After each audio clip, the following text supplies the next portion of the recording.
In a cozy bedroom, Guning Huan suddenly woke up, slowly opening her tear-filled eyes. She realized she was naked and being pinned down by a man. Guning Huan dazedly thought, "I'm still alive." Without any unnecessary movements, she quickly pushed the man away, then hurriedly ran out of the room. She grabbed a blanket to cover herself, looking left and right. After observing her surroundings, she was too stunned to speak. This was the Fu family's old house, which meant she had returned to the night before she was framed by Gu Shi.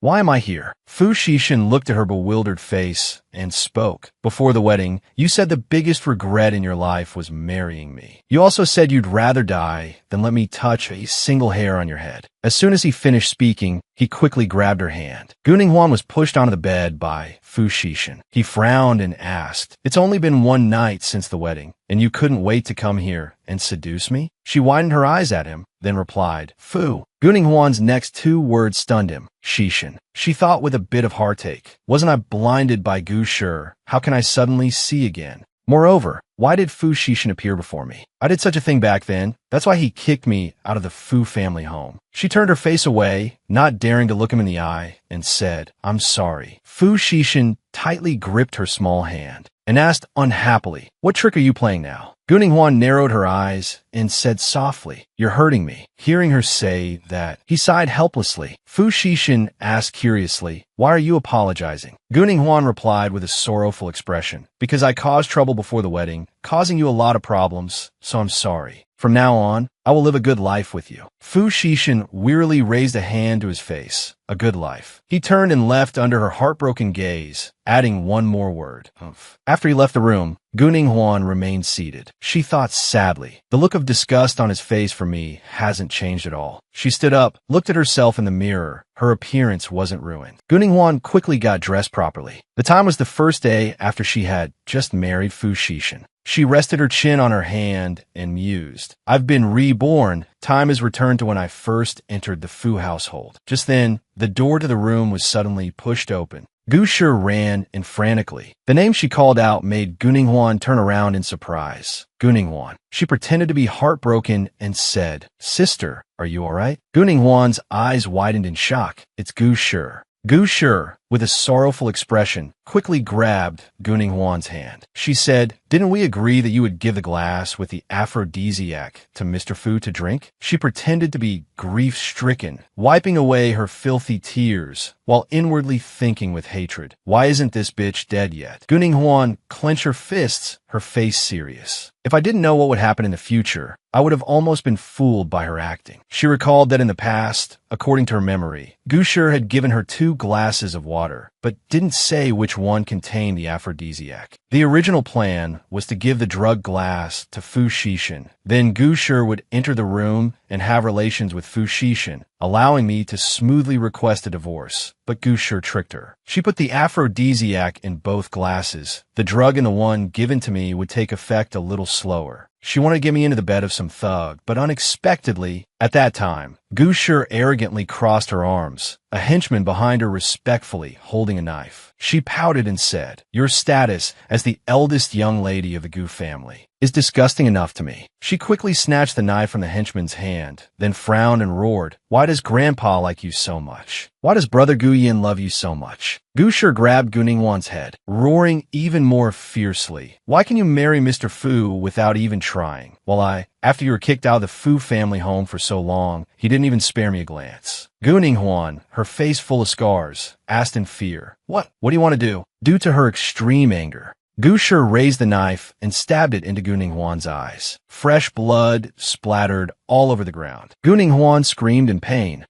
Gu Shi gave a triumphant smile. Guning Huan fell to the ground, screaming, "Gu Shi, why?" Guning Huan recalled. The perfect husband arranged for her by the family was snatched away by Gu Shi just 2 days after the wedding. The childhood sweetheart she had loved for over 20 years also always liked Gu Shi. He was only with her to take over the Gu family's company. He even joined forces with Gu Shi to harm her grandfather to death. Her face was ruined. Her voice was ruined. Every scar on her body was caused by Gu Shi. Unreconciled. Guning Huan dazedly screamed in her heart, "No matter what, I'm not reconciled." She quickly broke free from Gu Shi's henchman's grasp, stood up angrily, and forcefully pushed her away. Go to hell. Seeing her decisive action, Gu Shi's face froze for a moment. Gu Ninghuan, unreconciled, bit her on the shoulder. Gu Shi screamed in pain. Just then, a gun suddenly appeared. Gu Shi's henchman appeared behind her. He fired the gun at Gu Ninghuan. In pain, she slowly fell to the ground. Gu Ninghuan thought dazedly, my life is slowly fading away. Is this tragic life finally coming to an end? But I'm not reconciled. Her eyes filled with tears. If I could live again, I would definitely make Gu Shi pay her blood debt with blood. Fu Xishan didn't drink that glass of water at all. The situation turned into me being the one who drank the aphrodisiac. Back in the present, Gu Shi gently touched Gu Ninghuan's shoulder. She asked worriedly, Gu Ninghuan, say something. Did Mr. Fu bully you? Or should we go home and have Grandpa stand up for us? Gu Ninghuan quickly grabbed her hand, pulling that disgusting hand off her own beautiful shoulder. There's no need. Xishan is very good to me. She added seriously. Besides, it's best for elders not to get involved in matters between a husband and wife. Gu Shi refused to give up, putting on a pained expression and said in a loud voice, Gu Ninghuan, Mr. Fu has always been sinister and ruthless. If you want to stay by his side, you will surely die without a burial place. Gu Ninghuan frowned and looked straight at her, making her a little scared. She spoke, but I can't harm you for my own selfish reasons. Gu Shi slowly narrowed her eyes. Helping you escape this sea of suffering is my greatest wish. She thought irritably, why isn't she crying and making a scene anymore? This is not like the foolish Gu Ninghuan from before it all. She feigned concern. Don't worry, sister. I've arranged everything. At 2 o'clock this morning, Brother Zihong will be waiting for you at the main gate of the Fu residence. And we'll just proceed according to the plan. As Gu Shi left, she didn't forget to add, I'll go help you pack your luggage right now. Gu Ninghuan seemed a bit quiet. She calculated. This fake act is exactly the same as before. I'm afraid Gu Shi has already notified the Gu family, and they will intercept me midway through my escape. She stared at the door. The man she once loved deeply, Qi Zihong. She recalled that time on the large boat, eloping with her lover on her wedding night, causing both the Gu and Fu families to lose all face. At that time, Grandpa said in a loud voice, have you thought about your status? She called out in pain, Grandpa. Gu Shi said, crying, I'm sorry, sister, boo-hoo-hoo. Gu Ninghuan shielded Qi Zihong. She said loudly, Zihong and I are truly in love. When she saw Fu Xishan behind them, she was stunned. Why is Fu Xishan here? He propped his hands on his hips and asked, is this your choice? Gu Ninghuan answered worriedly, no. She backed away in fear, Just then, Gu Ninghuan lost her balance and slowly fell backward. She looked up at the night sky in fear, thinking to herself, no, I don't want to die yet. She subconsciously reached out her hand, grabbing, and seemed to have caught something. Her face immediately went blank. Why is it so soft? Back in the present, on their warm bed, Fu Xishan sat up with a jolt. He roared, Gu Ninghuan, what are you doing? She sat up in a daze and said, I'm sorry. She looked at her hand. Her cheeks flushed red. She seemed to have touched that part of him. She let out a sigh of relief. Thank goodness. That was just a dream. In an instant, Fu Xishan angrily grabbed her face. He gritted his teeth and roared, in the future, if there's nothing else, don't touch me. Do you hear me? He looked at her dazedly. I didn't force you. You're the one who climbed into my bed last night. Gu Ninghuan glanced at him. She pouted and said, why? Aren't you my husband? Does that mean I don't have to fulfill my duties when you're asleep? Fu Xishan was stunned for a moment, then replied, where has your family's upbringing gone to be so shameless? She stuck out her tongue and said, as the saying goes, to die under a peony flower is to be a romantic ghost. If I can't touch you, I'd rather become a nun. Fu Xishan roared angrily. He covered his face and thought, forget it. Why am I arguing with her? Just then, there was a knock on the door. Knock, knock, knock. The maid called softly, young master, madam is downstairs and invites the young mistress down. Fu Xishan asked in a loud voice, what is it? The maid reported softly, the young mistress's boyfriend is at the door, saying that he had an appointment with the young mistress to elope last night, but she didn't show up. Hearing the maid's words, he angrily turned to look at Gu Ninghuan. Fu Xishan frowned. You dared to elope with your lover? Gu Ninghuan's face froze for a moment. I remember now. Guning Huan carefully applied her makeup, her dressing table filled with cosmetics. She thought with a heavy heart, in my past life, I eloped with Cheesy Hong on our wedding night, ruining the relationship between the Gu and Fu families. She slowly applied some lipstick to her beautiful lips. Of course, I won't do that now. I didn't expect Gu Shi and Cheesy Hong to come knocking on the door. Guning Huan gently placed her hand on the door. She slowly opened it. The colorful clothes inside came into view. Guning Huan exclaimed in surprise. What a large closet. She admired the splendid outfits, neatly arranged. Fu Xixin is really thoughtful to have prepared so many things for me. She frowned and thought, this is also the first time I've seen so many things. The Gu family was once considered a wealthy family, but in recent years, it has been in decline due to my youngest uncle. She dazedly picked out a white dress. At first, I thought Grandpa married me off for the sake of the marriage alliance between the Gu and Fu families. But thinking about it now, the Fu family is so rich and powerful. Grandpa wanted to give me a stable support, so I wouldn't have to worry for the rest of my life. As if seeing something, a trace of surprise appeared on Guning Huan's face. She stared at some clothes at the bottom. These familiar clothes were all bought by me and Gu Shi.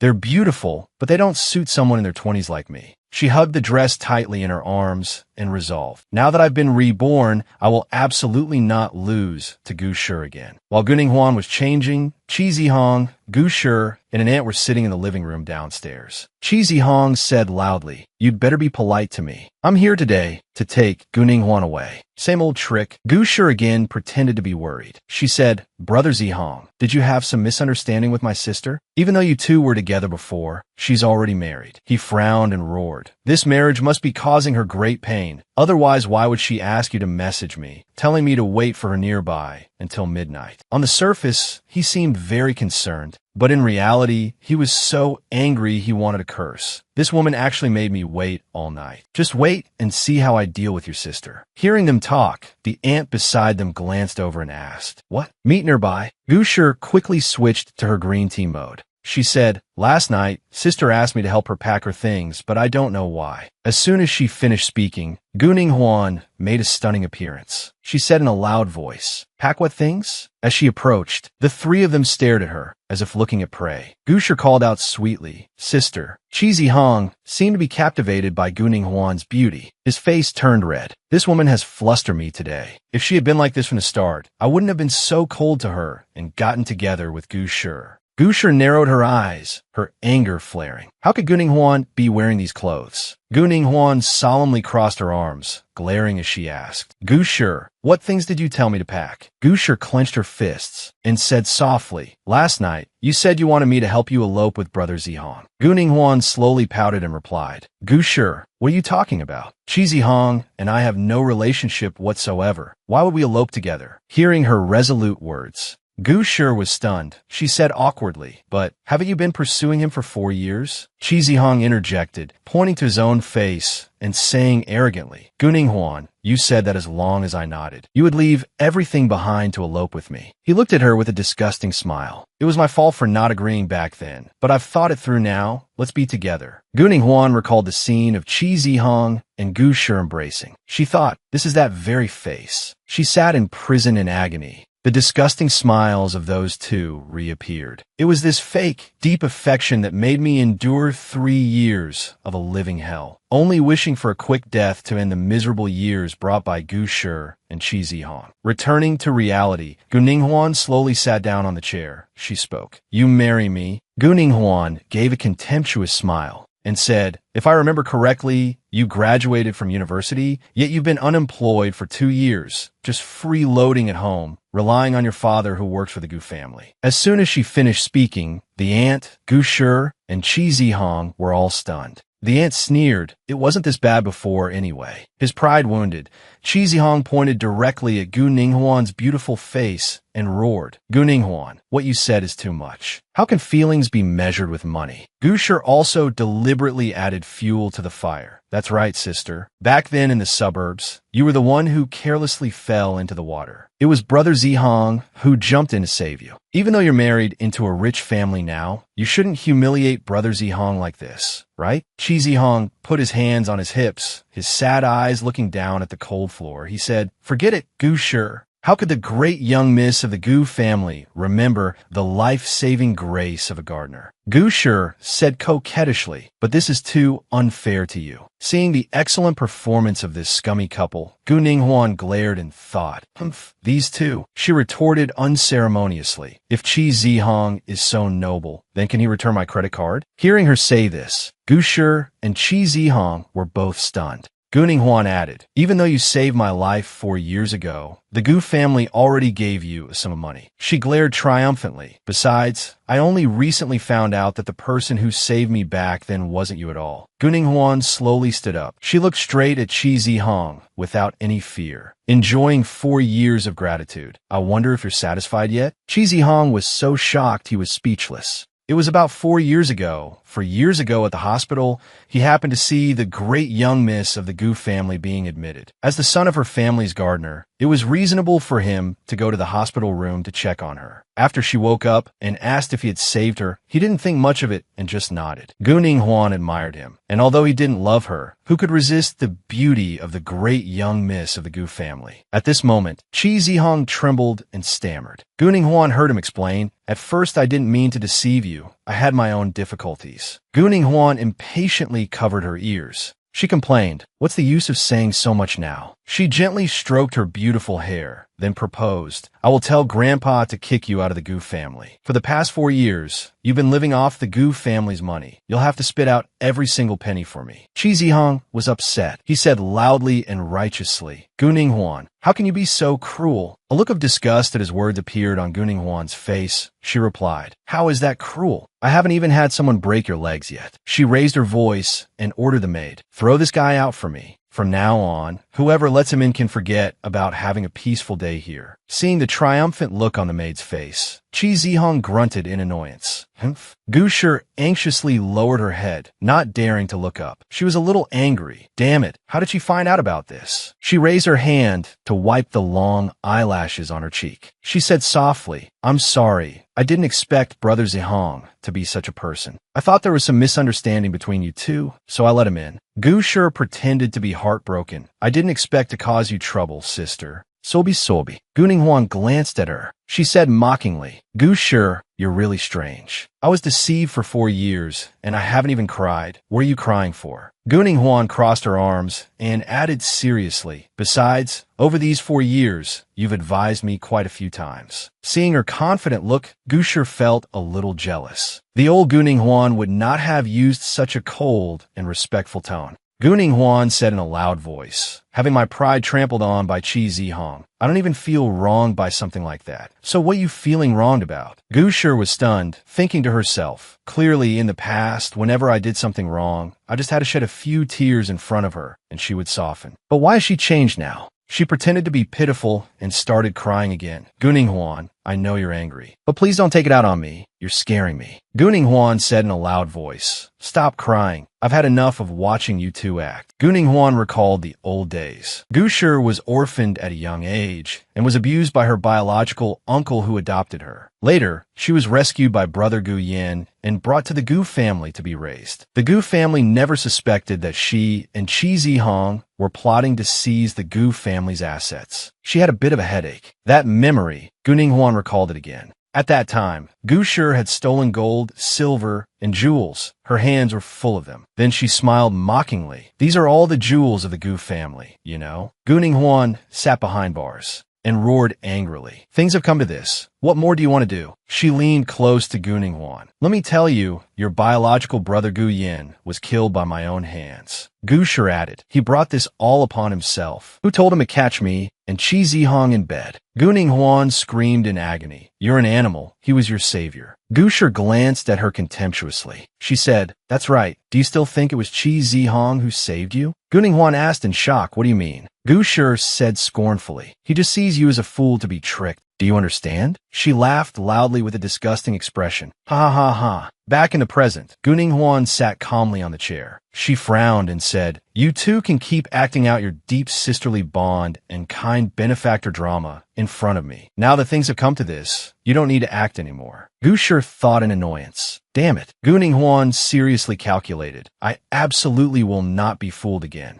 Guning Huan slowly narrowed her eyes. She said calmly, Gu Shi, please don't come to the Fu residence anymore, because just seeing you makes me want to vomit. Her sharp words made Gu Shi tremble all over. She spoke with some anxiety. You've misunderstood me, sister. When you're no longer angry, I'll come and apologize to you. After saying that, she quickly left. Gu Shi angrily clenched her fists. Humph. Sooner or later, everything that belongs to the Gu family will be mine. After Gu Shi left the room, Gu Ninghuan breathed a sigh of relief. She sighed and thought, phew, things are finally settled for now. My whole body feels drained of strength. I can't relax yet. I remember my past life. I was kicked out of the Gu family, not because of Qi Zihong, but because Gu Shi had other fake evidence in her hands. She glanced to the left, then gently rubbed her face with her hand. Gu Ninghuan was a little bewildered. Oh my, she didn't present such a good opportunity. As Gu Ninghuan slowly walked up the stairs, the maid standing downstairs looked at her and reminded her, young mistress, the madam has returned to the Fu family villa. Gu Ninghuan replied, I know. The maid had a slightly dazed look on her face. She added, she also said that the young master and young mistress should remember to come home for dinner together tonight. Hearing the maid's reminder, Gu Ninghuan was a little surprised. She didn't expect Mrs. Fu to not blame her at all. She stood frozen on the cold staircase. Gu Ninghuan spoke. After all, getting a divorce just one day after getting married, this matter is indeed too humiliating for both families. The next day, in the magnificent villa, Fu Xixin held a document in his hand. He quietly walked into the room. At the same time, Gu Ninghuan was inside enjoying a cup of hot tea. Seeing him approach, she froze for a moment and said, Gu Ninghuan asked timidly, would you like some tea? Fu Xixin didn't even spare her a glance and replied coldly, no need. Gu Ninghuan brought the teacup to her lips. She frowned in confusion. In my past life, I was very afraid of this cold and cruel side of Fu Xixin. She recalled the scene of the two of them being intimate last night, her cheeks flushing involuntarily, but last night, Gu Ninghuan blushed and thought, why have I become like a child in this life? She quickly stood up and left the room. Forget it, I'll go to the study to find some study materials. This life can't be like the last one. A moment later, in the study, Gu Ninghuan tried to find study materials. She was amazed by the spaciousness of the study. The study is so big. Her small hand gently touched a book. Gu Ninghuan had a slightly dazed look on her face. She had thought Fu Xixin was just an idle good-for-nothing. Just then, Fu Xixin appeared behind her. He shouted loudly, startling her into turning around. What are you doing? Gu Ninghuan lost her balance and slipped off the chair. Seeing this, Fu Xixin called out a reminder. Be careful. Seemingly unable to control her body, Gu Ninghuan just fell through the air. She shut her eyes in fear. Luckily, Fu Xixin was quick. He caught her and pulled her into his arms. He asked, somewhat unhappily, are you trying to throw yourself into my arms? Gu Ninghuan chuckled and replied, that's right. Husband, you're so smart. She thought to herself, that scared me to death. As soon as she finished speaking, Fu Xixin tossed her onto the nearby chair. Gu Ninghuan was in a little pain and cried out, ouch. He immediately approached her. He stared at her and then asked, Gu Ninghuan, what on earth are you trying to do? Gu Ninghuan replied in a sweet voice, I'm not trying to do anything to you. Didn't I already admit that I want to throw myself into your arms and love you? Hearing her words, Fu Xixin seemed unable to control his heart. Without any unnecessary movements, he gently kissed Gu Ninghuan's beautiful lips, causing her to widen her eyes in surprise. His hand slowly slipped under her shirt. Gu Ninghuan was kissed until she was breathless. She called out softly, let me go. With his incredibly skilled hands, he unbuttoned her thin shirt in just a few seconds. Fu Xixin frantica liquisid Gu Ninghuan lips. She was a little scared and pushed him away. Fu Xixin wouldn't have it. He quickly grabbed her wrist. He gently loosened his tie, then moved closer to Gu Ninghuan. He kissed her fragrant neck. Just then, the phone rang, interrupting the two of them. Fu Xixin was startled. He stood up to answer the phone. What is it? Then he added, all right, I'll be right there. Gu Ninghuan bowed her head from behind. Fu Xixin was stunned, thinking to himself, I actually did this to this woman again. Gu Ninghuan slumped to the ground. She let out a sigh of relief. Phew. After sighing, her face was full of bewilderment. Although she didn't know why he did that, Gu Ninghuan continued to think. Her expression suddenly brightened. But compared to the ruined marriage before, my relationship with him has already eased a lot. She dazedly calculated. But given our current relationship, if it continues to worsen, it will lead to divorce sooner or later. She patted her cheeks, reminding herself, no, I can't divorce Fu Xixin and give Gusher the opportunity. Using her wits, she quickly searched for information on her phone. How to get along with a man. Guning Huan's face was full of seriousness. I must plan this well. The next morning, as the sun rose, Fu Xixin woke up. He went to the kitchen, then gently brought a glass of water to his lips. At this moment, Guning Huan quickly took the small, beautiful cakes out of the oven. She was wearing a sexy outfit and said cheerfully, "Hubby, you're back." Seeing her alluring body, Fu Xixin couldn't hold it in any longer and did a spit take. The wild beast within him awakened. Fu Xixin immediately grabbed Guning Huan's hand. She let out a cry of surprise. He pulled her toward a certain place, making her ask curiously, "What are you doing?" Fu Xixin glanced at her shyly and replied, "Go put on some clothes." He wondered curiously, what is this woman trying to do?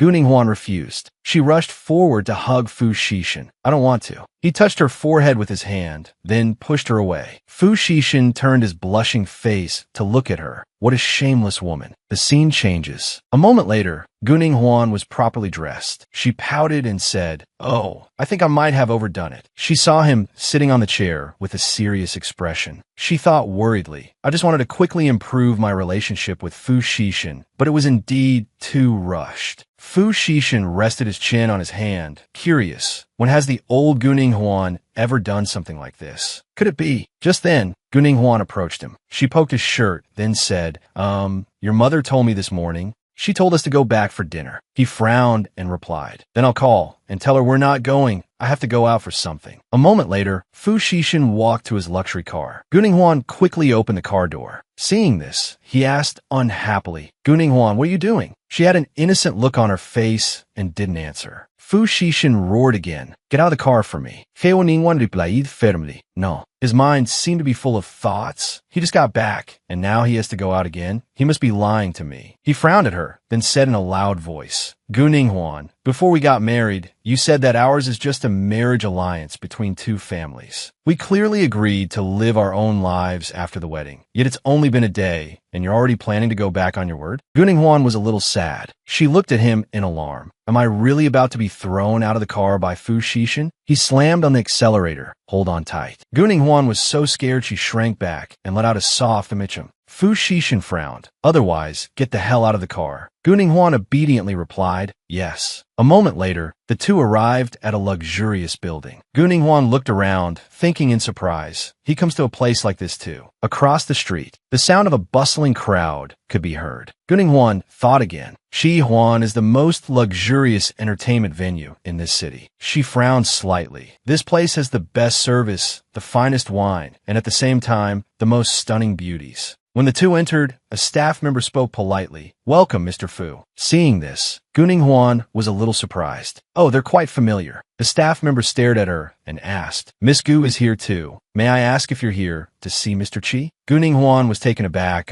Fu Xixin glanced at her, raising an eyebrow. "I thought this was your first time here." The nosy staff member asked again, "Miss Gu, Mr. Qi is in room 304. Would you like to go over?" Guning Huan was stunned, thinking to herself, "I did come here a few times before, always as a walking wallet for that playboy Qi Zihong." She showed an impatient expression and replied, "Qi Zihong and I have no relationship whatsoever. How much money he spends carousing at Shi Huan has nothing to do with me. Understood?" After speaking, she quickly walked away under the staff member's astonished gaze. Have the tables turned? It was clear before that the eldest daughter of the Gu family was chasing after Qi Zihong. The whole society knew about it. The inside was filled with fine wine, and several men were fooling around with the girl. Guning Huan absent-mindedly pushed the door open and entered, seeing a blond man holding a glass of shimmering red wine with a short-haired girl beside him. Seeing Guning Huan enter, he seemed interested. "Oh, since when did Shi Huan have a new face? She looks so meek and obedient, doesn't she?" Guning Huan couldn't be bothered with him and quickly walked past. Seeing this, he angrily grabbed her shoulder. "You dare to ignore me?" Guning Huan screamed in fear. "What are you doing?" Suddenly, Fu Xixin appeared out of nowhere and gripped his hand tightly. The man said fearfully, "What's going on?" Fu Xishan frowned and asked, "Are you looking to die?" He trembled and replied, "Mr. Fu, I'm sorry. I really didn't know she was your woman." Guning Huan thought in astonishment, "He's protecting me." Fu Xishan was a little angry. He gently pulled her and ordered, "You, come over here with me." He roughly threw her onto the sofa. Guning Huan cried out in pain. Ouch. He forcefully squeezed her face, questioning, "You came to Shi Huan with me because Qi Zihong is here, right?" Guning Huan looked into his furious eyes and said softly, "No, I don't want to see him again for the rest of my life." Fu Xishan didn't believe her and added, "Really? How come I heard you love him to death?" He glared at her in annoyance. "Or is that sincere love of yours just that and nothing more?" At this moment, a woman with purple hair appeared. She saw Fu Xishan sitting next to Guning Huan and thought for a moment. It seems the rumors outside that Mr. Fu doesn't get close to women are just rumors. She brought a glass of bright red wine over, smiled, and said, "Hello, Mr. Fu. I'm Linda. It's a pleasure to meet you.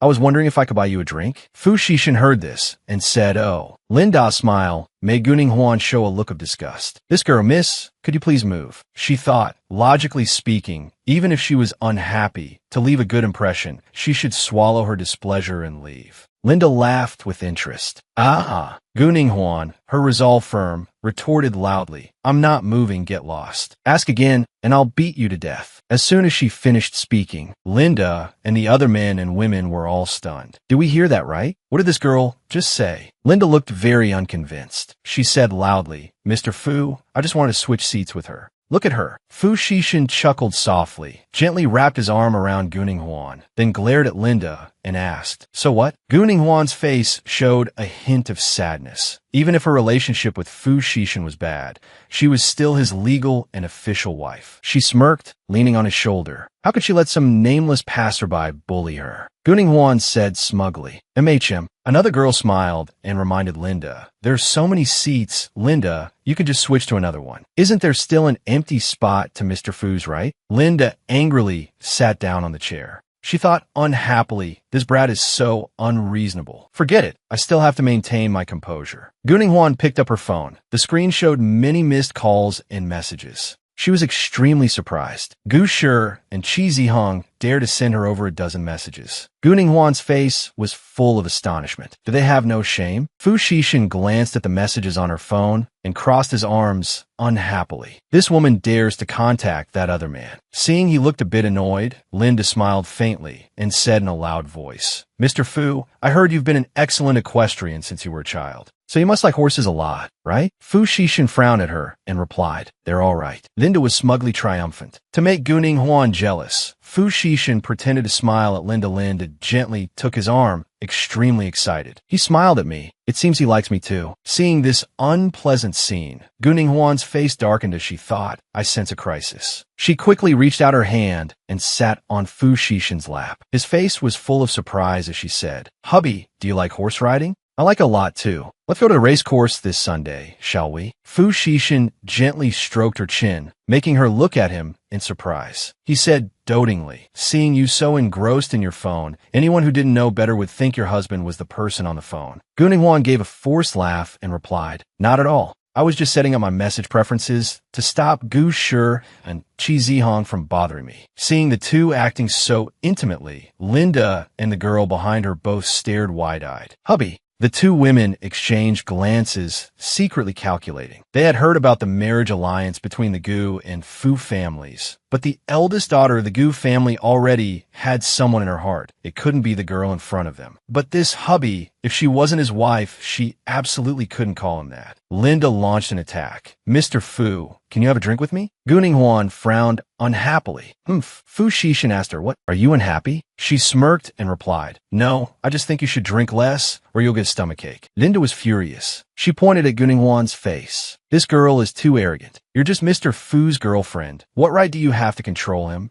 There's a limit to how spoiled you can be." Guning Huan glared and said loudly, "So what do you people want?" Seemingly unprepared for the question, Linda stammered, I.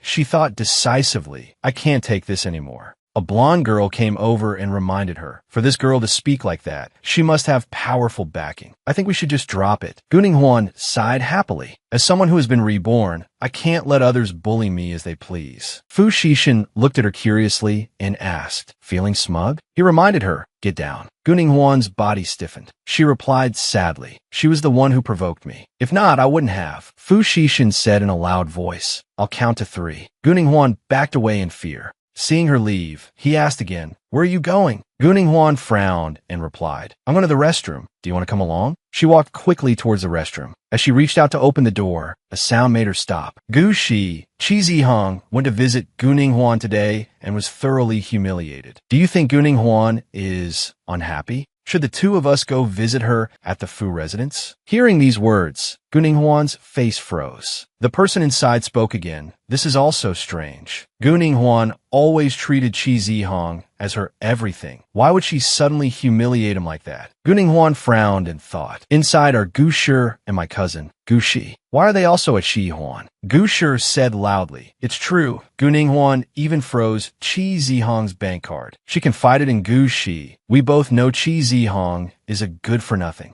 If Guning Huan doesn't like him anymore, that's not exactly good news for us. Gu Shi gritted her teeth and said, I didn't expect Grandpa to be so biased towards Guning Huan. All the good things in the Gu family are given to her and her brother. Guning Huan heard the words of this despicable pair of sisters. She seemed to have figured something out. So their discord was just for show. This is their real relationship. Gu Shi crossed her arms and laughed coldly. Haha. Guning Huan was always stupid. I just need to have Qi Zihong ask her out, slip her some sleeping pills, and take a few photos. She continued, wait until Grandpa's birthday party and accidentally release them. By then, Guning Huan will be finished. Gu Shi smiled faintly. That's a great idea. And besides, I have something in my hands that can ruin her. Guning Huan thought in shock. What on earth is that thing? Gu Shi said happily, we can wait until Grandpa's birthday party and bring it out then. Gu Shi asked curiously, Grandpa? She contemptuously flicked her hair and said, what right does a low-class person from a poor background like you have to call him Grandpa? She propped her hands on her hips and said scornfully, if it weren't for that fool Guning Huan valuing you, do you think you could have become a young lady of the Gu family? Gu Shi replied fearfully, you're right, it was a slip of the tongue. She was just as venomous. Gu Shi's mind was full of schemes. After dealing with Guning Huan, the next one to deal with would be her. Gu Shi then opened the door and quickly left. Guning Huan hid behind the wall. Having heard the filthy conversation, her face a little gloomy, she slowly walked into the restroom. They've already started to make their move. Guning Huan turned on the faucet, smiling as she thought, but before they can make a move, I want to give Gu Shi a little gift to thank her for hatching this plot for Gu Shi. Cuckoo, Guning Huan's close confidant, rushed into the room, apologizing. Miss Gu, I'm late. I was just in the beer room and only just saw your message. Guning Huan smiled and waved her hand, saying softly, it's fine. Help me send something to Gu Shi in room 402. She thought to herself, the allowance Dad gives Gu Shi probably isn't enough, so she often uses my name to book rooms, leaving me to take the fall. This time, Gu Shi must have a taste of suffering. After hearing this, Cuckoo immediately bowed her head in agreement and quickly left. When Guning Huan walked into the bar, Gu Shi saw her and asked in surprise, Guning Huan, why are you here? I didn't expect to run into you here. Seeing Gu Shi's awkward appearance, Guning Huan sneered inwardly. It seems you came looking for Fu Xixin. You must have heard he was here. Gu Shi looked at Guning Huan and said, feigning a pitiful look, Sister, you know I didn't do it on purpose. We're biological sisters, after all. Can you forgive me this time? Guning Huan immediately said bluntly, Sisters? Are you worthy of being my sister? Gu Shi didn't expect Guning Huan to say that, and she stammered, I? Guning Huan looked at Gu Shi's pitiful act and thought to herself, she always pretends to be pitiful like this. No wonder Qi Zihong likes her. I wonder how that useless Qi Zihong would react if he knew she talks badly about him behind his back. While the two were still talking, Fu Xixin suddenly walked in and asked coldly, Guning Huan, what took you so long in the restroom? Seeing Fu Xixin,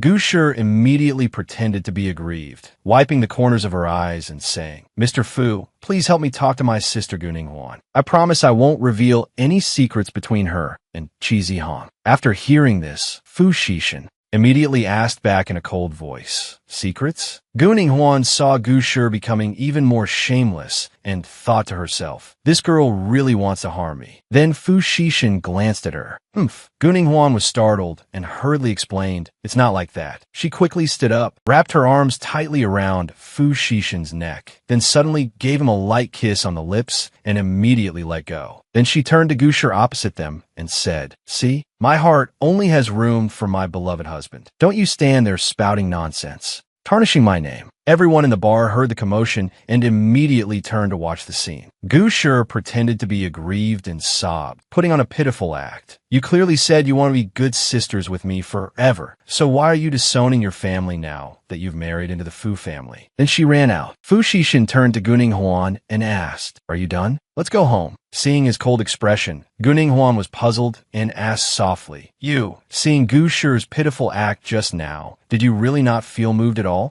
Every time she just sheds a few tears, everyone around immediately criticizes me. Why didn't you? Before she could finish, Fu Xixin said coldly, her acting is too fake. Hearing him say that, Gu Ninghuan was extremely surprised, but she was also secretly happy. Then she added softly, can you walk a little slower? Gu Ninghuan looked at Fu Xixin's back from behind and thought, he's so handsome, but it seems like he's angry. Suddenly, while lost in thought, Gu Ninghuan accidentally tripped. She cried out internally, I'm doomed. Then she fell. Fu Xixin turned his head and saw Gu Ninghuan sitting on the ground. She looked up, blinked, stuck out her tongue at him, and said with a forced smile, I think I twisted my ankle. Fu Xixin and Gu Ninghuan arrived home. Then he picked her up and threw her onto the sofa. Gu Ninghuan cried out softly in pain, while he looked at the arms that had just carried her and thought to himself, so heavy. Suddenly, Fu Xixin took off his jacket. Seeing this, Gu Ninghuan stammered warily, What are you trying to do? He leaned down, placing his hands on either side of her hips, his voice low. Didn't you just call me your beloved husband? Shouldn't I exercise my rights? Gu Ninghuan immediately shut her eyes defensively and screamed, Help, there's a crazy pervert. Fu Xixin looked at her state, smiled softly, then stood up and crossed his arms. I'm just teasing you. Who will want to make a move on you?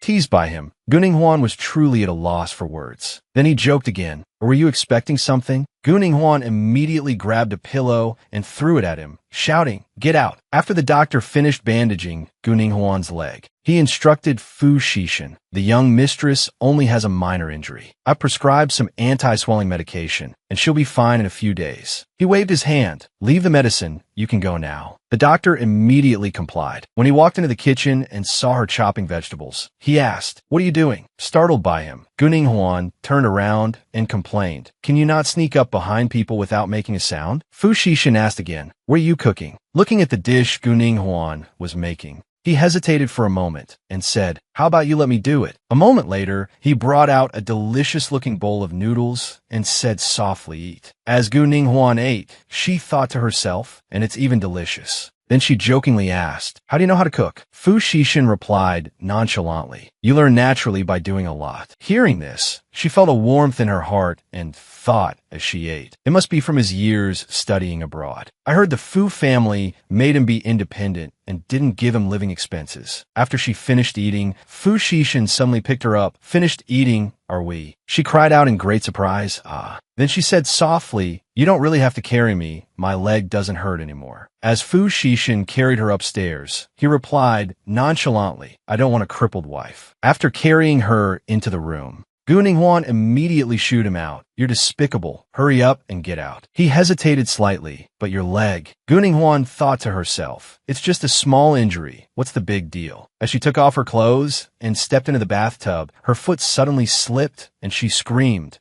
Hearing the scream, Fu Xixin immediately burst through the door. Are you okay? Gu Ninghuan, sitting in the bathtub, was frightened by the sudden situation. She immediately grabbed a towel to cover herself and stammered, What were you doing? Then Gu Ninghuan had an idea and immediately sprayed Fu Xixin directly with the shower head, shouting loudly, I told you to get out. His entire body was soaked from head to toe. He stood there, silent. Seeing his expression, Gu Ninghuan cried out internally. I'm doomed. It looks like he's really angry now. She immediately softened her tone.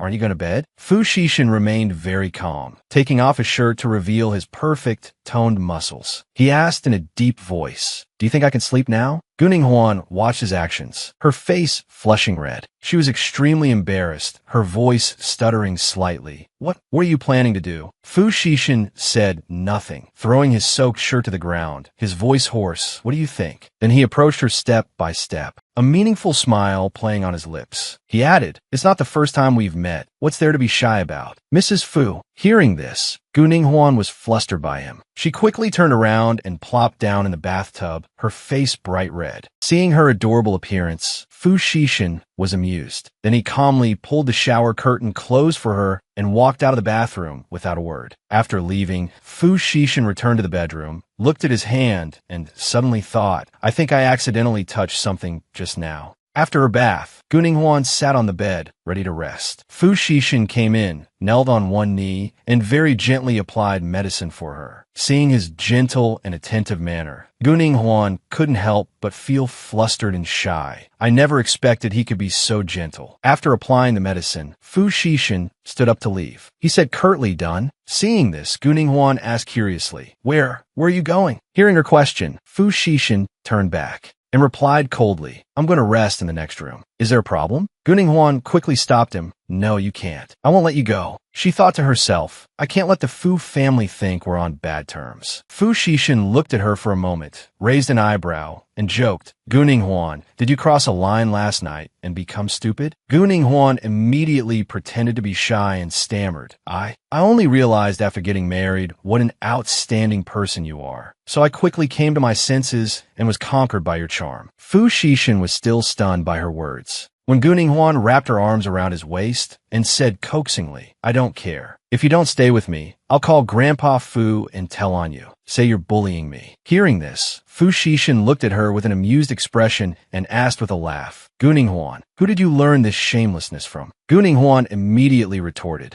her tone full of confidence. What's so shameless about it? Have you ever seen a newlywed couple sleep in separate rooms? Fu Xishan crossed his arms, looking at her coldly, his voice cold, but with a hint of teasing. Fine, I'll agree. But you sleep on the floor, and I'll sleep on the bed. Hearing this, Gu Ninghuan exclaimed in shock, What? In the end, she had to give in, lying on the floor, crying out in misery to herself. In my past life as the great miss of the Gu family, how could I have endured such humiliation? But now, I'm no longer that weak person. I must be stronger, tougher. Even as she comforted herself this way, a sense of dissatisfaction still welled up in her heart. Fu Xishan entered the room and saw her actually lying on the floor, feeling a sense of surprise. His eyes were deep and thoughtful. She's really sleeping on the floor? I understand this woman less and less. He stood for a moment, watching her sleep. Her face was relaxed, yet it held a trace of sadness. Suddenly, he saw a tear roll down her cheek. Without hesitation, Fu Xishan reached out and gently wiped away the tear. She must be having a restless dream. It seems she can't even sleep peacefully. Never mind. It's enough to protect her well. No need to worry about other things. The next morning, Gu Ninghuan woke up and saw that the bed was empty. She mumbled, Looks like he's already gone out. Suddenly, the phone rang. It was Gu Shi. Gu Ninghuan answered the phone, her tone light but still tinged with suspicion. What's up? On the other end was Gu Shi's voice, sounding cheerful but with a hint of malice. Gu Ninghuan, are you free? I want to go out. There are a lot of new things out recently.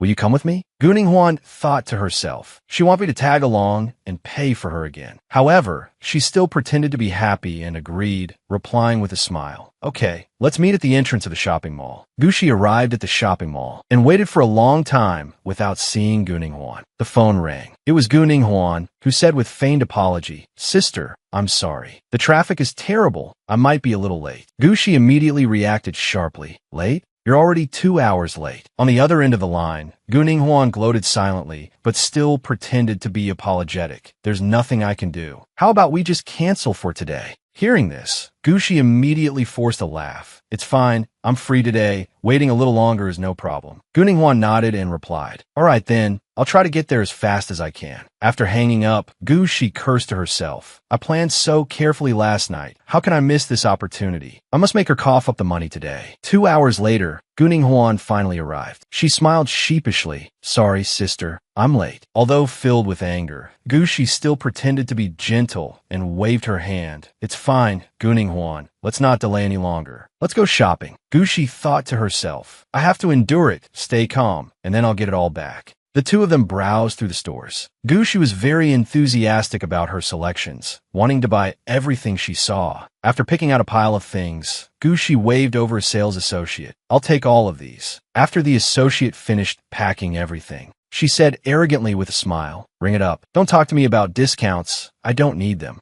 Gushi thought to herself, I'm not the one paying anyway. I'll just let Gu Ninghuan handle it. The sales associate smiled and replied, Miss Gu, please present your bank card for payment. Then Gushi began to scheme and said to Gu Ninghuan in a gentle tone, Gu Ninghuan, I'm a little short on cash recently. Could you pay for me first? I'll pay you back as soon as I have the money. Gu Ninghuan immediately replied in a cold voice, Gushi, if you don't have money, why are you buying things? I remember your monthly allowance isn't even this much. Gushi was angered by Gu Ninghuan's attitude. Feeling annoyed with Gu Ninghuan, she started to get irritated and said in a resentful tone, Gu Ninghuan, why are you being so calculative? We're family after all. Is there a need to be so clear-cut? Besides, I said I was borrowing it. The sales associate looked at the two of them and asked hesitantly with a confused expression, Excuse me, who will be paying? Suddenly, the sound of high heels clicked. Huan walked over, looked at Gushi with a cold gaze, and sneered. Gushi, wasn't losing face at Shi Huan last night enough for you? Now you can't even swipe your credit card? Provoked by Huan, Gushi felt extremely angry and immediately shouted, Huan, shut your mouth. Since when are my affairs any of your business? Then she pulled Gu Ninghuan and said angrily, Forget it, I'm not buying anything from this store anymore. Gu Ninghuan, let's go. Seeing Gushi's attempt to flee, Huan couldn't help but cover her mouth and giggle. Gushi, what's the rush? Last night when your father came to Shi Huan, you were so scared you almost peed your pants. I didn't see you in such a hurry then. Infuriated by Huan's words, Gushi immediately turned back. Huan, don't you go too far. Then, she raised her hand to hit Huan. Su Beiran immediately stopped her, his voice calm. I advise you to know when to stop. But if you make a move, we won't be polite. Seeing Su Beiran arrive, Huan huffed. Why did you only just get here? My legs are tired from standing. Su Beiran looked at the watch on his wrist and explained, There was traffic, so I'm a little late. Besides, I've told you not to wear high heels when you go out. Huan pouted and complained, What if I don't want to look ugly? If you don't let me wear high heels, what if I lose all my femininity? Gu Ninghuan looked at the affectionate appearance of Su Beiran and Huan and thought to herself, Su Beiran, always the protective umbrella behind Huan. Then Huan looked at Gu Ninghuan and reminded her coldly, Gu Ninghuan, I'll give you a piece of sincere advice. Don't treat her too well, or you'll be the one to suffer. Gu Ninghuan heard Huan's sincere reminder. She nodded with a smile and replied, Thank you for the reminder, Miss Huan. Then she recalled her past life. Not long after, a major incident happened to the Hua family, and it was related to this adopted son. I'm afraid Huan will hate Su Beiran very much by then. When Gu Ninghuan returned home, Fu Xishan was sitting on the sofa looking at her, and he gently chided, Your foot was injured yesterday, yet you're going out in 7-centimeter high heels today. Then he glanced at her outfit for the day, wearing such a short skirt that ended above the knee. Gu Ninghuan, I wonder who your date is today? Gu Ninghuan turned to look at him and asked, Didn't we agree to mind our own business after getting married? Why are you so concerned? Then she thought for a moment and said, Could it be that you're jealous? Fu Xishan immediately denied it, retorting in a deep voice, I'm not. As my wife, you shouldn't dress like that. Gu Ninghuan chuckled softly, feeling that this man was truly duplicitous, his words still as harsh as ever. Then the maid came over to announce, Young mistress, someone from the Gu family is here, saying they've brought an invitation for you. Gu Ninghuan was stunned, asking with some doubt, An invitation? Gu Ninghuan recalled her past life. In her past life, she had divorced Fu Xixin, so she didn't know what this invitation was about. Meanwhile, Gu Shi's mother, Cui Yifei, was leisurely sipping tea and said, "Tell me, that little brat Guning Huan, dawdling until noon to show up. Is she trying to put on airs for us?" Gu Shi, sitting beside her, pretended to console her. "Auntie, don't blame Guning Huan anymore. She lost her parents at a young age, so it's unavoidable that she has some bad habits." Hearing what Gu Shi said, Cui Yifei sneered. "It's a good thing her parents died early, so they don't have to see their daughter treat her elders like this. If my daughter were as ill-mannered as Guning Huan, I would have long." Before she could finish her sentence, Guning Huan walked over and cut her off. "You would have long what, Annie?" The two of them jumped, not expecting Guning Huan to be there. She hurriedly put down her teacup and said quickly, "No, it's nothing." Cui Yifei thought to herself, "Guning Huan seems different from before." Meanwhile, Guning Huan also thought to herself, "Cui Yifei is Gu Shi's mother, but Grandpa never agreed to let her marry into the Gu family. She has the heart of a wolf and the lungs of a dog, sinister and vicious. I once suspected my parents' disappearance was related to her, but I have no proof. I'm afraid she just wishes for my early death now." Cui Yifei's gaze was extremely sharp. She laughed coldly and began to taunt her. "Now that you're married, you should know how to conduct yourself. Do you want to bring shame to the Gu family?"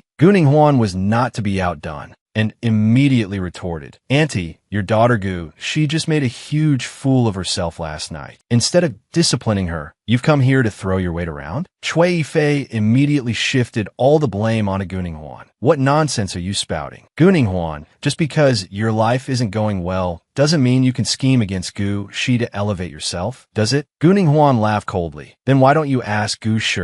She was also at Shi Yi Huan last night. She must know what happened with Gu Shi." Before the words were even out, Cui Yifei had already reacted. She immediately turned around and slapped Gu Shi across the face. After that, she pointed at Gu Shi's face and cursed. "You little bitch, you dare to play tricks in front of me now?" Gu Shi held her face and said aggrievedly, "I didn't." Cui Yifei was not fooled at all. "You followed me here today. What exactly are you planning?" Then she slammed the invitation onto the table and turned to scold Guning Huan. "And you, Guning Huan, you're no good either." After saying that, she huffed and left. Watching the scene that just unfolded, Guning Huan's mood brightened considerably, and she called after her, "Take care, I won't see you out." Afterward, she picked up the invitation to read it and fell into deep thought. An invitation to Grandpa's birthday party. Cui Yifei did this to humiliate me, thinking that just because I'm married, I'm no longer part of the Gu family. She rested her chin on her hand, thought for a moment, and it seemed she had to make a trip back to the Gu family home. Meanwhile, Fu Xixin couldn't find Guning Huan, so he asked the maid, "Where is the young mistress?" The maid immediately replied, "Young master, the young mistress has gone out. She said she had some business at the Gu family home." Only then did Fu Xixin remember that old Master Gu seemed to be having a birthday celebration soon.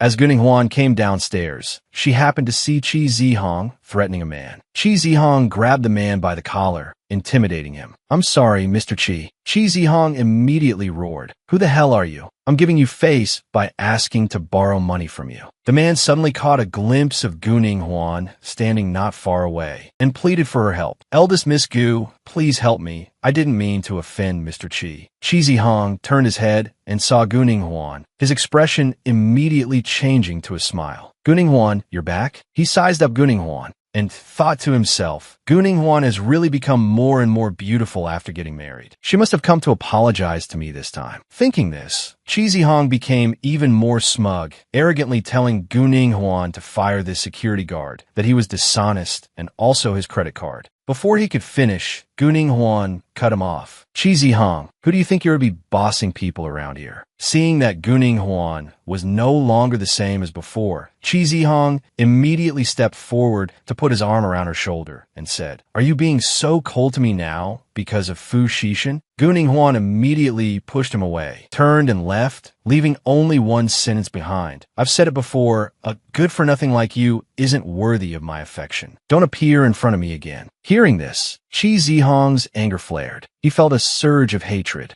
After returning to the room, Qi Zihong and Gu Shi embraced. Qi Zihong said with difficulty, "Gu Shi, what do we do now? If she ignores me from now on, isn't my life over?" Gu Shi immediately wrapped her arms around his neck and replied, "Don't worry. As long as you let Gu Ninghuan know how deep your relationship is, she won't be angry with you anymore." Qi Zihong said worriedly, "You're saying I should sleep with Gu Ninghuan? But she's Fu Xishan's wife now. If I do that, Fu Xishan will kill me." Gu Shi immediately held his head and slowly revealed her plan. "When the time comes, I'll be your witness. Just say that Gu Ninghuan drugged and forced you." She thought to herself, "I want to see, if something like this happens during her honeymoon period, how Gu Ninghuan can still act all high and mighty in the future." Gu Ninghuan returned to the Gu family home and asked the maid, "Is Grandpa not home?" The maid replied, "Eldest miss, should I call the young master to come back?" Gu Ninghuan immediately replied, "No need." She then went up to her room. She was planning to tidy up her room on this trip back, but when she opened a drawer in her bedroom, she discovered that an item was missing. She immediately ran to Gu Shi's room, thinking to herself, "Gu Shi, it must be her." Seeing Gu Ninghuan leaving with a murderous aura, the maid called after her. Eldest Mississippi, Gu Ninghuan burst into Gu Shi's room. And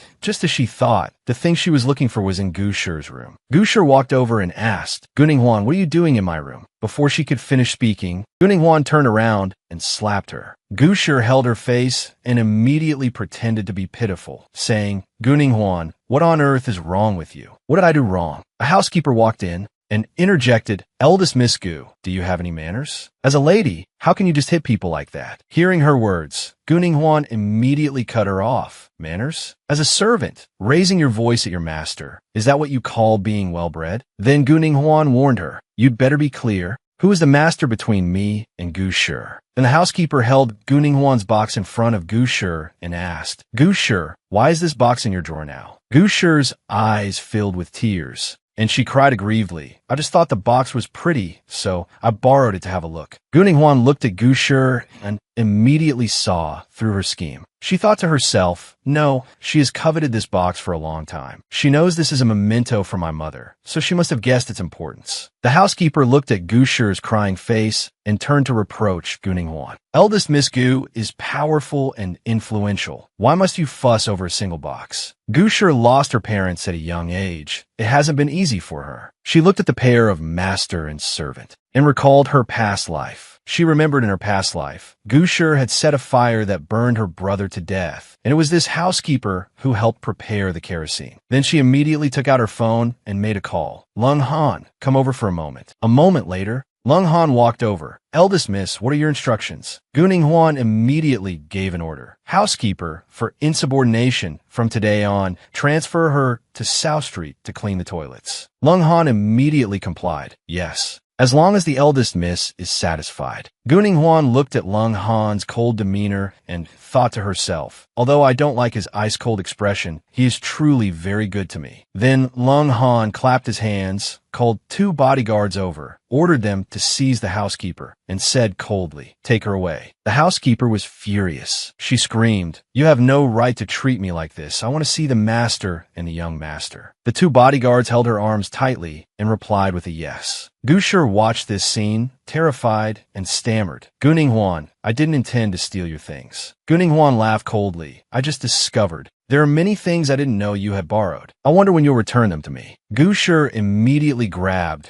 Gu Ninghuan's hand, feigning intimacy with a smile. "Gu Ninghuan, do we need to be so clear-cut with each other? Why have you changed so much?" Before she could finish, Gu Ninghuan immediately shook her hand off, then ordered Lung Han. "Lung Han, search this room for me. All of my belongings must be recovered." Lung Han immediately replied, "Yes, eldest Mississippi." Gu Shi gritted her teeth, filled with hatred. These private matters couldn't be hidden from Lung Han, but he didn't seem to understand what was happening. This time might also be an opportunity for her. Then Lung Han had the maids search Gu Shi's entire room, packing up Gu Ninghuan's belongings. Gu Shi then turned to Lung Han and said, feigning pitifulness. Brother Lung Han, I know this is difficult for you, but I'm begging you to help me. Lung Han gave her a cold glance, then approached her and whispered in her ear, what you and Cheesy Hong did in the garden last night. Have you forgotten? Gu Shi was devastated by Lung Han's words, collapsing to the ground in disbelief. After all the belongings were packed up, the maid reported, Miss, everything has been retrieved. Guninghwan nodded. All right, you may go. Then she opened the box of mementos. Inside the box was a necklace with a black jade pendant. It was a jet black jade stone that she had clutched in her hand when she fell into the water that year. At first, she thought Chi Zihong had dropped it.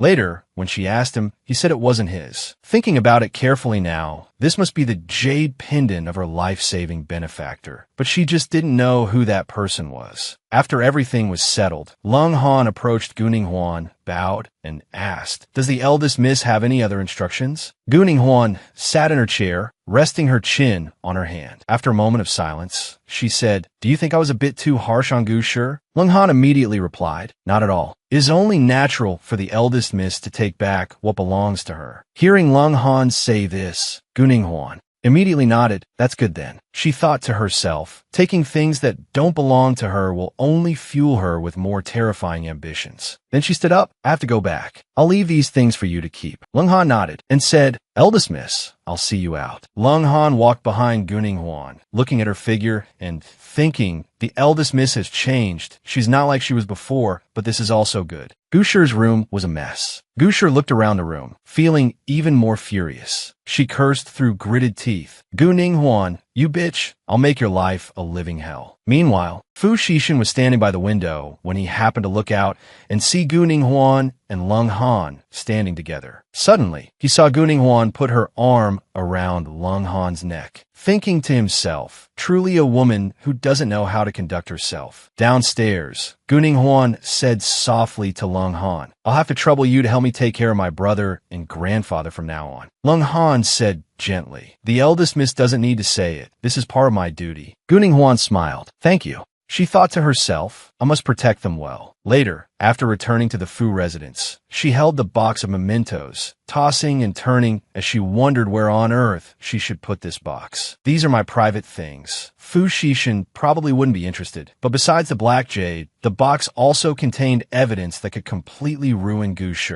Suddenly, as she was lost in thought, Fu Xishan's ice-cold voice rang out, You're back. Guninghwan was startled by him. Then she forced a smile and said, Hubby, you're home too? Fu Xishan gave a cold laugh. It must have been hard for you to still remember that I'm your husband. Who was that man you were just hugging? Guninghwan quickly waved her hands. You mean Lung Han? He's the butler of the Gu family. Fu Xishan crossed his legs and gave her a cold glance, daring to hug a man in broad daylight. Have you considered your own status? Guninghwan knew he had misunderstood and immediately denied it. You've misunderstood. I just see him as family. Fu Xishan said coldly. Family? Suddenly, the maid came forward to announce, Young master, Miss Meng is here. Fu Xishan loosened his tie and said in a deep voice, Let her in. When Guninghwan heard this name, she recalled her past life. Miss Meng, Meng Jingwen. In her past life, before she died, Gu Shi had mentioned that Fu Xishan and the third Miss Meng had gotten together. But before she could see them get engaged, she had already died. But in this life, she and Fu Xishan haven't divorced. So what will be the fate of Meng Jingwen and Fu Xishan? Meng Jingwen walked in, sat down next to Fu Xishan, and said softly, Xishan, I bought some clothes for Xiao Xiao. Do you think they're pretty? Fu Xishan was reading the newspaper. He glanced at the clothes in Meng Jingwen's hands and replied gently, Very pretty. Meng Jingwen continued, Actually, I still don't quite understand Xiao Xiao's feelings. Luckily, I have you by my side to help me take care of Xiao Xiao. As she spoke, she glanced over at Guninghwan, let out a small then turned back and smiled lightly. So Miss Gu is here too. I didn't notice just now. I'm so sorry. Guninghwan looked at her and thought, her tone of voice makes it seem like I'm the outsider. But she just gave a light laugh and waved her hand. It's all right. Miss Meng adopted a 5-year-old child, so naturally, you must be wholeheartedly dedicated to her care. It's understandable that you wouldn't notice things around you. But why don't you find a suitable family to take care of the child? Hearing this, Meng Jingwen's hand tightened on her dress. She said slowly, Miss Gu doesn't have children, so you can't understand the bond between me and Xiao Xiao. Besides, it's just a little bit of hardship. Before she could finish, Guning Huan cut her off. Miss Meng, you've been calling me Miss Gu ever since you walked in. Are you so busy you've become muddled? Or have you forgotten that I'm already young Madame Fu? Hearing this, Meng Jingwen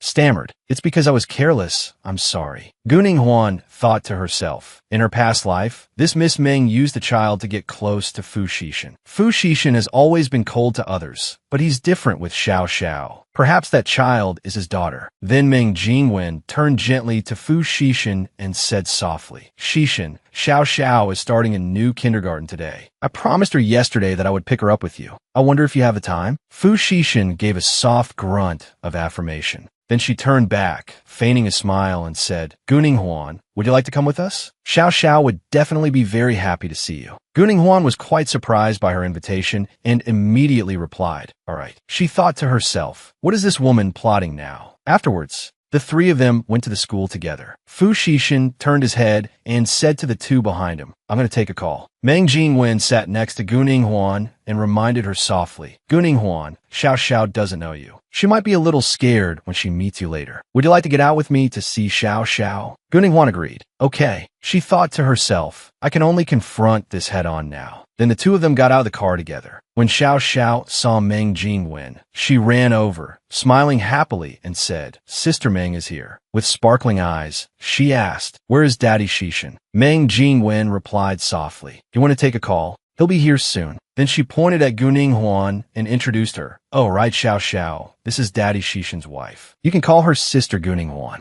Guning Huan looked at Xiao Xiao, feeling that the little girl was incredibly cute, just too adorable. She squatted down, "Hello, Xiao." Before she could finish, Xiao Xiao threw the cup of milk tea in her hand at Guning Huan's face. Guning Huan rubbed her eyes with her hand, as the milk tea had splashed into them. Right after that, Xiao Xiao even stepped on her hand with her foot. Guning Huan was stunned by Xiao Xiao's behavior and appearance, thinking in utter surprise, "I can't believe it, my God, she's a little devil." Seeing this, Meng Jingwen said loudly, "Xiao Xiao, what are you doing?" Xiao Xiao immediately grabbed Meng Jingwen's dress and said, "Xiao Xiao doesn't want this woman to be Daddy Xishan's wife. Daddy's wife can only be Sister Meng." Suddenly, Leng Han approached with a group of people and asked softly, "Eldest Miss, are you all right?" Guning Huan was also very surprised to see Leng Han here. She asked, "Leng Han, why are you here?" Leng Han then explained softly, "My apologies, eldest Mississippi. What you said to me made me a little worried, so I had people keep an eye on the Fu residence." Meng Jingwen hugged Xiao Xiao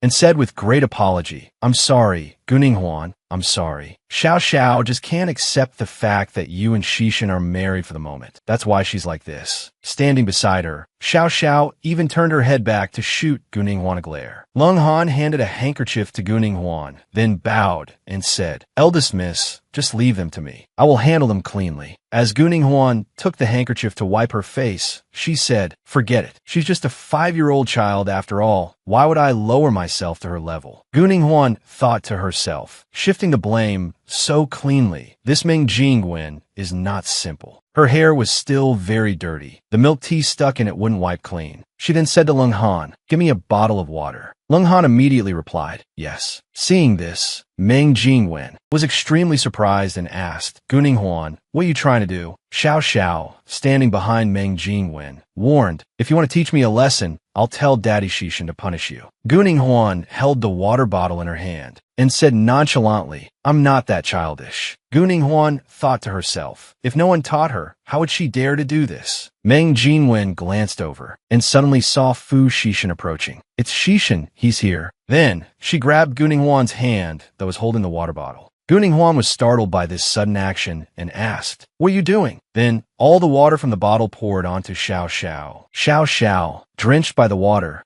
burst into tears. Fu Xishan walked over and saw the two of them arguing. He asked softly, "Guning Huan, what's going on?" Guning Huan immediately denied it. "I didn't do it." Fu Xishan said coldly, "You're lying? I saw you holding the water bottle." Xiao Xiao went to Fu Xishan's side, looking extremely wronged. "Daddy Xishan, Xiao Xiao was careless. Please say something. Ask Auntie Guning Huan to forgive me." Hearing this, Guning Huan was extremely dejected. What did she call me? And she calls that other woman Sister Meng. Guning Huan then glanced at Meng Jingwen and said coldly, Miss Meng, Xiao Xiao is your adopted daughter. So on what basis does she call you sister and call Xishan daddy? Meng Jingwen stammered, unable to explain. But before she could answer, Fu Xishan interjected, Xiao Xiao can call us whatever she likes. Guning Huan clenched her fists, looking at the three of them together like a family. And her, she was just like an outsider. Guning Huan turned to look at Fu Xishan and asked softly, Fu Xishan, do you really not believe me? Fu Xishan was silent. You've disappointed me. This sentence from Fu Xishan seemed to make Guning Huan collapse.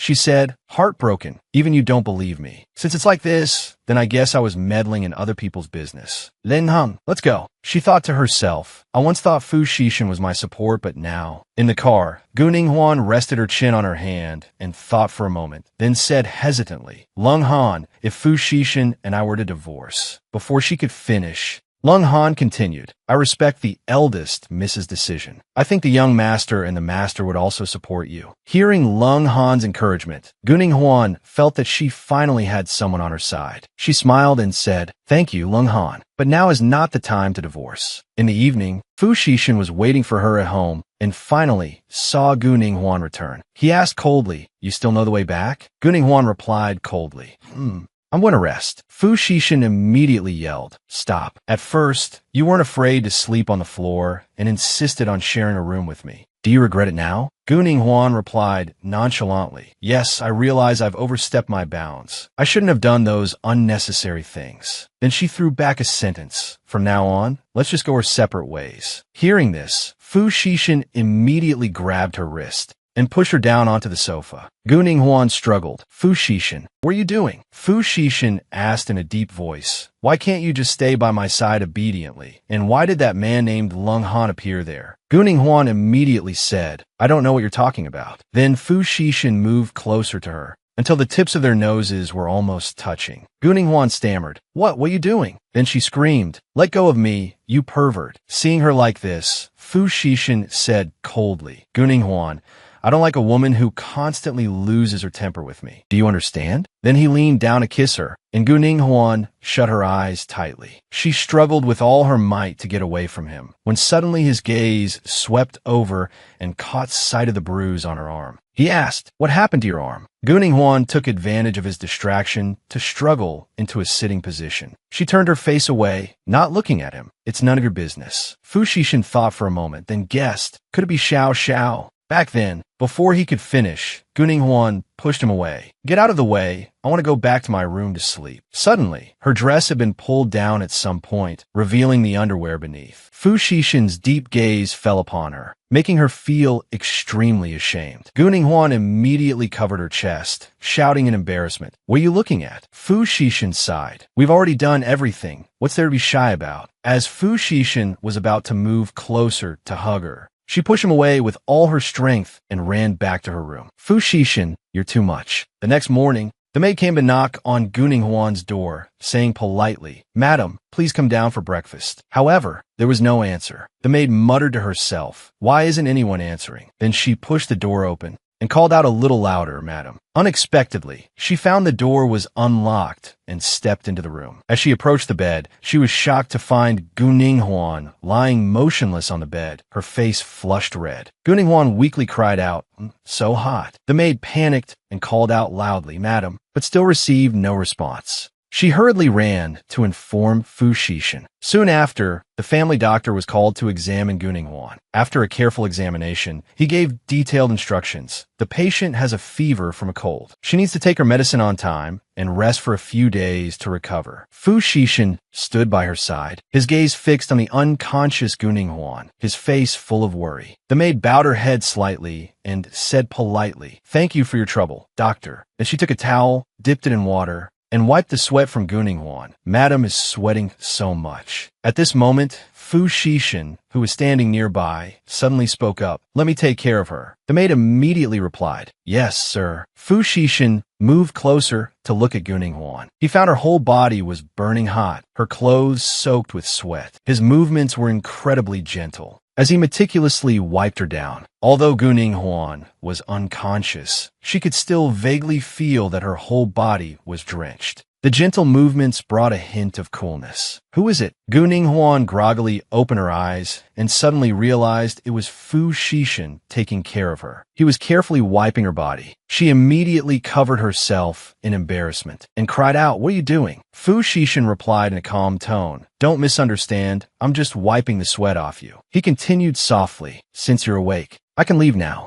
Guning Huan's face was flushed with embarrassment, but she still suppressed it and coughed a few times. "Cough, cough, I'm thirsty. I want some water." Fu Xishan immediately got a glass of water and handed it to her, asking softly, "Your arm, was it Xiao Xiao who did it? Why didn't you tell me then?" While drinking the water, Guning Huan replied distractedly, "What's the use of telling you? You wouldn't believe me anyway." As the two were talking, the maid brought in a bowl of hot porridge and said respectfully, "Madam, please have some porridge." Guning Huan shook her head and refused. "I don't want to eat." The maid hesitated, unsure what to do. At this moment, Fu Xishan said calmly, "Let me feed her, you can leave." The maid nodded slightly and replied, "Yes, sir." Then she withdrew. Fu Xishan approached her bed, but Guning Huan immediately lay down, turning her back to him, and said sulkily, "You're so annoying. I already said I don't want to eat." Fu Xishan braced his hand beside her and threatened, "Guning Huan, I don't have much patience. You'd better be a little more obedient. Otherwise, I wouldn't mind pouring this entire bowl of porridge into your mouth." Guning Huan looked at his expression and thought to herself, "Is this any way to treat a patient?" Threatened by Fu Xishan, Guning Huan had no choice but to sit up and eat the porridge. As she ate, she thought angrily, "Why has Fu Xishan become so mean now? How could he force me to this extent?" After she finished eating, she said angrily, "I'm done." Fu Xishan immediately called the maid in to take the bowl away. Then, seeing her pull the blanket over her head, deliberately avoiding talking to him, he could only sigh inwardly, feeling helpless. Lying under the blanket, Guning Huan thought to herself, "Why is he treating me like this? Did I do something wrong? Or am I asking too much of him? I feel so tired, so upset." The next morning, she woke up and took her temperature. The thermometer read 36 degrees Celsius. She breathed a sigh of relief. "A night has passed. It seems I'm much better." Then she went downstairs. The maid bowed respectfully. "Madam, please have your breakfast." She saw that Fu Xishan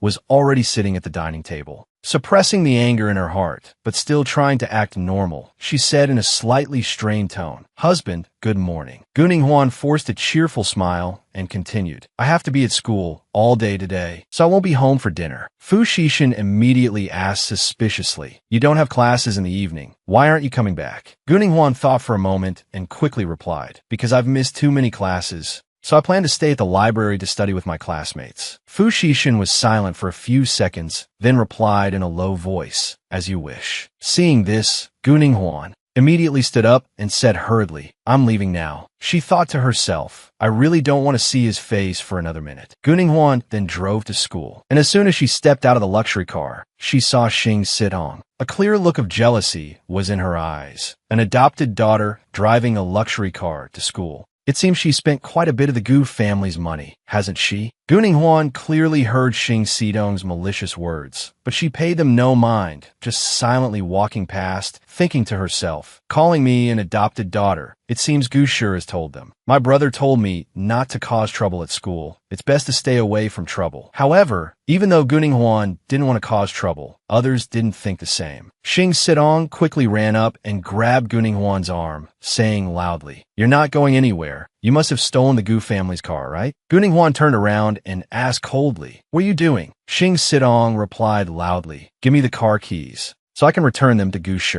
Guning Huan looked at her coldly, her voice hardening. "Let go." She forcefully pulled Xing Sitong's hand off her shoulder. But unexpectedly, Xing Sitong slipped and fell to the ground. Seeing her bag fall on the ground, she screamed, "Oh my God, my bag! I had to save up for a long time to buy it." After that, Xing Sitong got up and started to throw a tantrum, screaming, "Guning Huan, are you crazy? Do you know how much this bag cost? Do you think you're so great coming here?" Guning Huan, her face emotionless, said coldly, "I can afford to compensate you, but I won't. If you have so much free time, go ask Gu Shi and find out who is the real young miss of the Gu family, me or her." After saying that, Gu Ninghuan coldly turned and left. Xing Sidong stood there deep in thought. What did Gu Ninghuan mean by that? Could she be implying? But she immediately dismissed her own thought. Impossible. Gu Shi already said that she is the real granddaughter of the Gu family. Gu Ninghuan must be lying. Later, Xing Sidong went to a coffee shop to meet Gu Shi. Seeing her arrive late, Gu Shi asked, Sidong, why are you so late? Xing Sidong sat down and said, Sorry, I'm late. Then she recounted the entire incident from the morning. It's all that bitch Gu Ninghuan's fault. I just wanted to borrow her car for a bit, but not only did she refuse, she even pushed me down. She also said you were... Gu Shi's eyes widened as she lied. Gu Ninghuan has been my friend since childhood, adopted by the Gu family and raised in luxury. When she was little, she had a very good temperament, always obedient and well-behaved. I never expected her to become so difficult and unpredictable when she grew up. I still consider her a good sister now, but I don't know if I should continue to do so. Xing Sidong didn't doubt Gu Shi's words at all and even sincerely advised, Sure, you're too kind. You shouldn't be so tolerant anymore. She's no longer the Gu Ninghuan of the past. Just now, she said some very harsh things, mocking me relentlessly. Moreover, she told me to go find out the truth about your identities. How utterly absurd. Then, Xing Sidong didn't hesitate to add fuel to the fire. I heard your grandfather's birthday is in a few days. We can take this opportunity to go to the Gu family and clarify Gu Ninghuan's identity, to humiliate her in front of everyone. Hearing this, Gu Shi's heart tightened, afraid the truth would be exposed, and she immediately waved her hands and replied, No, we can't do that. Then she forced a smile and said gently, I don't think we need to be so ruthless. Besides, Grandpa wouldn't want to see us fighting and arguing with each other. Hearing this, Xing Sidong was a little disappointed, but she quickly found another topic to change the subject. Picking up the damaged bag from before, she pretended to be pitiful. Gu Shi, my bag was ruined by Gu Ninghuan. Can you see if you can help me? Gu Shi took a sip of tea, then said softly, I'm sorry, Sitong. I've been swiping my credit card a lot lately to buy a birthday gift for Grandpa, so I don't have much money left now. Hearing this, Xing Sidong, though disappointed, still pretended to be understanding. If that's the case, you don't have to force yourself, I understand. However, in her heart, Gu Shi couldn't help but scheme. Ever since Gu Ninghuan took back everything that was hers, even her living expenses had been cut. It was infuriating. Thinking of this, she grew even angrier, clenching her fists. She remembered a few days ago when she went to knock on Lung Han's door to beg, but the result was not what she wanted. Knock, knock, knock. Lung Han asked coldly, Who is it? Gu Shi pretended to be timid and replied, It's me, Lung Han. I need money to buy a birthday gift for Grandpa. Can you ask him not to freeze my credit card? Lung Han, without a trace of emotion, replied coldly, Freezing the credit card was my idea, because your monthly living expenses are already sufficient. Hearing this, Gu Shi was incredibly jealous and pitifully exclaimed, But why does Gu Ninghuan? Before she could finish her sentence, Lung Han shot her a cold glance, his voice icy. What right do you have to compare yourself to the young miss of the Gu family? After saying that, he turned and left, leaving Gu Shi standing there in anger. She hurriedly chased after him, shouting, Lung Han, if you keep this up, I'll have no choice but to go find Brother Gu Yan. Lung Han was not threatened at all, turning his head back to reply coldly, Go ahead. I'm sure he'll help you and Qi Zihong organize a grand wedding. Hearing this, Gu Shi pretended to wipe away tears and sobbed. Are you threatening me? How could you treat me like this? Did Gu Ninghuan tell you to do this? Lung Han unhesitatingly exposed her true colors, replying decisively. In the past, the young miss cherished you, but now she has seen your true face. The Gu family treating you this way is already the height of mercy. The more Gu Shi thought about it, the more aggrieved she felt. She clenched her fists and told herself, I will absolutely not admit defeat. Gu Ninghuan, you just wait and see. Elsewhere, in the library, when Song Si saw Gu Ninghuan walk in, she greeted her cheerfully. Gu Ninghuan, you've changed. You're not wearing those old-fashioned clothes anymore. You look much more elegant. Gu Ninghuan smiled and said, Thank you. Then Song Si said, What are you still standing there for? Hurry up and sit down. Hearing this, Gu Ninghuan was surprised and thought to herself, She really wants me to sit next to her? I can't believe we can still talk like we used to. She remembered how Song Si had cut off their friendship because Qi Zihong looked down on her. Seeing her lost in thought, Song Si asked, Guning Huan, what are you thinking about? Are you unhappy because I mentioned Gushi? Guning Huan immediately shook her head and explained, no, Gushi, Cheesy Hong, and I are no longer in contact. Hearing this, Song Si happily laughed and said, really? That's great. I told you a long time ago. None of them are any good. Just then, Song Jinyin, who was sitting at the next table, turned his head and said in a low voice, are you two here to study or to chat? Guning Huan heard him, suddenly looked over, thinking to herself, this guy is the exact reason I didn't want to sit here. In a few years, this guy will become a formidable figure that everyone fears. But for now, he still has this frail appearance. Guning Huan immediately lowered her head and mumbled, sorry. She timidly glanced at Song Jinyin, but told herself inwardly, no matter how terrifying he becomes in the future, right now, I can only try to keep the peace. While Guning Huan was sizing up Song Jinyin,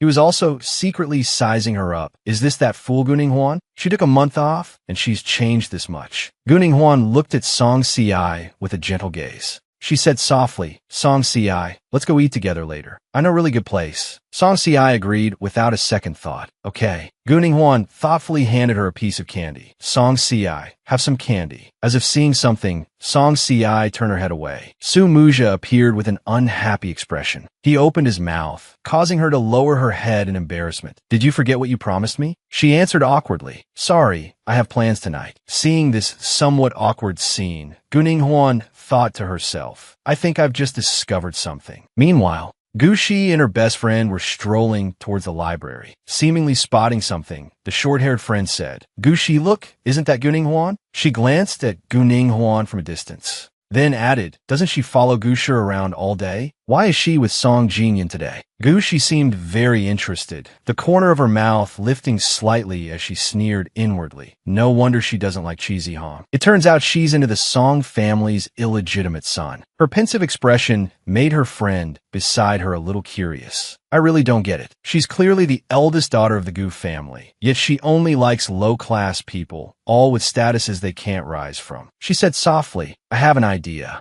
Gushi quickly took out her phone and secretly took a picture of Guning Huan. After taking the picture, she admired it with a despicable look. I'm going to post this photo of Guning Huan on the school forum. Let everyone see how shamelessly Guning Huan is seducing Song Jinyin. A while later, on campus, students were asking each other, have you seen the forum? What's going on? The long-haired girl said, it's hot news. Guning Huan's photo appeared on the phone screen. Next to her was Song Jinyin, and across from her was her classmate Song Si.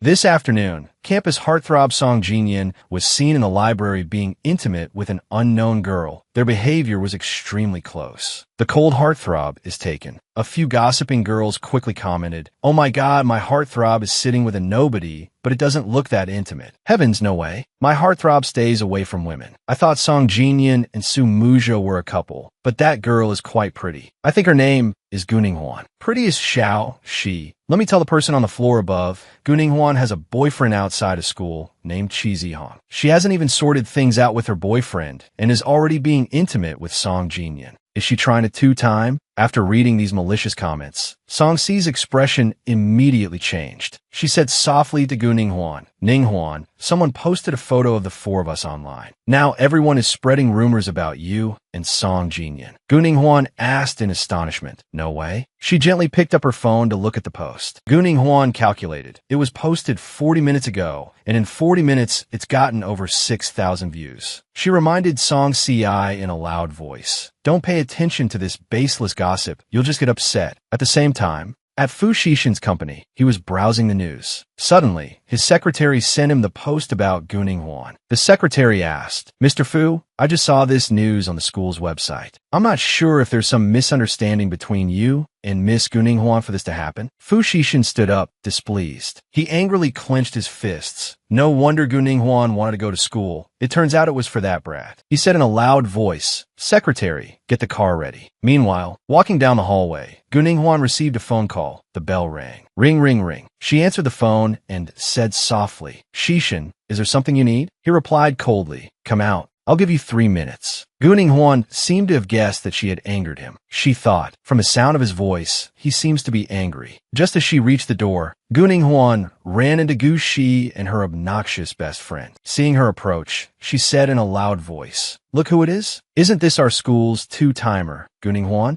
Why the pathetic look?" Guning Huan frowned and shouted, "So is you too." Gu Shi whispered to her friend, "Guning Huan, what you did must have made Mr. Fu very sad. You should know that you're not single anymore." Guning Huan, afraid of nothing under the sun, she retorted seriously, "Cousin Gu Shi, I thought after what happened that day at Shuri Huan, you would have learned your lesson and known to control your temper." Hearing her provocative words, Gu Shi angrily pointed at Guning Huan's face and cursed loudly. "Guning Huan, so what if I'm like this? It's still better than trash like you. First it was Qi Zihong, now it's Song Jinyan. You really are a promiscuous slut." Guning Huan crossed her arms, glared and said in a loud voice, "Please use your brain when you speak. Why would I do anything in a library in broad daylight? Besides, Song Jinyan and I didn't even talk." Gu Shi still wouldn't back down. She opened her mouth wide and added, "Let me tell you, I'm the one who posted the photo. As long as I don't delete it, you can just wait to become famous throughout the school. You slut." Guning Huan sneered. "Gu Shi, you got pregnant in high school and had an abortion for that stranger, didn't you?" Hearing her words, Gu Shi trembled all over, as if she'd been struck where it hurts most. She stammered, "You, what nonsense are you spouting?" Gu Shi unhappily warned, "Guning Huan, don't talk nonsense." Guning Huan put her hands on her hips. Looking at her arrogantly, she said smugly, "Whether I'm telling the truth or not, Lung Han will get us the proof. You know what Lung Han is capable of." Gu Shi was so angry she gritted her teeth. "Guning Huan." She turned to leave in fear. "You can fabricate evidence. You better remember, if this blows up, it's the Gu family that will lose face." Guning Huan said in a loud voice, "Delete the photo and publicly apologize to me. Otherwise, this isn't over." After saying that, she quickly left. "Gu Shi, I have never fought with you for anything, but you have never let me go. If I didn't know about your past, I'm afraid I would never be able to wash away this dirty water online." Guning Huan walked out softly. There was a hint of apprehension on her face. She stood in front of Fu Shishin's car. Guning Huan thought worriedly to herself, "I'm a little scared." Fu Shishin sat in the car. Seeing Guning Huan approach, he opened his mouth coldly. "Get in the car." Frightened, Guning Huan could only obey. She sat beside him, stealing a glance at him. She said in a low voice, "I can really explain. The photos Gu Shi sent you were absolutely sent out of malice towards me." Fu Shishin asked, somewhat unhappily, "So Gu Shi forced you to study with that boy?" Guning Huan said in a loud voice, "What could possibly happen in a library? If I wanted to do something, I wouldn't arrange to meet in a library." He reminded her angrily, "Guning Huan, you're my Fu Shishin's wife. In public, you must maintain distance from other members of the opposite sex." He added, "If someone sends me this kind of news again, I can't guarantee I won't resort to certain measures." Hearing his threat, Guning Huan fearfully covered her body with her hands, thinking in shock, "Measures, what does he want to do?" Guning Huan explained firmly, "I already said, there's nothing between me and Song Jinyan. I won't let you touch my friend." Her expression darkened and added, "I haven't even brought up the matter between you and that Miss Ming. What right do you have to interfere with my freedom?" Fu Shishin asked curiously, "Guning Huan, what do you mean by that?" He frowned. "Freedom. Guning Huan, how many more unfulfilled wishes do you have?" Guning Huan lowered her head. "I can't talk to this person anymore." She unhappily demanded, "Stop the car. I want to get out." Fu Shishin refused, grabbing her small hand with one of his, pulling her into his arms, and said gently, "No, we're going home." Fu Shishin gently touched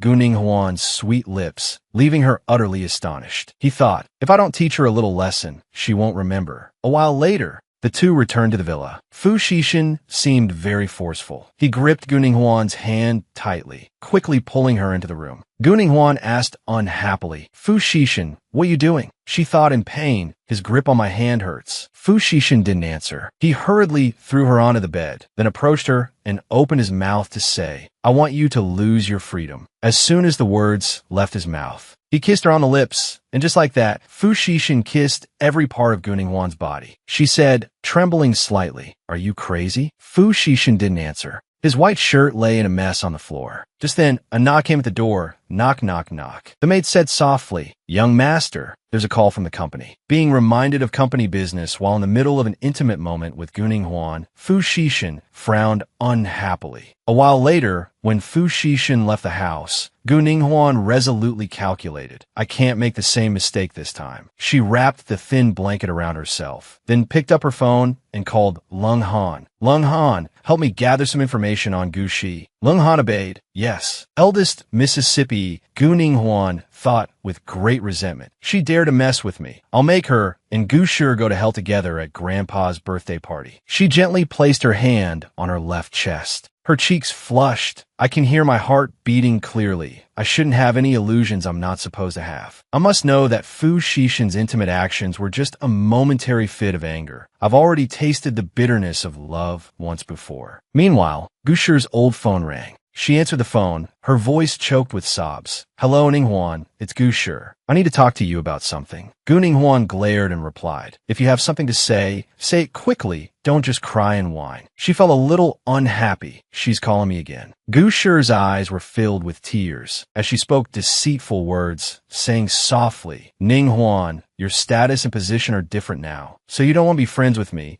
But why did you have Lung Han cut off my allowance? Do you not want me to live anymore?" Gu Ninghuan sat gently on the bed, retorting in a loud voice. "First, I didn't tell Lung Han to cut off your allowance. Second, I am the eldest daughter of the Gu family, and you're just an adopted granddaughter." Gu Shi glared and said, "It seems we can't be friends anymore, but if you change your mind, you can come find me." As soon as the words left her mouth, she broke into a smile, then gritted her teeth and stared at the phone, having secretly recorded their conversation. Gu Shi's heart was filled with schemes. "Not only do I want you to play the villain, but I also want you to lose all the favor of the Gu family." A while later, at a shop, seeing a customer arrive, the staff member politely said, "Welcome to the Gu Tong shop." Xing Sitong saw Gu Ninghuan and looked very annoyed. "It's Gu Ninghuan." Gu Ninghuan looked at her with a serious face. Xing Sitong's face was full of displeasure. She crossed her arms and said, "Gu Ninghuan, you can't afford anything here. Get lost. Don't bother our customers." Hearing her speak so harshly to a customer, the owner beside her shot her a look and reminded her, "Sitong, what nonsense are you talking about? Who gave you permission to talk to a customer like that?" Xing Sitong said in a loud voice, "Boss, you don't know. Don't be fooled by how she's dressed. She has no money. Can't afford our things." Conan Hone frowned and asked, "Is this how you do business, with such an attitude towards customers?" The owner replied softly, "I'm sorry, this is a high-end store, not for ordinary goods." Suddenly, he saw a man standing behind Conan Hone and asked curiously, "Butler Lung, why are you here?" The owner looked up at the butler's cold face and thought to himself, "He's the butler of the Ko family." Hin Tu Dong said snidely, "Now that the Ko family's butler is here, let's see how you'll pretend to be the eldest miss." Butler Lung bowed politely. Eldest Mississippi seeing this, Hin Tu Dong turned her head in astonishment, unable to believe her eyes. "Eldest miss? No,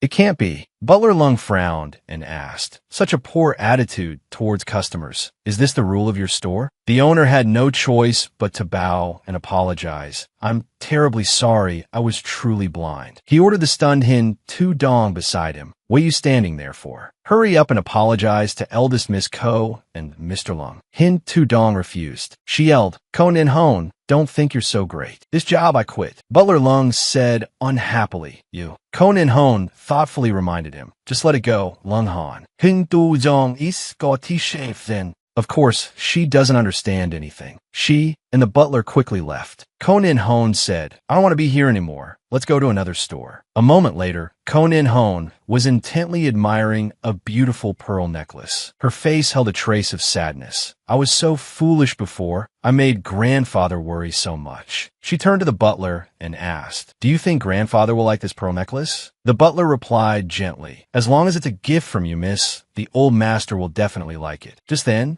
Ko Ti and Hin Tu Dong appeared. Ko Ti was a little embarrassed. She waved and said, "Conan Hone, Lung Han, it's great that you're here. I was just looking for you." Seeing Ko Ti, Conan Hone was truly very unhappy. She asked, "Is something wrong?" Ko Ti said gently, "Tu Dong had a little misunderstanding with you. That's why she spoke carelessly. I brought her here to apologize." Conan Hone turned her face away, complaining, She was the one who chose not to apologize earlier. What is she doing here now? Hin Tu-dong replied awkwardly. The owner is making me pay 30,000 yuan in damages, but I don't have the money. Mr. Lung, could you please put in a good word for me with the owner? Ask him not to make me pay compensation, okay? Ko Nin-hon quickly refused. We don't have time to deal with this right now. Go find someone else to help you. Ko Ti bowed her head fearfully and begged. Ko Nin-hon, she only said those things because she misunderstood you before. Please help her just this once. Ko Nin-hon answered bluntly. I don't want to. At this moment, a sales associate spoke up. Your gift has been wrapped, ma'am. Ko Nin-hon replied softly. Thank you. She rested her chin on one hand, then glanced away, full of disdain. From beginning to end, she never once begged me. She glared, making Ko Ti a little scared. Also, I want to know why Hin Tu-dong misunderstood me, or if someone told her something. Ko Nin-hon couldn't be bothered and left amidst Ko Ti's anger. Ko Ti wanted to go forward and beg Ko Nin-hon, but was blocked by Lung Han. Lung Han spoke coldly. Unlocking that card is impossible. Hearing this, Ko Ti froze. Ko Nin-hon said seriously, in your dreams. Ko Ti's face fell, her expression sorrowful.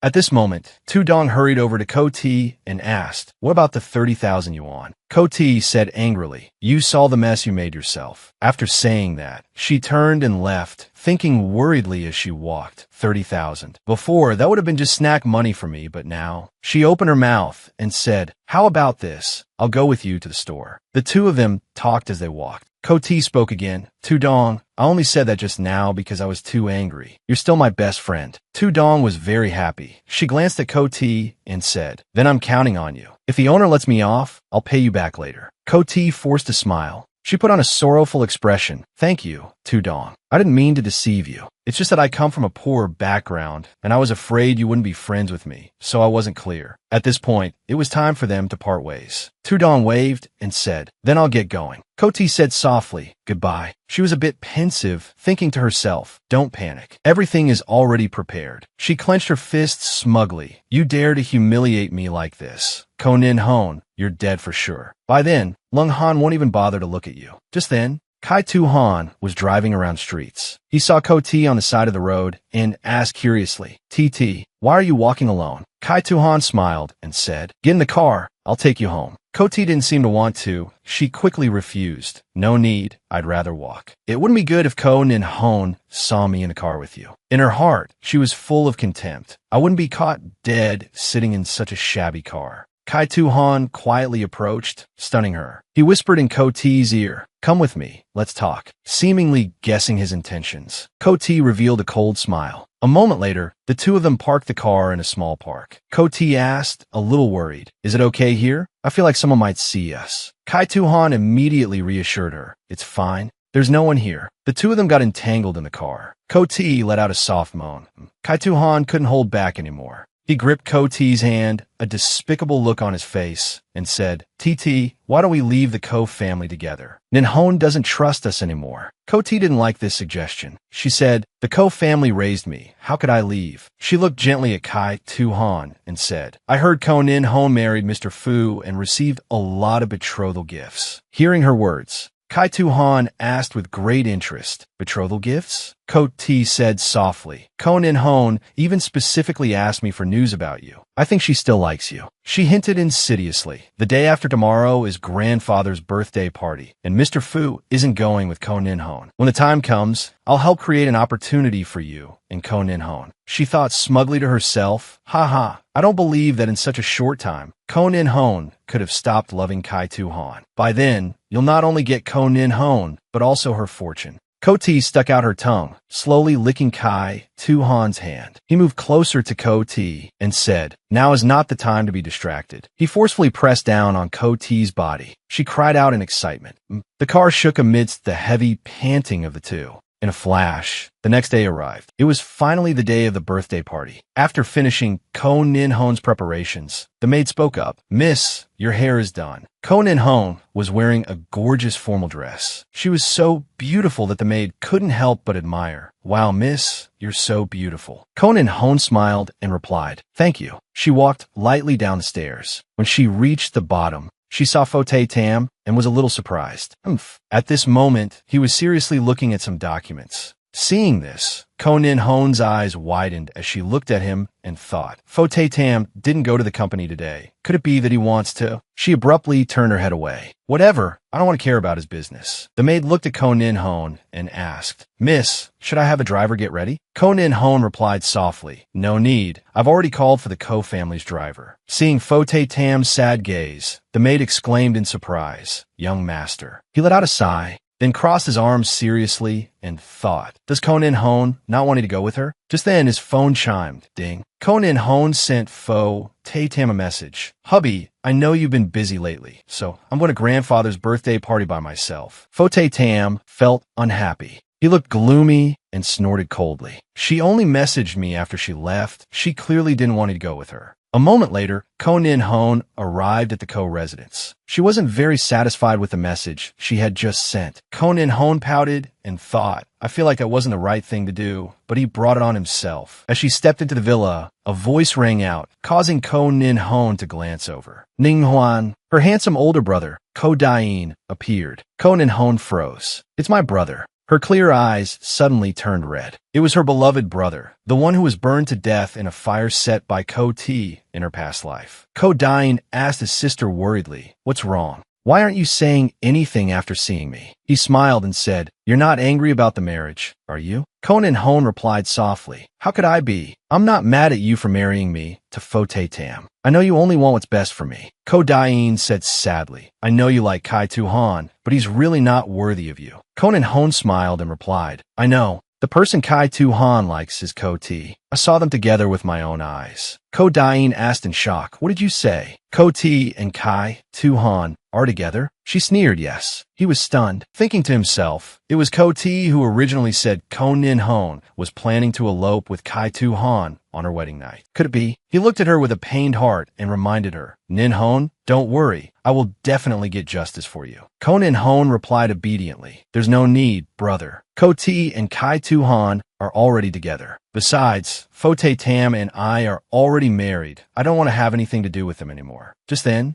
Ko T appeared in a somewhat revealing outfit. She waved and said, Brother Ko Dain, you're back. Did you bring me a gift? He didn't even glance at her and said, Nin Hoon, let's go. Grandfather has been saying how much he misses you. Ko Nin Hoon and Ko Dain quickly left. Seeing this, Ko T called out in shock, Brother Ko Dain. She frowned and thought, what did Ko Nin Hoon just say to Ko Dain to make him treat me like a stranger? A moment later, as Ko Dain and Grandfather were engrossed in a game of chess, Ko Nin Hoon appeared. She said softly, Grandfather, happy birthday. Grandfather called out happily, Ko Nin Hoon, do you want to come play around with me? Ko Nin Hoon was a bit troubled. I'm not good at chess. How about we let Lung Han help me from the side? Ko Dain glanced over and said, You little rascal. That's something Lung Han has to agree to. Lung Han was a little embarrassed. He spoke up, Young master. Lung Han stood behind Ko Nin Hoon and said softly, Eldest miss, I will stand by and guide you. Please have a seat. Suddenly, a figure appeared at the door, Kai Tu Han, holding a small gift. He smiled and said, Grandfather, Tu Han is also here to wish you a happy birthday. Kai Tu Han secretly glanced at Ko Nin Hoon, who was laughing and talking happily with Lung Han. Because she was so beautiful, his face was full of interest. She's so different from before. He spoke up and invited, Nin Hoon,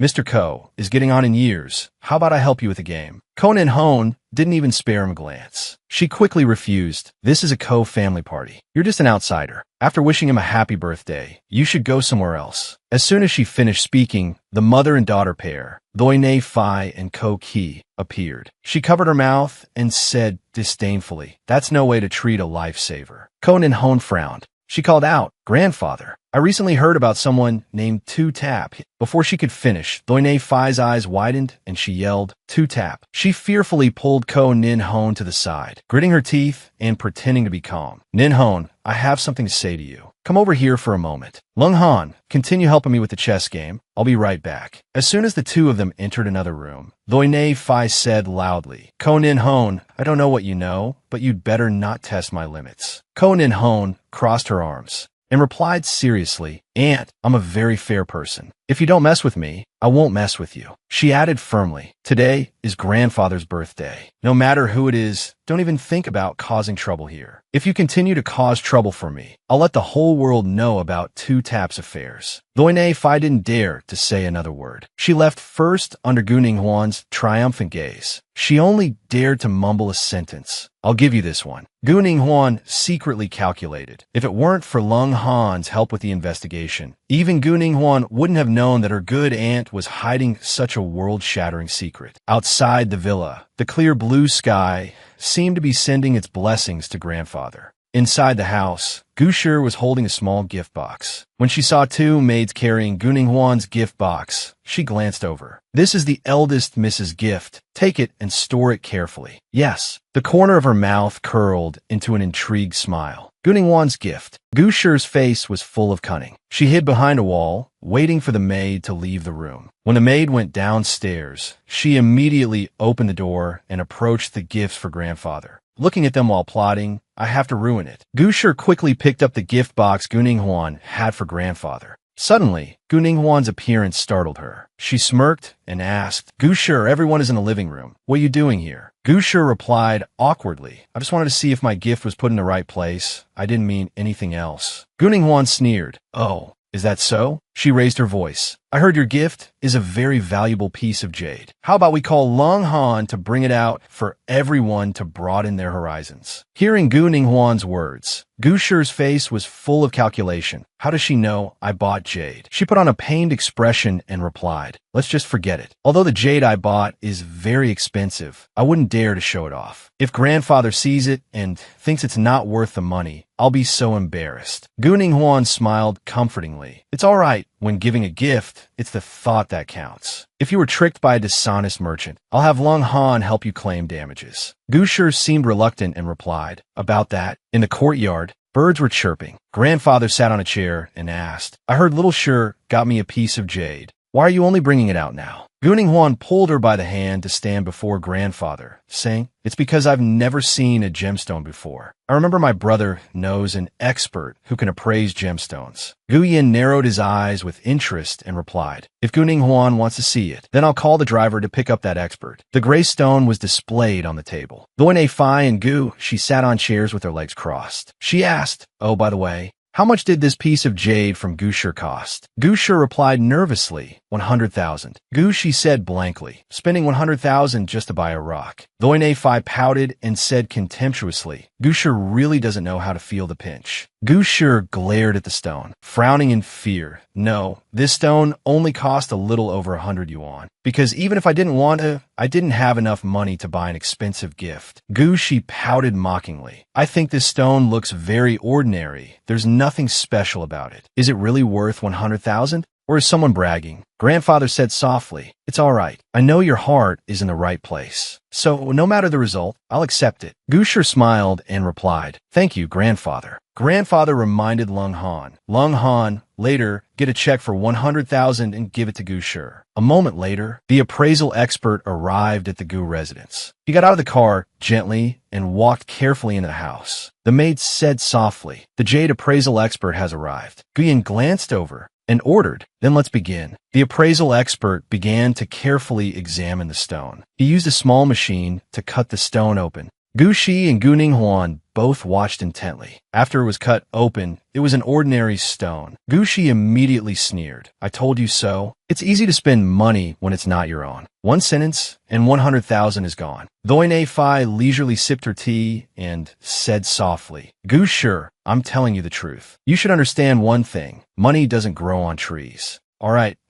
I know Gu Shi is still young. How would she know if the stone is good or not? We can't completely blame her for this. Gu Shi pretended to be curious and asked, but I'm very curious. I heard that recently Lung Han only gives Gu Shi 1,000 yuan a month for living expenses. So where did Gu Shi's 100,000 come from? Hearing this, grandfather immediately asked Lung Han, what's this about? Lung Han, standing nearby, immediately answered, this is money she stole. Before he could finish his sentence, Gu Shi immediately stood up and interrupted. It's because I requested it myself. For all these years, the Gu family has raised me, giving me good food and nice clothes. I should be independent now. Then she feigned a pitiful look. Since I'm not a blood relative of the Gu family, I shouldn't continue to receive the family's grace. Grandfather was immediately moved to pity by Gu Shi's pitiful appearance. Silly child, although you are not of the Gu family's bloodline, I have always regarded you as my own granddaughter, no different from my own flesh and blood. Hearing this, Gu Shi's eyes immediately lit up. She softly thanked grandfather, but inwardly she sneered. Granddaughter? How disgusting. Seeing grandfather sympathizing with Gu Shi immediately stood up and added, if Gu Shi was scammed, shouldn't we find that swindler and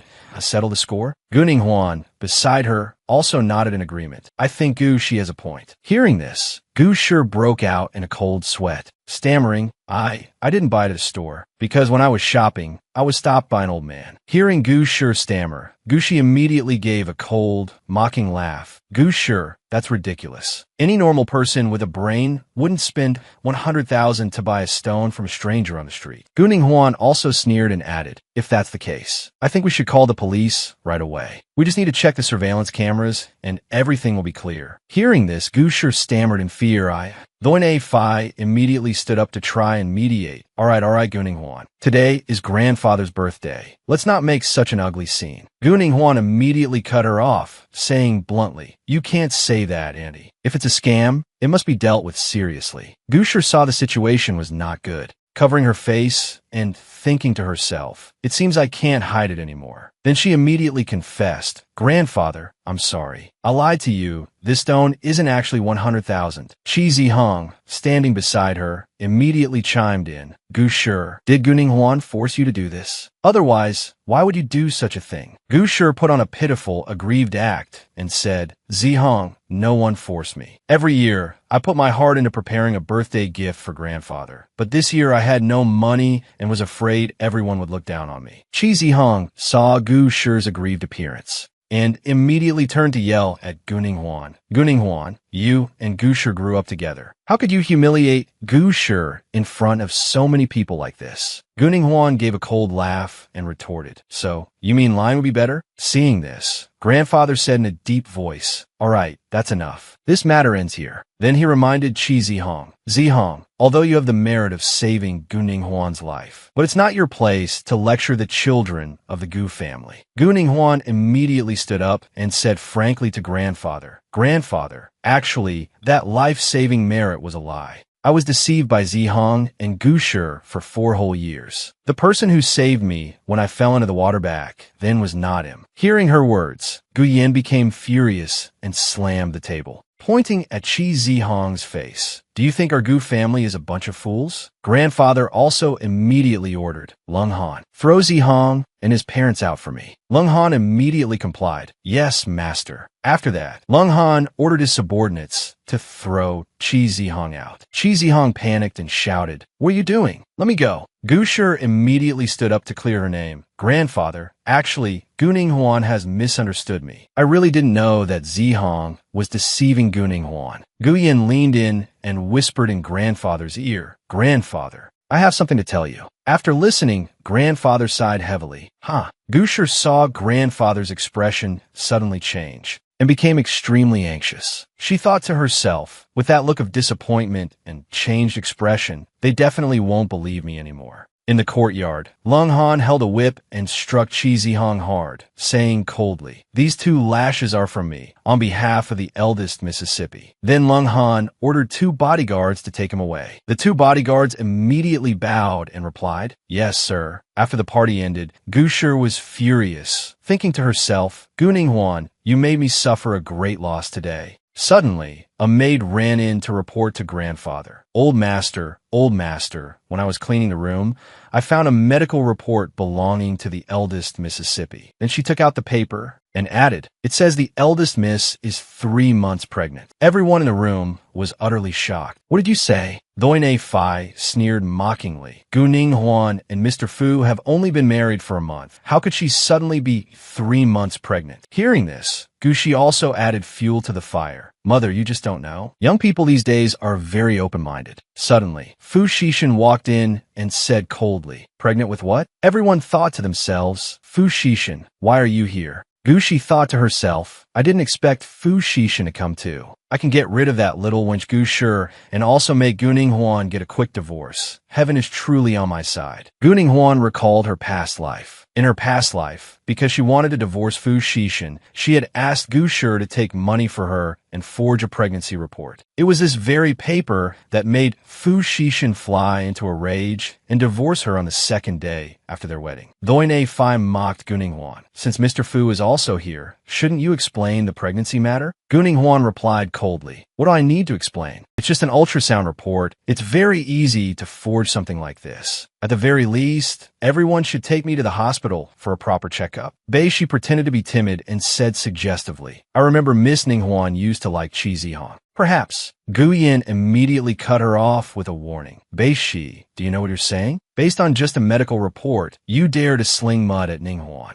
Shi pretended to be ignorant and replied, Young master, please calm down. I work at the Gu residence and have seen the eldest miss go out in the middle of the night. Who knows? Gu Yin looked at her coldly and said in a cold voice, You're speaking more and more nonsense. Guning Huan immediately exposed her. Wait a minute. I've never had an ultrasound, so how can this pregnancy report exist? Shi, why do you want to tarnish my reputation? Shi immediately replied, I'm not lying. Whether the eldest miss is pregnant or not, only you yourself know best. Guning Huan said softly, What you said isn't wrong, but her next words were like a hammer blow to her heart. I heard that recently she often goes to the orphanage to visit a boy named Suo Tooni. I wonder what his relationship is with you. Bai Elf was stunned. Panicked. How does Guning Huan know? She immediately snapped.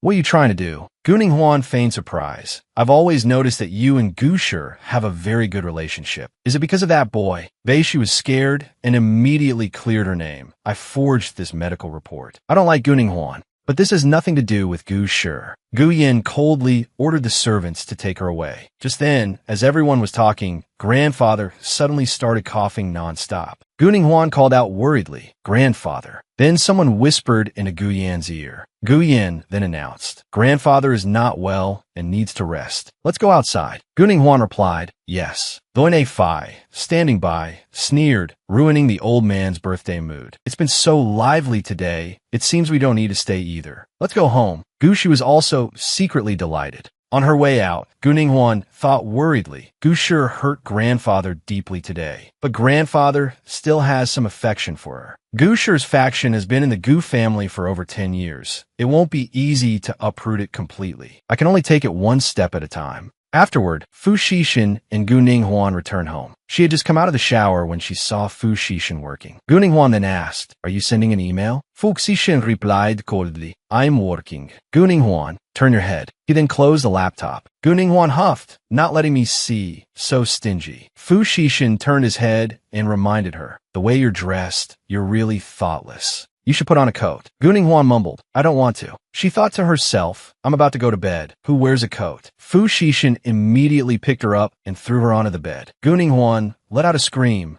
She asked warily, What are you trying to do? Fu Xixin replied in a deep voice, You brought this upon yourself. Guning Huan was wrapped tightly in the blanket, struggling but unable to move. She let out a soft moan. Fu Xixin looked down at her, his cold gaze carrying a hint of mockery. Weren't you very calm at the Gu family's house just now? How are you now being troubled by a small blanket? Guning Huan was wrapped in the blanket, curled up like a fat caterpillar. Then she wriggled out of the blanket, chuckling sheepishly. Hubby, you're so smart. You knew I was acting with just one look. She carefully observed his expression, then put on a pitiful look. But hubby, I'm really uncomfortable right now. Can you help me get out of this blanket? Fu Xixin nodded with a hoarse voice. All right. After he gently pulled her out of the blanket, Guning Huan asked softly with a hint of worry, You're not mad at me, are you? He pushed her away forcefully and said coldly, Stay away from me. His action was more sudden than she had expected, leaving her momentarily bewildered. What on earth is wrong with him? Then she lay on the bed, silently thinking things over. Gu Shi had put her name on the ultrasound report. If this wasn't handled well, it would definitely have a huge impact on her reputation. Such a dangerous matter. Not telling Fu Xixin about something so important, I was indeed a bit out of line. I should apologize to him. Then she turned her head to look at Fu Xixin, who was focused on his work. She thought to herself, but right now, I don't quite dare to face him. Afterwards, Guning Huan decided to go downstairs to make a cup of coffee and bring up your coffee. She placed the cup on the table. and said hesitantly, "About this morning, I'm truly sorry." Suddenly, her foot slipped. Her only thought was, this fall is definitely going to hurt. But just as she was about to hit the floor, Fu Xixin quickly caught her, saving her life. Gunning quickly said, I'm sorry, are you okay? I really didn't mean to bump into you." Fu Xixin looked at her worried expression and thought to himself, "She's concerned about me." He said softly, "I'm fine." Even so, he still felt a distance between them, as if she was still keeping a certain distance from him. Not long ago, she said he was the only one in her heart, but in the end, it seemed to be just a lie, deceiving himself. "Get up." Gunning also stood up immediately, letting out an embarrassed hum. Then she sat on the bed and picked up her tablet to browse, but her mind was elsewhere. Gu Shi is building herself an image of a pure goddess while showing off so many luxury goods. So vain, always trying to create the image of a rich young lady. So that's how it is. How outrageous. Then she put her phone down. The phone on the bed vibrated, seeming to have a new message. She opened her phone. Seeing that Xing Sidong wanted to add her as a friend again, she let out a cold laugh. How ridiculous. Then she immediately added Xing Sidong to her blacklist. After that, she turned off her phone and lay down on the bed, her mind a bit of mess, feeling that things were truly getting more and more complicated. After finishing his work, Fu Xixin walked towards the bed. Seeing she was already asleep, he frowned. "Asleep already? But this is my bed." He sighed and turned off the light, thinking to himself, oh well. Unexpectedly, just after he lay down, Gunning, in her sleep, naturally shifted towards him and unconsciously hugged him. Fu Xixin's whole body stiffened, not daring to move. Damn it, is she really asleep or just pretending? Oh no, I think I'm having a reaction. The next morning, Gunning woke up with a soft hum. Seeing that Fu Xixin wasn't beside her, she wondered, where did Fu Xixin go? Then she changed her clothes and went downstairs. The maid asked caringly, "Madam, do you need me to arrange for a driver to take you to school?" Gunning smiled and said, "No need. I could drive myself." Fu Xixin, sitting on the sofa, glanced at her, his tone cold. Going to school in such a short skirt? Seeing him angry so early in the morning, Gunning thought to herself, what's wrong with him today? The air is full of gunpowder today. Someone was completely unaware of what had happened last night. Hearing his remark, she blushed slightly, and this skirt did seem a bit too short. Then she said, "I'll go change into another skirt." As she drove to school, Gu Shi and Xing Sidong blocked her way. Gunning asked coldly, "What do you two want?" Xing Sidong stepped forward and said with a timid expression, "Miss Gu, it was I who had eyes but failed to see Mount Tai, offending you without knowing your status. I was wrong. Please accept my apology." Then she bowed and pleaded, "Lend me 30,000 yuan. I'll definitely pay you back when I have the money." Gunning immediately saw through their act and sneered, "You're only apologizing to me because you're in urgent need of money. This apology has no sincerity at all." Xing Sidong said aggrievedly, "Gunning I really know I was wrong." Gu Shi, standing by, thought to herself, if the antique shop owner hadn't suddenly changed his mind, I wouldn't have bothered coming to find you. Then she put on an extremely weak appearance. "Ninghuan, you know she doesn't have any money. With your noble status, please help her." Gunning frowned at Gu Shi. "What are you doing?" Gu Shi pretended to wipe her tears and sobbed. "Or how about I kneel and beg you?" Xing Sidong also sobbed. Gunning turned and said, "I don't need you to kneel. Don't block my way." She was furious inside. What on earth is she trying to do? Then she pretended to be aggrieved. "Gunning, I know you misunderstand me, but Song Si isn't sincere with you." Hearing these words, Gunning immediately knew she was trying to drive a wedge between her and Song Si.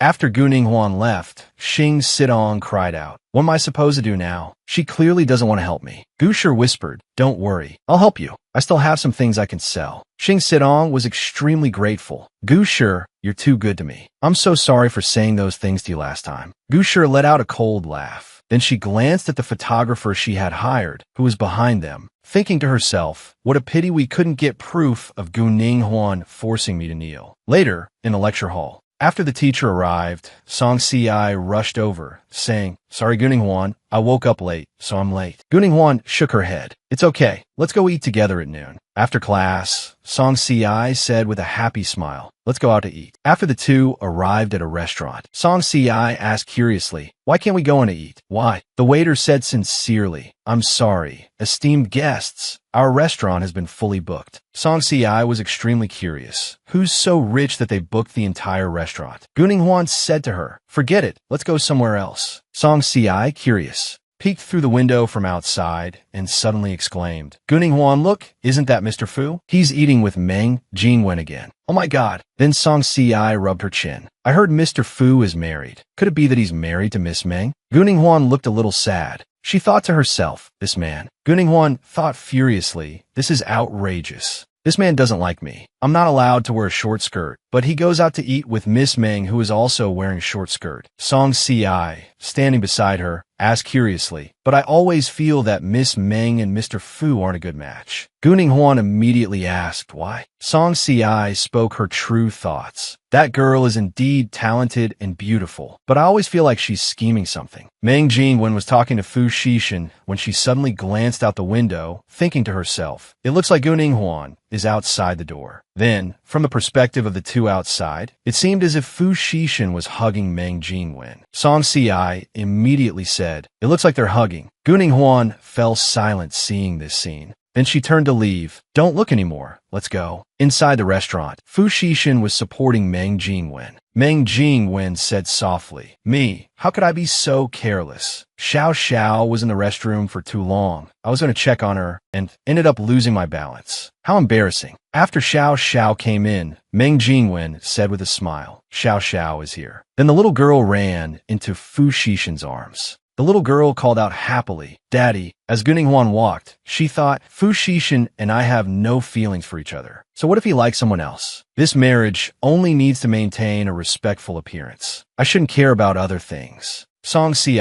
walking beside her, still unaware of what had happened, said cheerfully, Ning Huan, let's go eat hot pot. I know a really good hot pot place nearby. Guning Huan smiled and replied, okay. Suddenly, as the two were walking, they ran into Song Jinyan. Song Jinyan immediately asked, why are you two here? Song Si walked over to him and called out, brother, why are you here too? He looked at Song Si and replied, I asked you first. Song Si smiled and replied, Guning Huan and I are planning to go eat hot pot. He nodded. Come eat with me, my treat. Song Si turned to ask Guning Huan, Guning Huan, what do you think? Guning Huan hesitated, suddenly feeling like she didn't want to eat hot pot anymore. I'm heading back first. Seeing Guning Huan seemingly avoiding him, he thought to himself, Guning Huan seems to be a bit wary of me. Did I do something to offend her? Song Si looked at her happily and said, if you're not eating, I won't eat either. Let's go back together. Hearing this, Guning Huan hesitated, but she felt she couldn't let Song Si down. At this moment, Song Jinyan, standing punk, spoke up. Song Si, haven't you been mentioning over and over that you wanted to eat hot pot at that place? Why are you saying you want to go back now? Song Si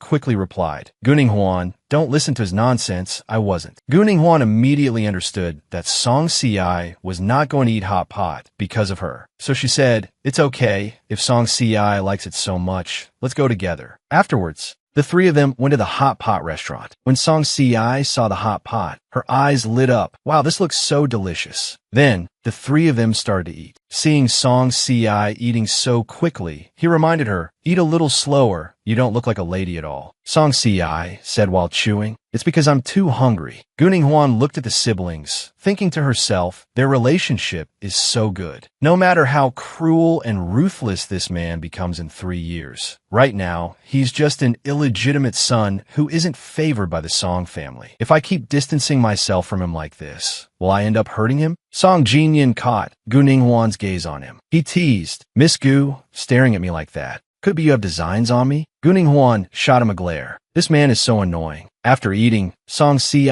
smacked her lips in satisfaction. She said happily, I'm so full. Thanks for treating us to hot pot. He teased the two girls. I really didn't expect you two girls to eat so much. His words made the whole table laugh. Suddenly, as they reached the door, Song Si stopped, a worried look on her face. Oh no, I think I dropped something in the hot pot restaurant. After saying that, she rushed back into the restaurant to look for it, leaving him and Guning Huan waiting at the door. He sighed and shook his head. How could she be so careless? Suddenly, Fu Xixin and Meng Jingwen's car drove by, just in time to see Song Jinyan standing next to Guning Huan. Meng Jingwen glanced at Fu Xixin. Isn't that Miss Gu? The person next to her seems to be the illegitimate son of the Song family. Why are they together? Meng Jingwen pretended to provoke him. I heard before that although Song Jinyan is an unwelcome illegitimate son, he's a very outstanding person. He and Guning Huan look like a good match. Fu Xixin shot her a cold glance. You're talking too much. Meng Jingwen lowered her voice and feigned innocence. Xixin, I know you're not happy, but Miss Gu has had an unruly personality since she was a child, and it hasn't changed even after getting married. Before she could finish her sentence, she saw Song Si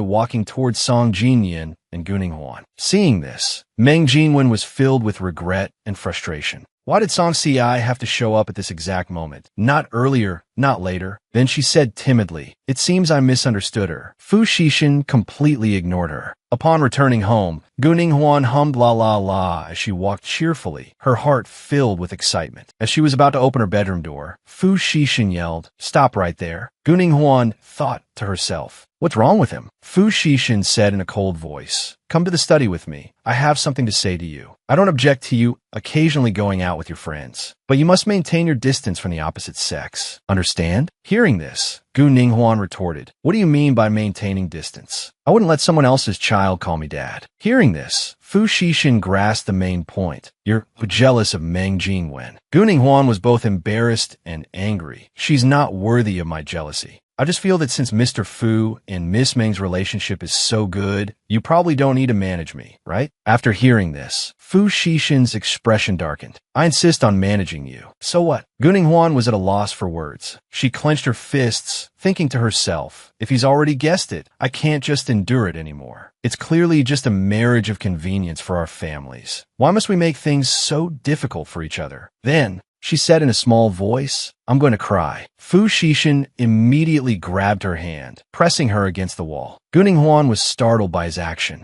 She thought in a panic, what does he want to do? Suddenly, Fu Xixin wrapped his arm tightly around her waist and kissed her on the lips. Guning Huan tried her best to push him away, but couldn't, almost unable to breathe. A long moment later, he finally let her go. Guning Huan immediately escaped from Fu Xixin's embrace. Fu Xixin looked at her. Your words just now made me very angry. Guning Huan lowered her head, aggrieved and angry. Am I not the one who's been wronged? Yes, I'm wronged. I'm incredibly wronged. Then she ran off, crying. She ran back to her room, closed the door, and curled up on the bed. A chilling sensation enveloped her heart. Fu Xixin already has another woman, yet he still came to kiss me. How outrageous. The next day, Guning Huan returned home, and the maid greeted her warmly. Young mistress. You back? Guning Huan asked in surprise. Where is Fu Xixin? The maid replied, young master hasn't returned, but there's a guest. Before she could react, Meng Jingwen walked out holding Xiao Xiao's hand, smiling brightly as she said, Guning Huan, Xiao Xiao and I are here waiting for Xixin.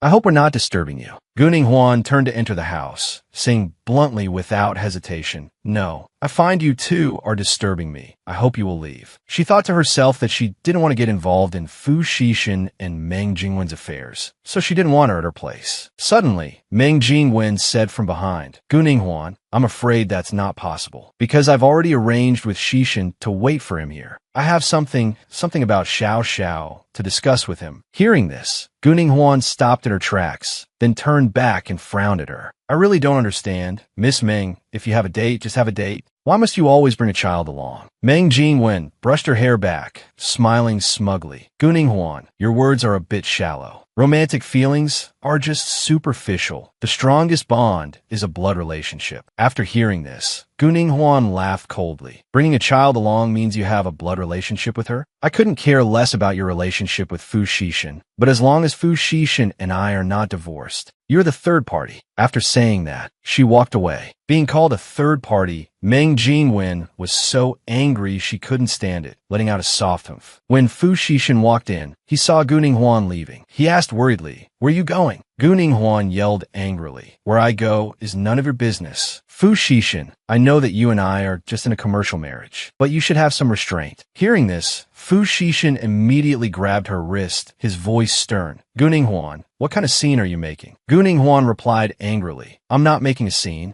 Let go. Then she wrenched her hand free and ran off. Meng Jingwen stood to the side, feigning grievance. Xishan, Guning Huan won't listen to you. You should go talk to her. She's been spoiled since she was a child. It's inevitable that she's a bit willful. Fu Xishan went to find Guning Huan, leaving Meng Jingwen feeling extremely annoyed, truly unhappy. Xishan, this heartless man, has never cared about any woman, yet now, the moment Guning Huan leaves, he chases after her. Guning Huan drove away. As she drove, she thought, just thinking about that Meng Jingwen makes me furious. I don't want to go back to the Gu family home. So where should I go? Suddenly, a series of urgent honks sounded. Only then did Guning Huan realize a truck seemed about to crash into her. She hurriedly slammed on the brakes, wrenched the steering wheel, and with a loud bang, the car was hit. A bystander on the side of the road screamed, "There's been a car accident." Fu Xishan, who had also caught up, immediately ran towards her car, shouting loudly, Guning Huan. He opened her car door. How did this happen? Why didn't the car's airbag deploy? Then he helped her out of the car. Fu Xishan, extremely anxious, tried to wake Guning Huan. Wake up. Guning Huan faintly opened her eyes and suddenly saw blood all around her. Blood. I'm bleeding so much, am I going to die? Then she spoke weakly. Fu Xishan, promise me. If I die, you must protect the Gu family, protect my family. I'm so tired, I can't keep my eyes open anymore. Then she passed out. Fu Xishan held her tightly, roaring, I won't let you die. Do you hear me?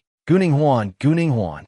In the hospital, Guning Huan was receiving a blood transfusion. After she woke up, the nurse on duty ran to the door and said, the patient is awake, the family can go in. Fu Xishan immediately rushed into the hospital room. Seeing him, she frowned and asked, why are you here? Fu Xishan immediately threw his arms around her, his whole body trembling. Guning Huan, I'm warning you. If you die, I will absolutely not spare the Gu family. Guning Huan was startled by his action. Is he worried about me? She thought to herself, but she felt something wasn't quite right. Even if there were no feelings between them, they were still a married couple after all. Then, she suddenly coughed a few times. Fu Xishan let her go, handing her a glass of water. Drink some water. After drinking the water, she said hesitantly, thank you. When can I be discharged? Fu Xishan turned and said to her, if there are no complications, you could be discharged the day after tomorrow. Then he left. Guning Huan held her bandaged head, painfully thinking about this strange traffic accident. Could someone be trying to harm me? After I was safe, did someone tamper with my car? Outside the hospital room, Fu Xishan asked his secretary in a cold voice, have you found anything? The secretary replied, the driver who hit the young mistress has been caught and is being interrogated. Fu Xishan's voice was as cold as ice. I don't care what methods they use. They must find a mastermind behind this. At the same time, Meng Jingwen brought flowers to visit Guning Huan. Seeing her approach, Guning Huan frowned. Why is it you? What are you doing here? Meng Jingwen feigned taking the blame. I'm sorry, Guning Huan. It's all because of me that you got hit by a car. Then,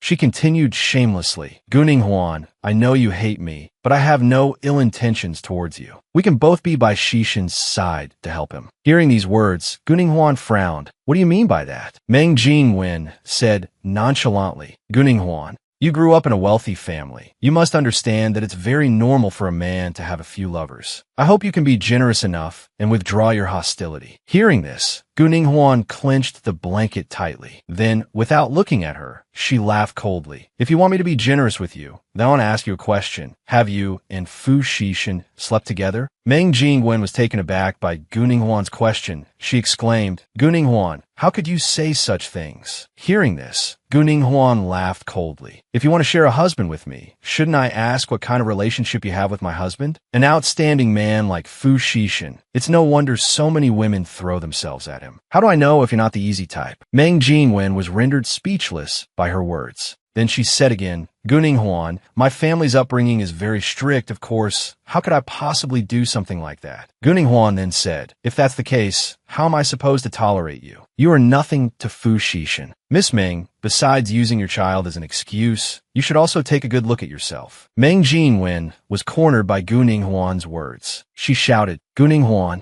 you gone too far. Then she ran off, crying aggrievedly. She ran out of the hospital. She thought with extreme anger, Guning Huan is mocking me for only knowing how to use Xiao Xiao to get close to Fu Xixin. Compared to someone like her who is just in a marriage of alliance, what right does she have to mock me? In any case, in this world, besides me, there must be someone who wants her dead more than I do. At the Fu residence, the maid reported, besides the bleeding on her head, the young mistress is fine. And today, when I saw the young mistress, I also saw Miss Meng run out crying. Fu's mother waved her hand. All right, you may leave. The maid immediately replied, yes. I'll be leaving. Fu's mother thought to herself, how will this matter develop? The next day, when Guning Huan was discharged from the hospital, she was very surprised to see Fu Xixin had come to pick her up. Guning Huan asked with some suspicion, you came to pick me up for the hospital? Fu Xixin put both hands in his pockets, looking at her intently as he said, why are you speaking so formally today? Your attitude towards Miss Meng yesterday wasn't like this. Guning Huan crossed her arms and thought to herself, I wonder what that Meng Jingwen said to him? Fu Xixin turned and said, never mind, Guning Huan, come with me. She suddenly asked, Fu Xixin, do you like Miss Meng? Fu Xixin didn't answer. This made Guning Huan a little disappointed. She thought, that's right, my relationship with Fu Xixin is just a marriage of alliance, so he doesn't have to answer my question. Upon returning home, Guning Huan suddenly noticed there were many new maids. They all bowed their heads very respectfully to the two of them. She felt it was very strange and asked, what's going on? A maid stepped forward to introduce, this is the new housekeeper. The new housekeeper walked towards the two of them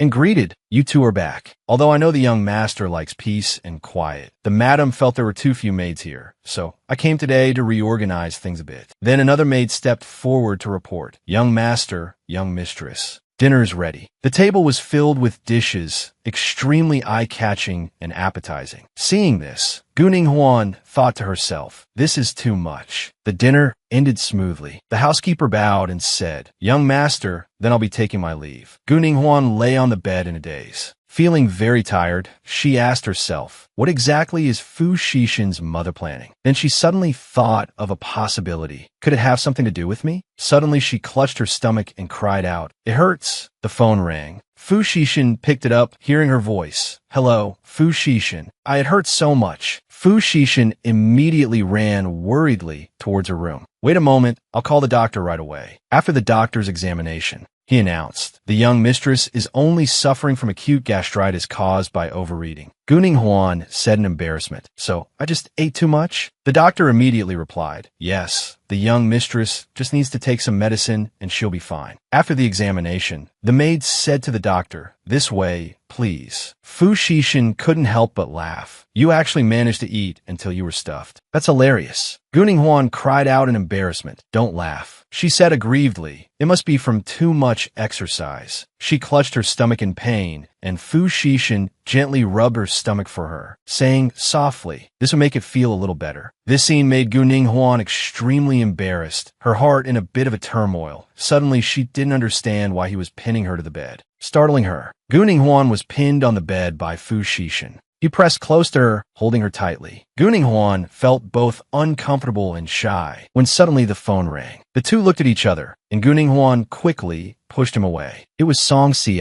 Guning Huan picked up the phone and answered. Hello, Song Si said in a panic. Guning Huan, you lied to me. How could you hide something as big as a car accident from me? Do you even consider me a friend? Guning Huan said flusteredly, it's my fault. I just didn't want you to worry. Rest assured, I'm fine. But Song Si on the other end retorted, I don't believe you. I have to see with my own eyes that you're okay to be at ease. I'm coming to see you tomorrow. Then Song Si immediately hung up. Guning Huan hadn't even had time to react. Huh? She was stunned. Song Si wants to come over. Doesn't that mean my secret will be exposed? The next day, Song Si arrived, and the two sat down to talk. Song Si questioned, why did you move out? Did you have a fight with your family? Guning Huan forced a smile. Not at all. She thought to herself, Fu Xixin and I are secretly married. I still haven't told her about this. Song Si said worriedly, you know, this villa area is managed by the Fu family. It's not a place you can get into just by having money. Then Song Si looked around in horror. Could it be that you're being kept? Guning Huan immediately said, stop, get that thought out of your head. Then Song Si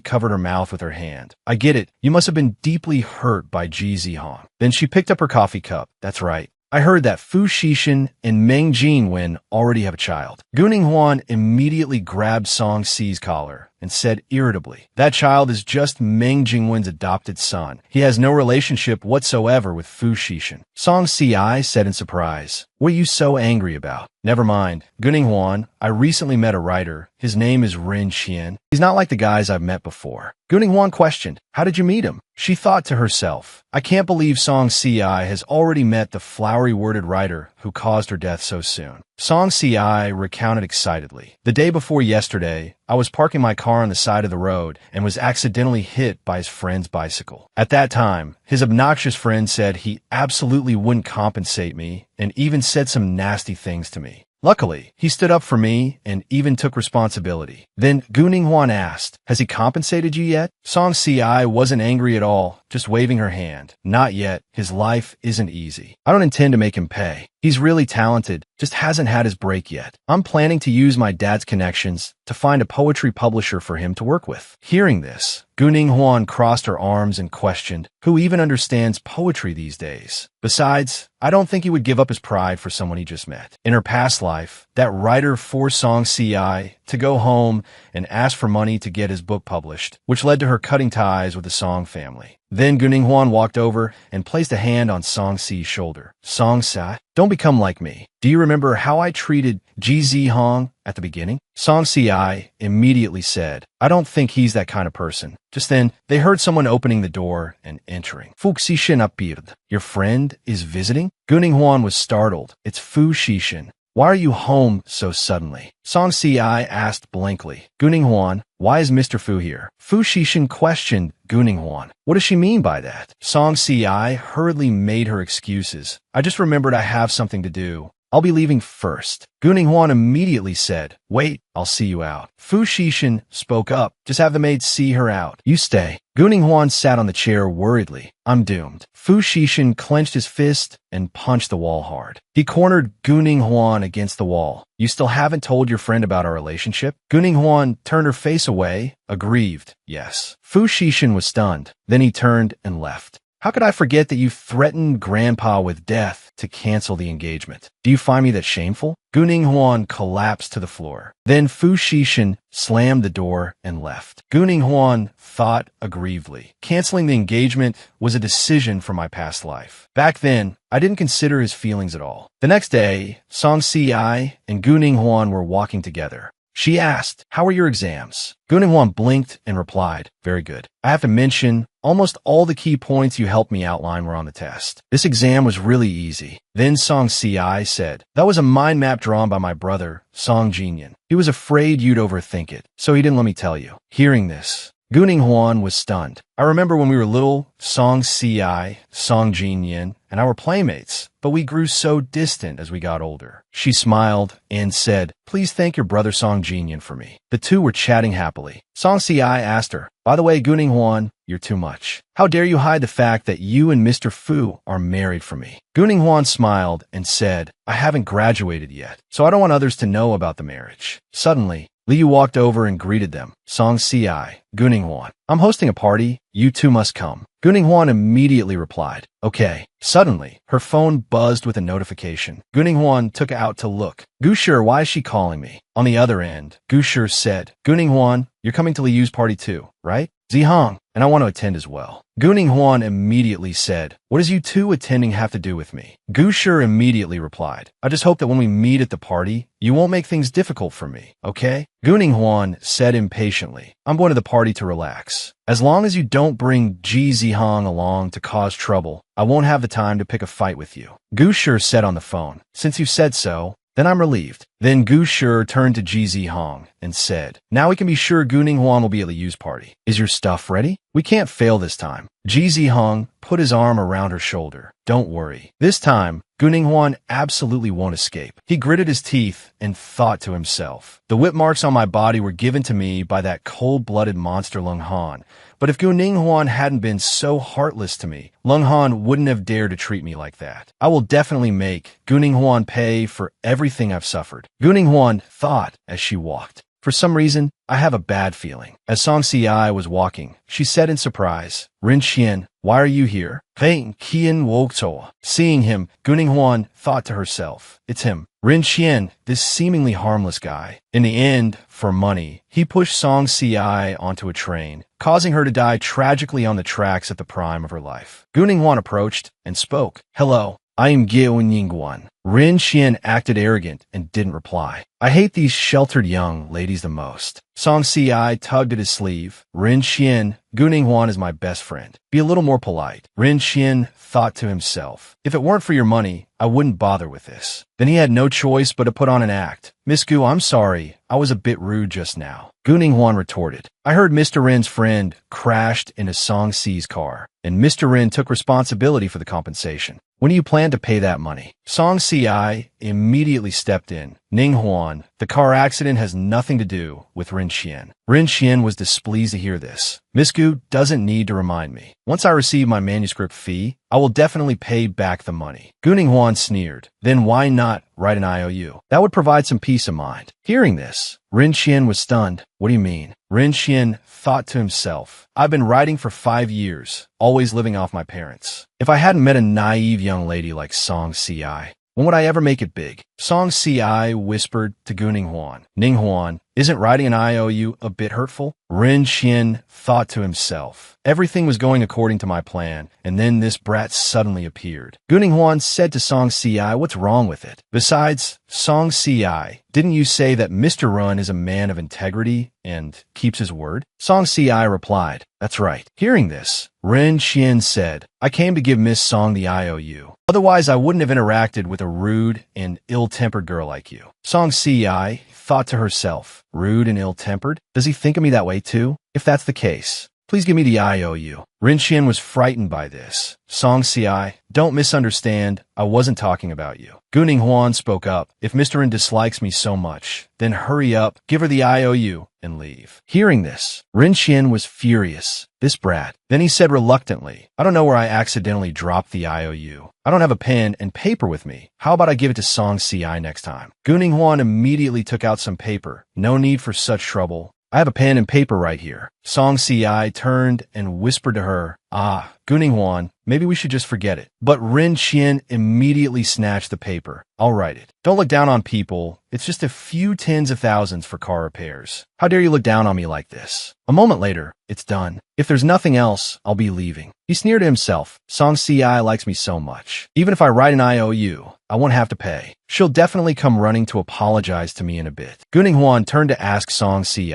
Song Si, aren't you going to chase after him? Song Si lowered her head, clenched her fists, and left. Forget it. It turns out we're not the same kind of people. I never wanted the money in the first place. If he doesn't pay, I'll just tear up the IOU. Guning Huan immediately said, no need to tear it. I think you and he will meet again. Song Si immediately took out her phone. Then I'll block him. I'm heading back. Goodbye. Just as she unlocked it, Rin Qian was standing behind Guning Huan. Guning Huan turned around, surprised. You were following me. Rin Qian pointed at her face. You kept humiliating me just now, putting on an act in front of Song Si.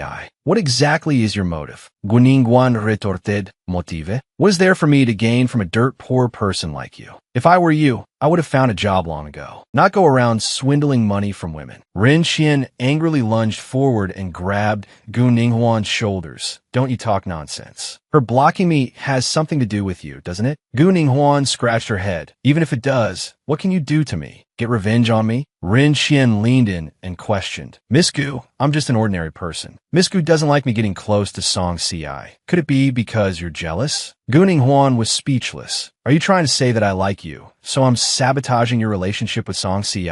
Seeing his sinister smile, this guy seems like a lunatic. Who do you think you are? What talent or virtue do you possess to think that both Song Si and I like you? Hearing this, Rin Qian said angrily, Ew. Then he pulled out a knife. You damn brat. Guning Huan was horrified. Rin Qian, what are you doing? I'm warning you. Don't do anything rash. Rin Qian raised the knife. I'm going to kill you. Guning Huan quickly dodged. Looking at the sharp knife, Rin Qian, calm down. Killing me won't do you any good. Besides, this is the roadside. There are many cameras. You won't be able to escape. Hearing that, Ren Xian thought to himself, that's right, I can't go to jail for killing this brat. Seeing this, Guning Huan thought to herself, it seems he's calmed down. After that, she hurriedly opened the car door. Sitting in the car, she still hadn't recovered from the shock. How can there be such a person in the world? Arriving home, she saw the maid holding something. What are you holding? Is it a pipa? Who bought this instrument? The maid replied, Miss, this is a gift sent by Mr. Don Hai. Guning Huan was stunned. In her past life, Don Hai was a famous pipa master, and his skill in crafting pipas was also among the best in the world. Her grandfather had always wanted to commission Mr. Don to make a pipa for him, but never succeeded. Yet now, it appeared right before her eyes. An opportunity like this probably wouldn't come a second time. At this moment, as Fu Xishan was just walking up the stairs, Guning Huan began to play the pipa.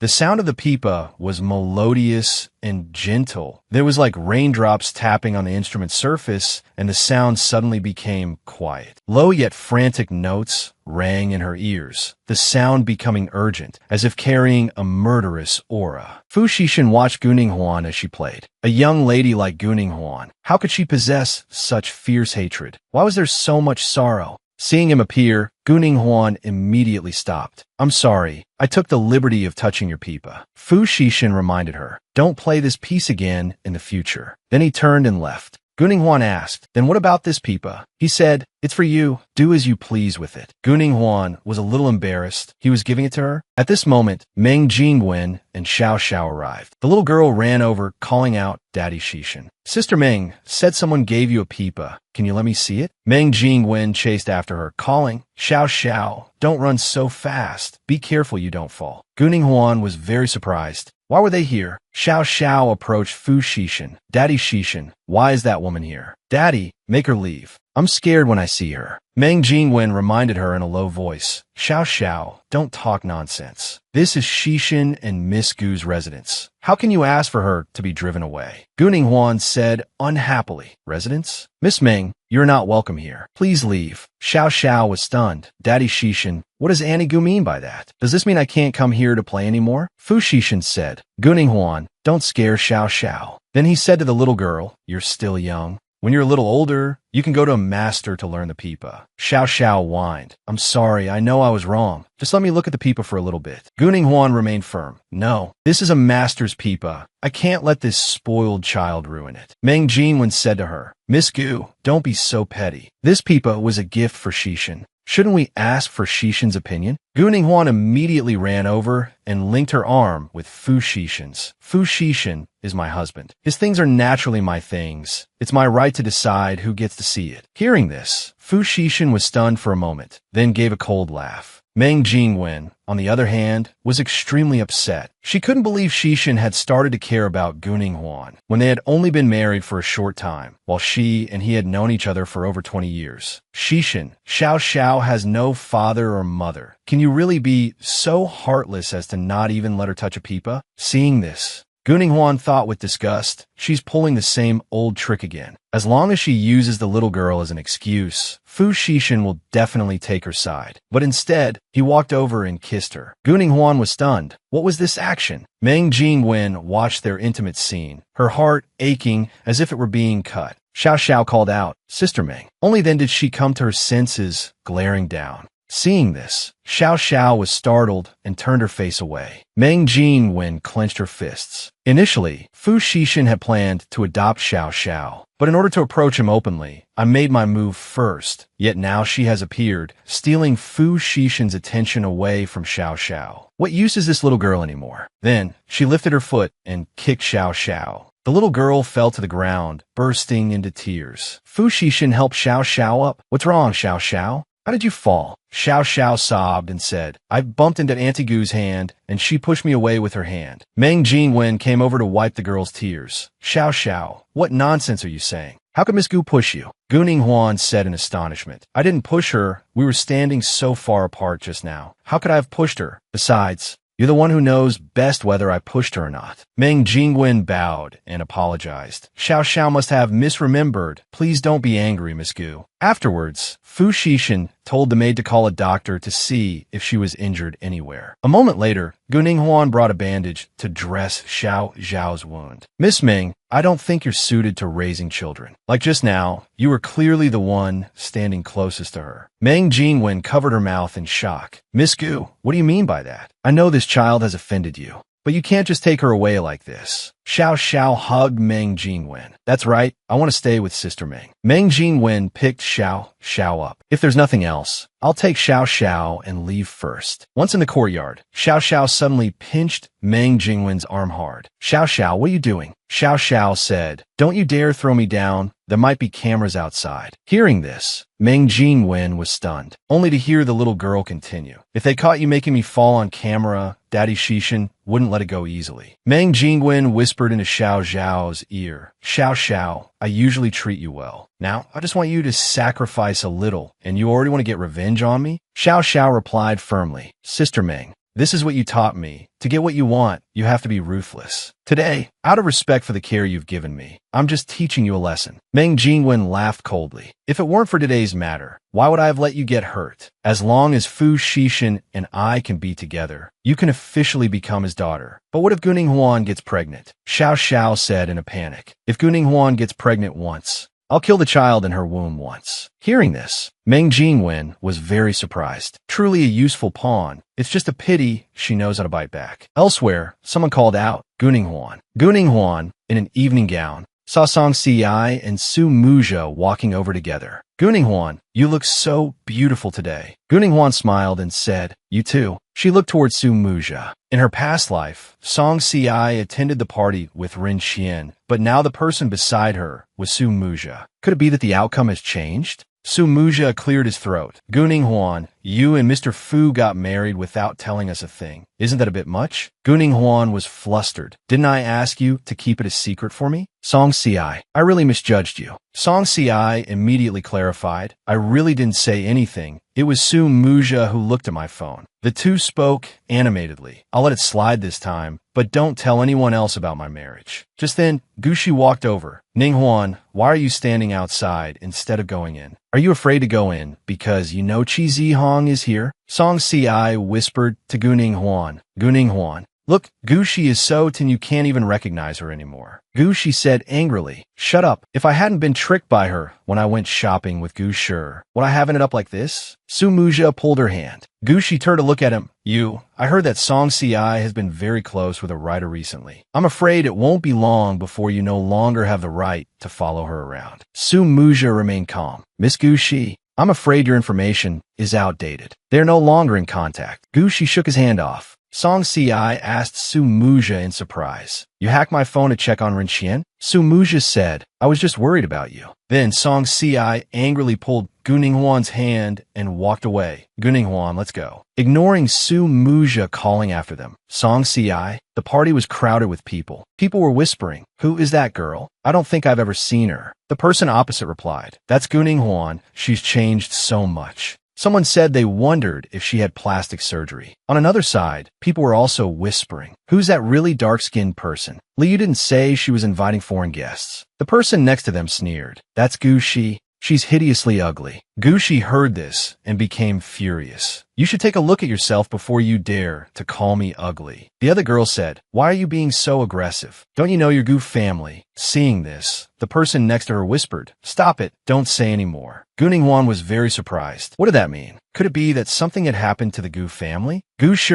and Qi Zihong walked over. Gushi, I could hear you from the doorway. Don't cause trouble. It won't be good if grandfather hears about it. Gushi turned and replied, Gu Shi, you can pretend to be a well-bred lady outside, but do you have a nerve to use grandfather to threaten me? Qi Zihong approached Guning Huan. Guning Huan, I was just afraid you wouldn't dare to come because of the relationship between us. Guning Huan questioned, what relationship is there between us? Aren't you the son of our family's gardener? Hearing this, everyone was shocked. Is that true or false? A gardener? Song Si walked to Guning Huan's side. Ning Huan, let's not waste any more time here. Let's go over there for a drink. Gu Shi angrily asked Qi Zihong, what are you looking at? Are you regretting it now that you see Guning Huan is more beautiful? Qi Zihong kept staring at her. I'm just taking a look. After tonight, you'll be my woman anyway. Gu Shi laughed coldly. Qi Zihong, if we don't get a hold over Guning Huan tonight, no one will pay off your millions in debt. Just as she reached the top of the stairs, Gu Shi bumped into someone and fell to the ground. Classmate, you bumped into me. He reached out a hand to pull her up, and Muja smiled and said, I recognize you. You're Miss Gu Sure. I heard that at old Master Gu's birthday party, Miss Gu passed off a fake stone as a gemstone. Is that true?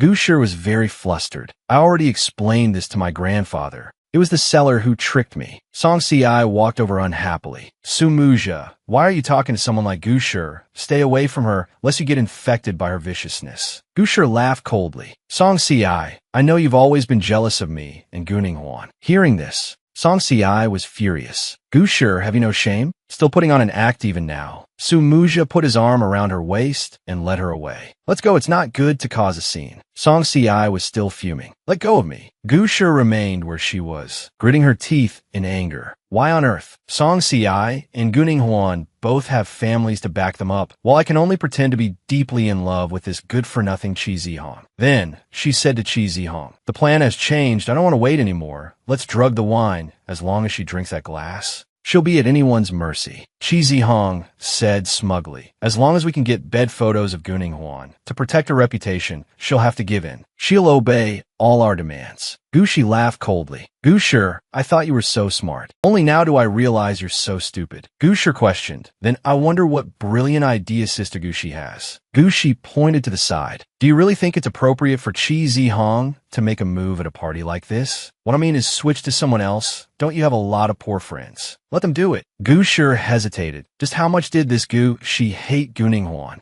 Then she smiled and said, Gu Shi, I don't like Guning Huan either, so let's consider ourselves allies. Gu Shi looked very displeased. Allies? What right do you have? Then Gu Shi turned and left. No matter what, I'm still a granddaughter of the Gu family. Without Guning Huan, I could make you all die together in an instant. The waiter brought a glass of wine to Guning Huan. A lady asked me to give this to you. Guning Huan asked, who is it? Just then, Gu Sure and Qi Zihong walked over. Gu Shi said to her, it was me who invited you to drink. Guning Huan, I was wondering if we could talk for a bit. Gu Shi held 2 glasses of wine and handed one to Guning Huan. Ning Huan, I know I was wrong. I'm apologizing to you today. After we drink this glass of wine, let's just forget about the past. Guning Huan said coldly, I have nothing to say to you. She was about to drink the wine when she suddenly stopped and smashed the glass. You're apologizing to me? That's not like you at all. Gu Shi, what on earth are you trying to do? Gu Shi was furious. Guning Huan, you've gone too far. The wine was spilled by her. Guning Huan said bluntly, if there's nothing else, get lost. Don't keep causing trouble in front of me. After that, Gu Shi left in a rage. The plan had failed. Guning Huan said to Muja and Song Si, I'm going to the restroom for a moment. In the restroom, just as Guning Huan was about to open a stall door from behind her, a person wearing glasses and a mask, holding a large club, prepared to attack her. Guning Huan suddenly noticed. Elsewhere, at the company, the secretary reported to Fu Shishin, Sir, there's something concerning the young madam that I need to report to you. Fu Shishin was alarmed. What's wrong with her? The secretary took out a document. I just received a message saying someone has informed the entertainment reporters that at 9 o'clock tonight, the young madam will be in room 8042 of the Golden Splendor Hotel. Fu Shishin speculated that no matter how bold Guning Huan was, she wouldn't do something like this, but the news the entertainment reporters received couldn't be baseless. Then he stood up and put on his coat. To the Golden Splendor Hotel, immediately. The secretary immediately replied, Yes, sir. In the hotel room, Guning Huan sat on the bed. My head hurt so much. She looked around. Where's this? She looked at the incense burner on the bedside table. Who on earth knocked me out and even lit incense here? What kind of incense is this that makes a person feel completely drained of strength? Then she picked up a fruit knife and cut her hand. The pain might help me regain some strength. Outside, a few gangster-like men were brought over. I wonder what the girl Gu Sure found for us looks like. Hey, Guning Huan was very surprised. It seems like there's some movement outside. She held the knife and approached the door. Since I've been drugged, the person opening the door is definitely not a good person. Then came the sound of the door opening. Fu Shishin appeared. Guning Huan was very surprised. It's Fu Shishin. Why are you here? He took her hand. You're injured. Guning Huan said, I did it myself. Then she felt dizzy. Fu Shishin supported her. What's wrong? Guning Huan said, let's go quickly. There's an anesthetic drug in here. After that, Fu Shishin carried her to another place. Guning Huan lay on the bed, with Fu Shishin standing beside her. A while later, she woke up and called out, Shishin, no need to call a doctor. I know my condition. I just need to rest a bit. Fu Shishin thought to himself, is it that kind of dirty drug? Then let me help you. After that, he kissed her neck and held her hand tightly. A while later, Fu Xixin was sitting on a chair. You're awake. Are you still feeling unwell anywhere? Guning Huan walked over. Why am I here? Fu Xixin took out his phone. Take a look at this. Guning Huan took the phone and looked. Someone notified reporters to come to the room you were just in. How could this happen? Seeing Guning Huan about to leave, he asked, where are you going? Guning Huan said, I want to find out who the mastermind is. The elevator doors opened, and outside was a crowd of reporters. Gu Shi was leading them. Everyone, follow me. Then Gu Shi froze. How could this be? Shouldn't Guning Huan be in the hotel room, being humiliated by those thugs? A male reporter held all sorts of news-gathering tools in his hands. Miss Gu, why did you stop? Hurry up and take us to get the scoop on the Gu family's eldest daughter's scandal. Guning Huan crossed her arms and questioned, Scandal? I wonder what scandal I have that's worth all of you coming here to capture. Gu Shi said awkwardly, Guning Huan, it's good that you're okay. I received news that something happened to you at the hotel, so I rushed over. I didn't expect to run into reporters in the elevator. Guning Huan retorted, such a coincidence? I, on the other hand, received news that someone tipped off the media to dig up a scandal about me. Could it be related to you? Gu Shi defended herself. Guning Huan, what are you talking about? How could I do something like that? Guning Huan quickly snatched the phone from Gu Shi's hand. The message you sent to the reporter is the proof. The Gu family took you in when you were at your lowest. Ask yourself, have I treated you poorly all these years? Why would you do this? Gu Shi's eyes filled with tears. It wasn't me. Someone must have framed me. Even if you tell Grandpa, I won't admit it. Guning Huan glared at her. There's no need to bother Grandpa with such a small matter. Then, she pulled Gu Shi along. You're coming with me. Inside, it was a complete mess, with clothes thrown everywhere. The moment Xing Sidong saw Gu Shi, she rushed forward frantically. Gu Shi, why did you harm me? Gu Shi was terrified. Don't come near me. This has nothing to do with me. Xing Sidong cried out in anguish, grabbing Gu Shi. You orchestrated all of this. You ruined my innocence. Gu Shi said in a panic. How was I supposed to know it would? Guning Huan held her forehead and thought to herself. Xing Sidong isn't blameless in today's events either. She also wanted to see me ruined. Just then, Qi Zihong opened the door. So this is the place. Quick, take pictures. After that, the reporters started taking photos. Xing Sidong hurriedly covered her face. You can't take pictures of me. Guning Huan pulled Fu Xixin away. Let's go. I don't want to stay here anymore. Gu Shi was in the hotel lobby. I wonder how things turned out. She turned her head and said, wait for me a moment. I see Gu Shi. I'm going to have a word with her. Guning Huan ran up to Gu Shi. Gu Shi's plan tonight had something to do with you, didn't it? Gu Shi denied it. What plan? What nonsense are you talking about? What do I have to do with Gu Shi? Guning Huan said angrily, don't let me find any evidence, or you won't have a good end. Gu Shi thought to herself, how did she escape? Could it be that Fu Xixin saved her? Elsewhere, Gu Shi was standing with a man. We've received the money. These photos won't be published. It's just that person. Gu Shi said, what does Xing Sidong's photos have to do with me? Suddenly, the police arrived. Excuse me, are you Miss Gu Shi? Someone just filed a report about a case involving you. Please come with us to the police station to assist with the investigation. Gu Shi tried to evade, saying, I'm not going. What does this have to do with me? But she was immediately dragged away. Regardless, please come with us. Gu Shi struggled. I already said, it has nothing to do with me. Let me go. At the police station, Gu Shi stood up and called out, Lung Han, thank you for coming to bail me out. You can leave the rest for Lawyer Wang to handle for me. Lung Han said coldly, how ridiculous. Why would I come to bail you out? Gu Shi was very surprised. Then what are you doing here? Lung Han replied, I came to tell the police that if there are any developments in the case, they should contact me directly. There's no need to call the Gu family, so as not to upset Grandpa.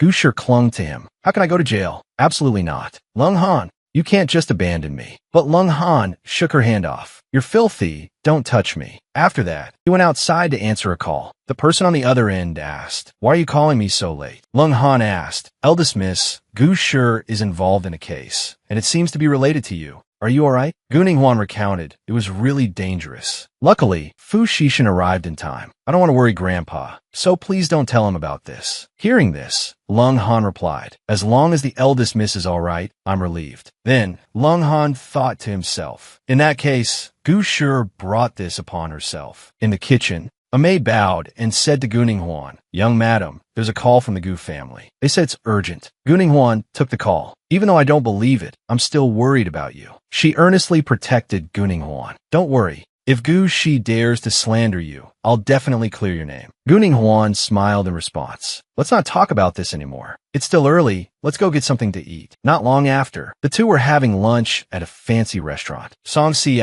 seemed to have noticed something and spoke up. Guning Huan, look, it seems like Miss Meng is over there. Seeing Guning Huan and Song Si happily eating together, Miss Meng showed a surprised expression. She approached the two and said, Miss Gu, I didn't expect you to be dining at the Shichen restaurant as well. You and I, we really are fated to meet. Miss Meng stared at Guning Huan and said in a loud voice, Miss Gu, I wonder if you know, in 3 days, there will be a cocktail party at the Westin Hotel in Jiangxing. She narrowed her eyes smugly. And Shishin's date will be me. Guning Huan was unbothered and replied bluntly, I've never liked those kinds of parties. Such commercial gatherings are not for me. Miss Meng was incredibly pleased with herself. She smiled and said, Is that so? Shishin and I might spend the night there. I wonder what Miss Gu likes. I could buy a small gift for you. Guning Huan was a little angry and quickly refused. That won't be necessary. Just then, the arrogant AIU appeared. She looked at Guning Huan with contempt, her hands on her hips, and asked, I wonder, Miss Gu here, whose card are you using to pay for your meal here? Miss Meng turned her head. She and AIU were on the same side. Meng Jingwen spoke up. AIU, if I had known your attitude towards Miss Gu was like this, I wouldn't have told you that Shishin got married. Ninghuan, she is a White Horse Film Festival Best Actress and the promotional spokesperson for the Fu family. AIU glanced at Guning Huan and said disdainfully, looking so plain, why would Shishin marry you?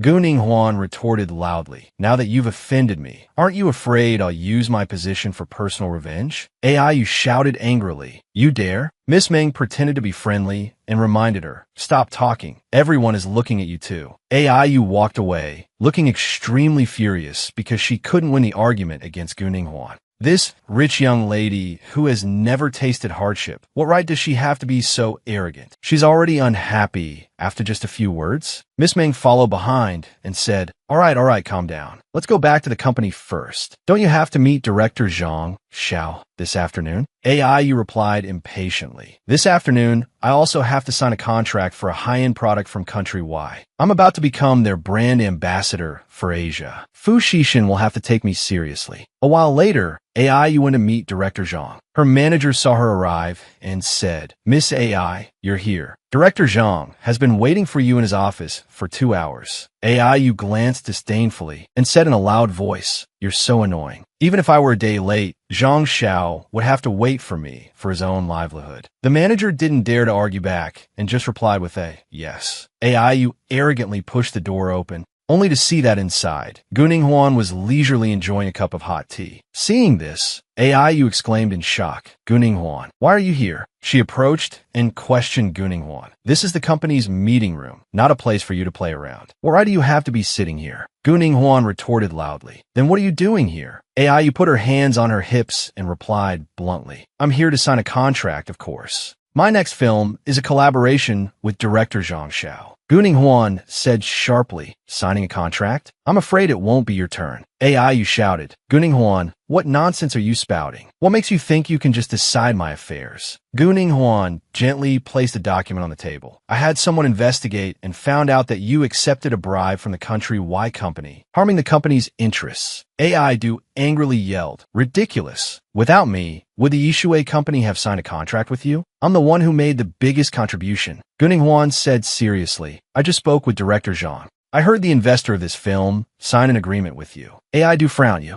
Guning Huan said in a raised voice, I've already discussed this with Shishin. I'm afraid you won't have any activities for the entire year. AIU replied worriedly, I only said a few words to you, and you're already blacklisting me like this. She reminded her, do you know how much money Fu Shishin will lose if you do this? Guning Huan told her, this is all your own doing. The manager walked in and informed AIU. The director called and said you won't have any activities this year. In addition, the house you're living in and the company car will also be fully repossessed. Just then, Meng Jingwen walked in. AIU was so angry she gritted her teeth. It's all your fault. She rushed forward and grabbed Meng Jingwen's arm. Meng Jingwen, why did you set me up? Meng Jingwen crossed her arms. AIU, don't be so agitated. Who was it that made you famous in the first place? Wouldn't it be fine to just go and beg that person now? AIU's expression was unusual. Him? In the villa, Guning Huan went to talk to Shishin. Shishin, I'm sorry about AI dues matter. But he stroked her head. You're not in the wrong here, especially since she dared to say those harsh words right in front of you. Hearing this, Guning Huan was very surprised. You knew about this too? Shishin continued. That's right. In 3 days, I have to make a trip to Jiangcheng. Guning Huan looked unhappy. This time you're going to Jiangcheng. Are you going with Miss Ming? Shishin immediately cut her off. No. But, Mrs. Fu, is this the reason you were unhappy just now? Guning Huan said sulkily. When was I unhappy? Actually, if you had invited me, I would have gone. Then he moved closer to her, whispering in her ear, Are you reassured now? Guning Huan rested her face on the table, thinking, his personality is cold. He was raised by the Fu family as the heir since he was young, which makes it even harder to know what he's thinking. About the trip to Jiangcheng, he's probably not lying to me, right? Fu Shishin appeared from behind her. I heard from the maid that you spent the whole afternoon reading on the sofa. Guning Huan blushed. What do you want? Shishin sat down beside her. Resting his chin on his hand, he said, What do you think I want to do? Guning Huan struggled and said, I'm going to take a shower. He continued, For the 3 days I'm not home. You can go out with your friends, but you must keep your distance from male friends, and you have to be home before 9 in the evening. Hearing Shishin's instructions, Guning Huan just forced a smile. I know, I'm not a child. She thought to herself, but I still have to pay attention to Meng Jingwen's words. All day, Guning Huan was restless and uneasy. Seeing this, Song Si asked, Guning Huan, what's wrong with you? Guning Huan just said it was nothing, then opened her messages to look again. Meng Jingwen, she has sent me a friend request. The answer she wanted to know. On the plane, Fu Shishin sat in front, reading a book, while Meng Jingwen sat in the row behind. Fu Shishin and Meng Jingwen were on the same flight. The plane was taking off. The secretary said to Shishin, Mr. Fu, Miss Meng is sitting behind us. Shishin replied, I know. At the airport. Meng Jingwen followed behind Shishin. Shishin, wait for me. You're here to attend the Chamber of Commerce cocktail party at the Westin Hotel, right? What a coincidence. I also received an invitation. I see that the assistants and secretaries by your side are all men. How about I be your dance partner? But Shishin refused. That won't be necessary. Meng Jingwen was very disappointed. Shishin, this is my first time attending this kind of party. I'm a little scared. Shishin said again, I'll have my secretary help you find someone to accompany you to be your dance partner. I have other matters to attend to, so I'll be leaving first. Meng Jingwen thought to herself, fine, I shouldn't push too hard. Men don't like women who are too forward.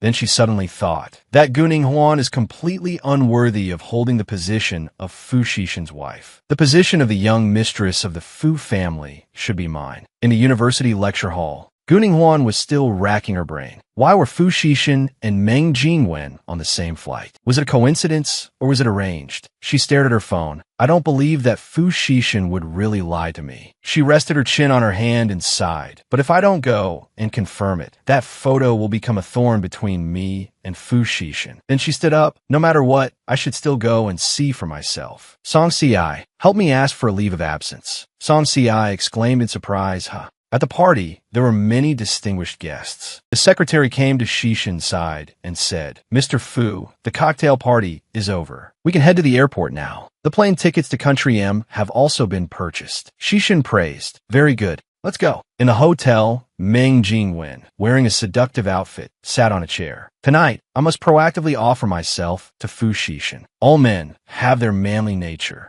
They will definitely not refuse a woman who delivers herself to their doorstep. She looked towards the room door. The door is unlocked. She walked over. The lights inside were also off. A man with reddish-brown hair approached and kissed her on the neck. Meng Jingwen was secretly delighted. You've become like this after just a few glasses of wine. Guning Huan dragged her suitcase to the front desk. She didn't expect that she would even send her the hotel address. Guning Huan walked to the door of the room. Why would she do this? Guning Huan pushed the door slightly ajar and immediately heard a sound coming from inside. Shishin. Guning Huan froze. It was Miss Meng's voice. They were doing it. He really cheated. She felt that even if she mustered all her courage, she couldn't push this door open. She gritted her teeth. Just a day ago, I felt that spending the rest of my life with Fu Shishin would be a happy thing. Thinking about it now, it's so ridiculous. She turned and left, tears streaming down her face. It was clearly just a wealthy family marriage, yet I was the one who got emotionally invested. She tremblingly took out her phone. A message from Shishin arrived. I'm on a business trip to Country M. Is there any gift you want? Guning Huan gave a bitter smile. How ridiculous. He's still lying to me. Then she made a call. Hello, Lung Han. Lung Han answered. Eldest Mississippi. She said, sobbing. Help me prepare a few things as quickly as possible. In the villa, saw Guning Huan slumped on the ground. Song Si walked over and called out, Guning Huan, what's wrong? Guning Huan said listlessly, nothing, I just don't have any energy. The maid came out from inside. Young mistress, Xiao Xiao is here. She says she wants to borrow the pipa. Guning Huan immediately replied, don't lend it to her, tell her to go home. Hearing this, Xiao Xiao said in a precocious tone, what? Guning Huan won't lend it? Who does she think she is? Besides, how long can she stay by Daddy Shishin's side? Doesn't she know her place? The maid immediately said, I'm sorry, the young master is not home. The mistress of this house is the young mistress. She said not to lend it, so we cannot give the pipa to you. Xiao Xiao rushed forward and bit the maid's hand. How dare you stop me? Guning Huan appeared and shouted, stop? Xiao Xiao crossed her arms. I want the pipa. Please give the pipa to me. Guning Huan glared at the little girl. You bit someone, and you still want me to give you the pipa? Who gave you that courage? Meng Jingwen? Xiao Xiao retorted stubbornly. You're Daddy Shishin's wife now, so I can't bully you. But my older sister said, the young mistress of the Fu family will be replaced. Guning Huan was stunned for a moment. You're still young. Don't be so insolent. As long as Fu Shishin and I are not divorced, I am the mistress of this house. Xiao Xiao even pointed straight at Guning Huan's face. I can't be bothered with you now. When Daddy Shishin comes back, I'll have him stand up for me. Guning Huan said to the maid, go get a rope. Guning Huan stood with her hands on her hips, glaring. If you're not taught when you're young, what will you become when you grow up? Xiao Xiao cried out in alarm. Annie, what are you trying to do? Guning Huan turned and said to the maid, tie Xiao Xiao to the tree. Let her down when she's willing to admit her mistake. Xiao Xiao yelled fiercely, you dare? Afterwards, Xiao Xiao was tied to the tree trunk, while Song Si and Guning Huan sat on a bench nearby. Ning Huan, you've been unhappy these past few days. Is it because of Mr. Fu and Miss Meng? Guning Huan recounted to Song Si, I flew to Jiancheng and heard with my own ears the two of them were, forget it, Song Si said in a panic. Then what do you plan to do? Guning Huan thought for a moment. I have to remember that Fu Shishin saved me several times. If he hadn't saved me, I would have died in that car accident. Song Si asked her again. Then what's in the paper bag that Lung Han gave you? Guning Huan pondered. Where can I go to escape all of this? This place. Elsewhere, Fu Shishin was working but drifted into thought. It's been many days, and he still hasn't received any reply from her. The secretary walked over and called out, Mr. Fu, the plane tickets back to the country for 9 o'clock tomorrow morning have been booked. Fu Shishin ordered. Inform the Fu family that I'm returning tomorrow. And tell Guning Huan to pick me up at the airport. The secretary also muttered to himself, yes, why doesn't Mr. Fu just call and tell her himself? At home, the maid came to inform Guning Huan, young mistress. The young master's secretary said, he'd like you to take a call. Guning Huan picked up the phone. What is it? The secretary told her, Mr. Fu is returning to the country tomorrow and would like to ask the young mistress to come to the airport. Guning Huan thought angrily, isn't he afraid that I'll lose control if I see Meng Jingwen? Tell him I'm not going. The secretary said on the phone, young mistress, are you joking with me? You'll definitely go to the airport to pick him up tomorrow, won't you? Guning Huan sighed. Tell him my leg is injured, and I also have to play my game. Goodbye. The secretary was stunned. Hello, young mistress. Why did you hang up? Fu Shishin, radiating a murderous aura, appeared behind him. The secretary was startled. Mr. Fu, why are you here? Fu Shishin immediately said, go investigate what game Guning Huan is playing and use the fastest speed possible to acquire that game software for me. The secretary asked through gritted teeth, and what after we acquire it? Fu Shishin said coldly and walked away. Take it off the shelves and cease its operations. The secretary was shocked. He must be joking. Song Si said worriedly, Guning Huan, you rejected Mr. Fu so bluntly. Is he really not angry? Guning Huan replied, Fu Shishin doesn't care about my existence at all. It's fine if I don't go. The next day, Guning Huan held a bouquet of red roses in her hand and then carefully arranged them in a vase. Fu Shishin questioned, why didn't you reply to my messages?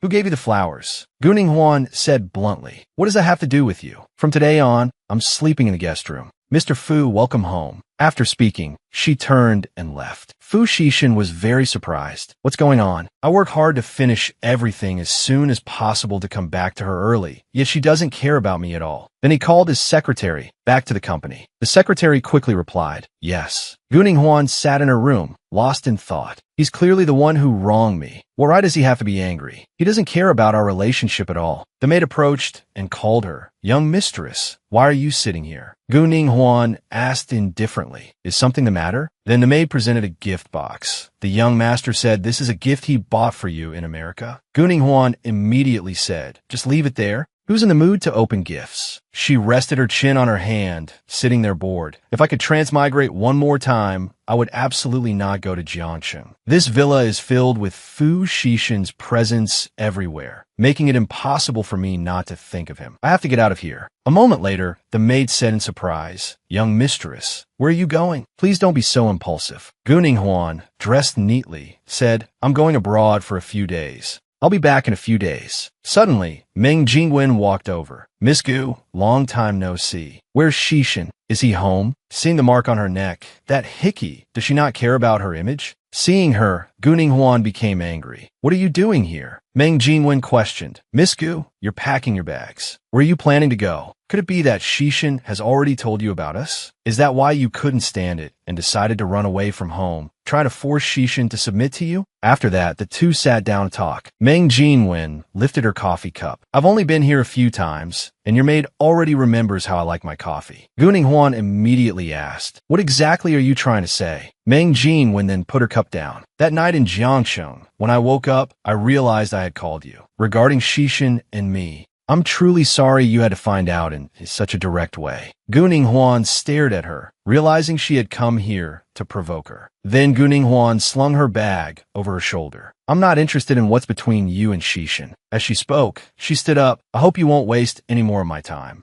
I have things to do. Meng Jingwen immediately grabbed Guning Huan's wrist, but she shook it off. Let go. Meng Jingwen said sarcastically, Miss Gu, where are you going? I haven't finished speaking yet. Guning Huan frowned. Meng Jingwen, don't go too far. Meng Jingwen said arrogantly, not going to pretend like nothing's wrong anymore. Guning Huan, you must hate me very much right now, don't you? Guning Huan said angrily, so that's it. You just want me and Fu Xixin to get a divorce. Originally, before you came, I'd already considered it. But now, I've decided I want you to forever bear the title of the other woman. Meng Jingwen was stunned. Guning Huan, have you no shame? Xixin and I have already slept together, and you're still shamelessly clinging to him. Guning Huan immediately said, I have a marriage certificate, do you? Meng Jingwen rushed forward and grabbed her by the collar. Guning Huan, sooner or later, Xixin will abandon you to be with me. Guning Huan sneered, is that so? If you're so patient, why don't you go convince Xixin instead of coming to me? Meng Jingwen then let go, thinking to herself, I came here today to provoke Guning Huan, hoping her spoiled princess temper would make her divorce Xixin. But now, after that night in Jiangsheng, Xixin was gone when I woke up. After that, Xixin didn't contact me either. If I take the initiative to call Fu Xixin, it would make me seem too cheap. I can't do that. Guning Huan guessed, if there's nothing else, get lost. Or do you want to end up like Xiao Xiao? Meng Jingwen was startled, then turned and left. A normal woman who finds out her husband is cheating should be crying and making a scene. She seems unconcerned, so she must have married Xixin only for his money. Afterward, Guning Huan exhaustedly collapsed onto the chair. Really, nothing good ever comes from anything related to her. My head feels like it's about to explode. The maid came over and called out, Ma'am, you're awake. Guning Huan slowly opened her eyes. What happened to me? The maid recounted, you fainted just now, so I called a doctor. The doctor said your body isn't getting enough rest. Plus you caught a cold. Guning Huan thought to herself, I've caught a cold again. It must be from that night. I went to Jiangsheng and sat in the coffee shop all night. The maid brought the medicine over and called, Ma'am, this is the medicine the doctor prescribed for you. She said, just leave it there. Then the maid continued, also, I've already called the master to inform him that you're sick. Guning Huan was very surprised. You shouldn't have told him. I don't want to see him right now. Suddenly, Fu Xixin pushed the door open and walked in, calling her Ning Huan. But she immediately pulled the blanket over her head. Guning Huan, do you think you can escape by hiding under the blanket? Why don't you know how to take care of yourself? The maid called him. Master, the mistress is sick. Then he pulled the blanket off. Guning Huan said irritably, "What are you doing?" Fu Xishan reminded her, "Sit up and take your medicine." Guning Huan said listlessly, "You can go out. I can take it myself. I don't want to see you." Fu Xishan sighed. Then he sat down on a chair, crossed his arms, and questioned, "Did you buy the flowers today yourself? Why didn't you say so? And that day, I didn't know you had also come to Jiangshan." Guning Huan just lowered her head. "You don't need to say any more. I don't want to hear it." Then Fu Xishan called to her, "Then take your medicine." Guning Huan miserably refused. "I won't." Fu Xishan immediately took a mouthful of the medicine and fed it to her mouth to mouth. "You really had to do this the hard way." Guning Huan then flopped onto the bed. "He just fed me the medicine and left, not caring about me at all." Fu Xishan, that hateful man, how could he treat me like this? A while later, Guning Huan had fallen asleep. Fu Xishan looked at his phone, lost in thought. A moment later, Guning Huan woke up. "How long was I asleep? Where's my phone?" Walking out into the hallway, she heard the sound of stir-frying from the kitchen. Guning Huan was surprised to see Fu Xishan in the kitchen wearing an apron. The two of them locked eyes, both stunned. Guning Huan said shyly, "I'm a little hungry." Fu Xishan immediately said, "The food is ready. Come and eat." Guning Huan said listlessly, "No need. I can just order takeout. It's better if we keep our distance." Fu Xishan took off his apron and called to her, "Come here quickly." Guning Huan was surprised to see the food already set on the table. The atmosphere suddenly became quiet. Fu Xishan said to her gently, "By the way, I've given the house staff 3 days off." Guning Huan lowered her head. "What do you mean by that? For these 3 days, it's just him and me in the house? What bad luck. Maybe I should move out, but what if Meng Jinwen comes over after I leave? This is so annoying. What on earth is he trying to do?" As Fu Xishan cut his steak, he asked, "You don't seem too happy about being alone with me for 3 days, do you?" Guning Huan, startled, broke into a cold sweat. "Not at all. I was just thinking about what we would eat for these 3 days." Fu Xishan immediately said, "I cooked today. You can cook next time." Hearing this, Guning Huan was very surprised. "Me? I cook? I'm afraid you won't be able to swallow it. I've never cooked at the Gu family home. Besides, I'm a patient. I need to rest." Fu Xishan immediately said, "If you hadn't stayed up all night, would you be in this state?" Then he rested his chin on his hand. "However, it's not impossible for me to cook, but I have a condition." Guning Huan said in surprise, "What do you want?" He pointed to his side. "I've seen every part of you from head to toe. All I need is some sincerity." Guning Huan was very surprised to hear that. Sincerity? Then she went over and started massaging his shoulders. Like this? Seeing this, Fu Xishan was helpless. "Am I that easy to bribe?" Then he rested his chin on his hand. "Forget it. Let's change the condition. You have to grant me one wish." "As for what wish, I'll tell you when I've thought of it." That evening in the villa, Song Si was on the phone. "Guning Huan, I'm seriously about to be driven crazy by my sister. Why don't you come hang out with me?" Guning Huan said listlessly into the phone, "Just ignore her. Let's play some games to unwind." Song Si said sadly, "I want to, but the game has been taken down." Hearing this, Guning Huan was very surprised. When did that happen?" Song Si said while painting her nails. "Just 2 days ago. It seems like something happened with the company. Let's go see a play. I happen to have 4 tickets. We can find 2 guys to go with us." Guning Huan quickly said, "Don't find any guys, just the 2 of us is fine." Suddenly, the call was cut off. Guning Huan walked over to Fu Xishan. "Why isn't Song Si picking up anymore?" Fu Xishan immediately asked, "Going where?" Guning Huan told him, "Song Si invited me to see a play." Fu Xishan immediately stood up. "You just recovered from your illness. I'll take you." But she immediately refused. "There's no need. What if he runs into the other guys?" He immediately retorted, "You are my wife. It's only right that I do so. Don't refuse." Guning Huan held her face and thought worriedly, "I'm doomed." The car started moving. Guning Huan sat in the car, answering her phone. "Hello." A voice came from the other end. "This is Su Muja. Song Si and I are waiting for you at the theater entrance." Song Si's phone fell into the water, so she couldn't contact you. "Just call me when you arrive." Then Guning Huan asked in a low voice, "By the way, besides you, are there any other guys?" Fu Xishan, driving in the front, wondered to himself, "Why is she sitting in the back seat? Is she hiding something from me?" At the theater entrance, Song Si and Muja were waiting. Song Si waved. "Guning Huan, we're over here." Seeing it was just the 2 of them, Guning Huan breathed a sigh of relief. Good, Song Si didn't bring any other guys. But Song Si saw that Fu Xishan had also come What's this? Why is Fu Shishin with you? Guning Huan forced a smile. He was just supposed to drop me off, but now he says he wants to watch. What about you? Why are you with Su Muja? Song Si immediately said, don't mention it. Rinqian called me just now, and he happened to be right next to him. As a result, I slipped, and my phone fell into the water. Guning Huan leaned in and whispered in her ear, don't you think he did it on purpose? Song Si said in surprise, no way. Why would he do that? Guning Huan questioned, don't you see that Su Muja treats you differently? Song Si exclaimed in surprise, huh? Muja approached and spoke. The play is starting, let's go in. During the play, the actors were performing on stage. Why are you two in the same bed? This is a misunderstanding. Let me explain. Guning Huan, sitting next to Fu Shishin, felt as if the line was directed at her. This cliché love story is so boring. Then she leaned on his shoulder and fell asleep. Fu Shishin was very surprised. I really don't get it. If you're so tired, why not rest at home? Muja passed a bottle of water over and asked, want some water? Song Si said in surprise, no, thank you. Could be true what Guning Huan said, that Su Muja has feelings for me? What do I do now? I can't even focus on the play anymore. She secretly glanced at Guning Huan and saw Fu Shishin supporting her as she slept. This man doesn't seem as bad as Guning Huan says. Muja immediately touched her cheek. Why are you spacing out? Song Si said angrily. I've told you so many times, don't poke me with your hand. Later, the car was on its way back. Guning Huan rubbed her eyes in the car. How did I end up in the car? Fu Shishin immediately said, you fell asleep during the play. I couldn't wake you no matter how I tried, so I had to carry you to the car. Hearing this, Guning Huan was stunned. Carried? How embarrassing. Suddenly, the phone rang. Song Si said on the phone, hello, Guning Huan.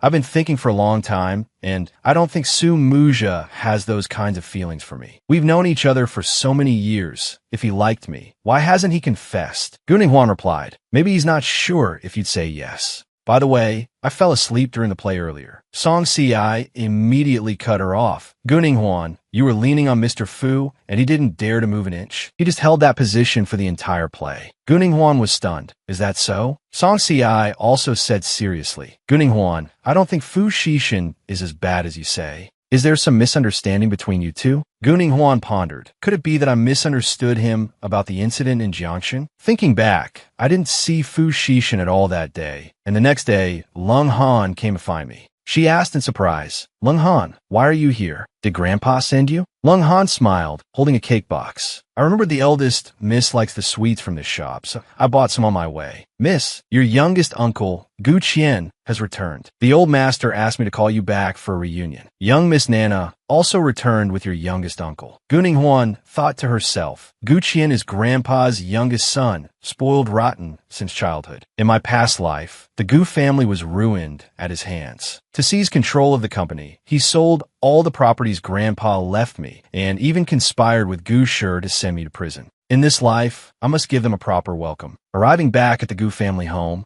Gu Shi and Gu Nana were sitting and chatting together. Gu Shi sat in front, lifting her teacup and thinking to herself, the fake act these two are putting on is truly nauseating. Lung Han led Guning Huan in and announced, Old Master, the eldest miss is back. Guning Huan greeted them, grandfather, youngest uncle. Gu Qian smiled back at her, Ning Huan, it's been a long time since your youngest uncle has seen you. I didn't expect you to be so beautiful now. Guning Huan looked at them. If it weren't for the memories from her past life, who would believe he was a swindler? Gu Nana immediately stood up. Guning Huan, I'm majoring in directing in Country M. I want to find a company for an internship during the summer break. Since Mr. Fu has an entertainment company, I'll just do my internship there, okay? Seeing this, Guning Huan thought to herself, I didn't expect her to get straight to the point so quickly. Gu Nana had been spoiled by her youngest uncle since she was a child, making her arrogant and willful, and she was grandfather's favorite granddaughter. Seeing Guning Huan didn't answer, she frowned. Guning Huan, I'm asking you a question. Gu Qian placed a hand on Gu Nana's shoulder. We're all family. How could Ning Huan possibly refuse such a small matter? Guning Huan spoke up. I've never been involved in Shishin's company matters, so even if I wanted to help, I can't. Gu Nana said angrily, Guning Huan, what do you mean by that?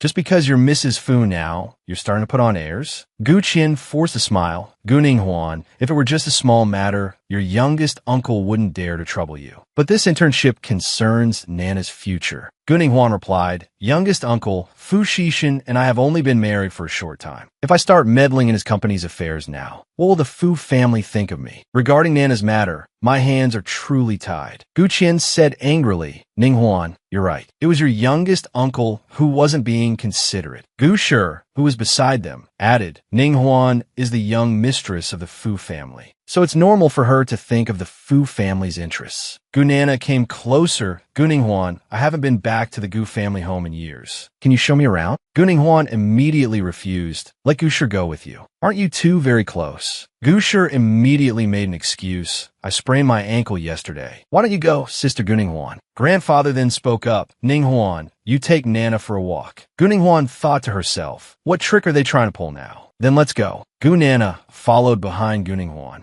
She spoke up. Gu Ninghuan, we haven't seen each other in years, and you've become so beautiful. Which hospital did you go to for work? Gu Ninghuan couldn't be bothered to pay her any mind. What? You're ignoring me. I know you're arrogant, but I want to give you a piece of advice. Gu Nana pointed at Gu Ninghuan. Fu Xishan is not someone you can have all to yourself. If you know what's good for you, leave him soon. Gu Ninghuan questioned, did you ask me out here just to talk about this? Nana frowned. Do you really not get what I mean? Nana put a hand to her forehead. Oh, right. Domestic universities can only produce students of this caliber. How can you compare to an overseas student like me? After saying that, she walked away. Forget it. There's nothing nice to see anyway. Gu Ninghuan thought to herself, didn't she only go to study abroad because she failed to get into a domestic university? Nana returned and said to Grandfather, Grandfather, I think it would be better for Gu Ninghuan to study abroad. What good universities are there in this country anyway? Gu Ninghuan stood outside, thinking, Imperial Capital University is the top comprehensive university in the country. I don't see any problem with it. Besides, I'm already married. I don't want to be away from my husband for that long. Nana said in surprise, so what if you're married? Many women get divorced to advance their careers these days. Gu Ninghuan forced a smile. I just feel that being Mrs. Fu right now is quite good.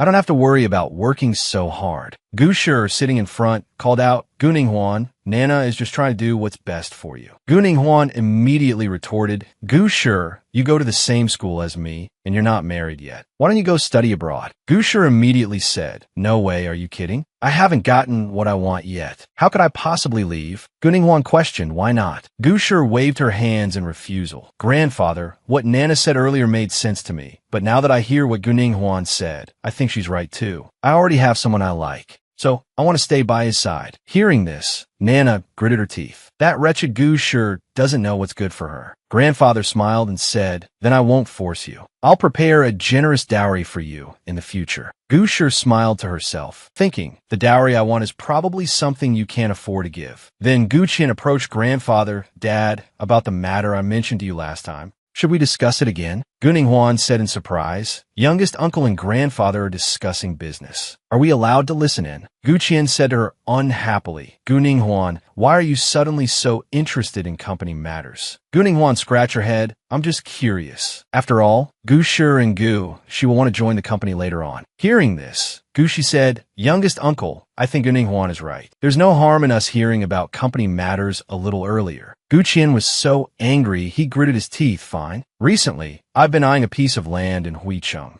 If we buy it and flip it, we can make 3 billion. Gu Ninghuan said in surprise, but Huicheng is a famous nature reserve. Land there has never been sold to the public. I wonder how youngest uncle managed to get that piece of land. Besides, my brother's also at the Gu Group. Why haven't I heard my brother mention such a large investment? Gu Qian said with a laugh, actually, I've already told your brother about this, but he felt the risk was too high, so? Grandfather immediately said, it's good that you know. If it fails, the entire Gu Group will go down the drain with this project. Gu Qian frowned, Dad. Gu Qian turned to Gu Ninghuan and said, it's good to be cautious in life, but in the business world, how can you make money if you're always so hesitant and indecisive? Hearing this, Guning Huan said, "Youngest uncle, my brother will be back the day after tomorrow. Everyone here is a senior executive of the group, so we should discuss it together." Gu Qian thought to himself, I was planning to persuade the old man while Gu Yin wasn't here. I didn't expect Guning Huan to ruin everything. I really underestimated her. Then grandfather thought for a moment that piece of land in Huicheng, it would be hard to get it without 20 billion. We should still consider it carefully. Let's just do as Guning Huan says for this matter. Gu Qian said angrily, Dad. Guning Huan was pleased with herself. The reason she came back this time was precisely for her youngest uncle's matter. Now that it's settled, it's time to go home.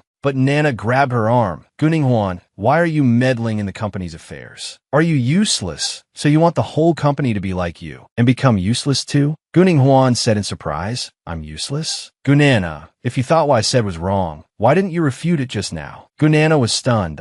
Then Guning Huan turned and left, someone who studied abroad. How disappointing. Arriving back at the Fu residence, a housekeeper called out, Young mistress, I was sent by Madam. You can call me Annie Lee. Madam was worried that young mistress and the young master had no one to take care of them, so she sent me over. Guning Huan replied, Then I'll have to trouble you. Auntie Lee. Inwardly, she was overjoyed. This is great. I don't have to let Fu Shishin cook anymore. In the study, Guning Huan was looking up documents. The documents confirmed that there were indeed plans to sell the land in Huicheng. It was a good project, but for the Gu Group at present, it was a very risky move. According to her memories from her past life, the Gu Group's bankruptcy was related to this piece of land. There might be some conspiracy involved. In the evening, she and Fu Shishin were having dinner together. Fu Shishin looked at her and thought to himself, what does Mom mean by this? She deliberately gave the housekeeper time off, wanted me to have some private time with Guning Huan. In the end, she sent another housekeeper over. Seeing Guning Huan still eating calmly and this person in front of him, I've been home for so long and she hasn't said a single word. Guning Huan was just focused on eating, thinking to herself, I heard youngest uncle has already persuaded several directors and is planning to have them convince grandfather. My brother is coming back tomorrow. I hope this matter can be resolved perfectly. Then she let out a sigh. Fu Shishin was very surprised to see this.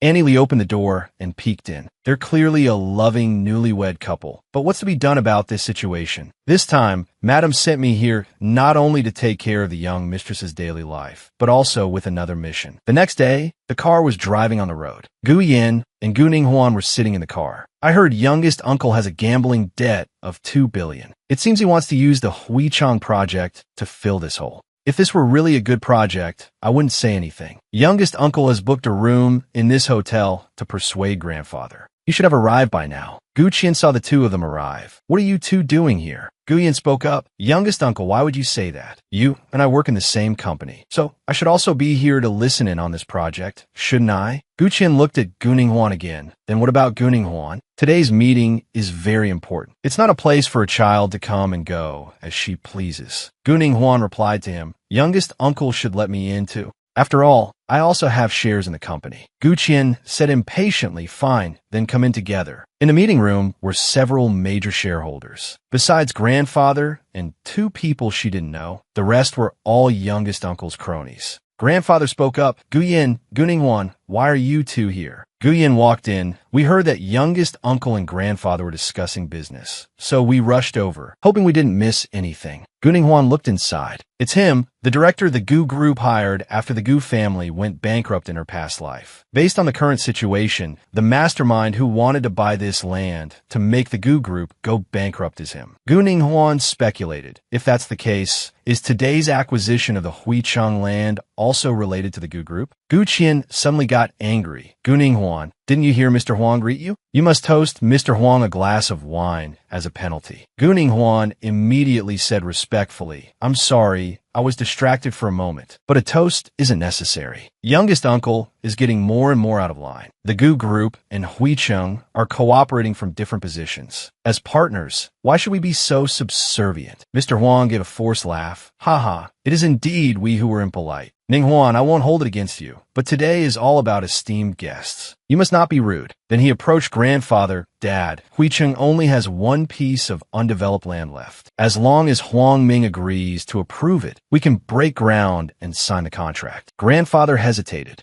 Mr. Huang immediately stood up. If the old master still hasn't made up his mind, then let's just forget it. Gu Qian immediately stopped him. Aren't we in the middle of a discussion? Rest assured, the Gu group will definitely get this piece of land. Grandfather then said, the price of this deal is not small. I hope Mr. Huang will allow us to discuss it a bit. Guning Huan, however, rested her chin on her hand and said, I don't think we can buy this land. Everyone started to murmur. Gu Qian said angrily, Guning Huan, know your place? Is it your turn to speak on business matters? Guning Huan replied to him, don't be hasty, youngest uncle. I haven't finished speaking. The land is indeed very good, but within a 5-kilometer radius, there have been news reports of people digging up ancient artifacts. We should be a little cautious. What if something is discovered during construction? It will affect the project, and we might even have to halt construction. Gu Qian was shocked. He didn't expect Guning Huan to know. This is all just your speculation. There's no proof. Guyan immediately said, I agree with my sister's opinion. The Gu group needs stability. We shouldn't risk the entire company for one piece of land. Gu Qian forced a smile. Dad, Guning Huan, and Guyan don't know what they're talking about. Don't listen to them. Grandfather then said, I think we should just drop this project. Then grandfather stood up. Ning Huan, Guyan,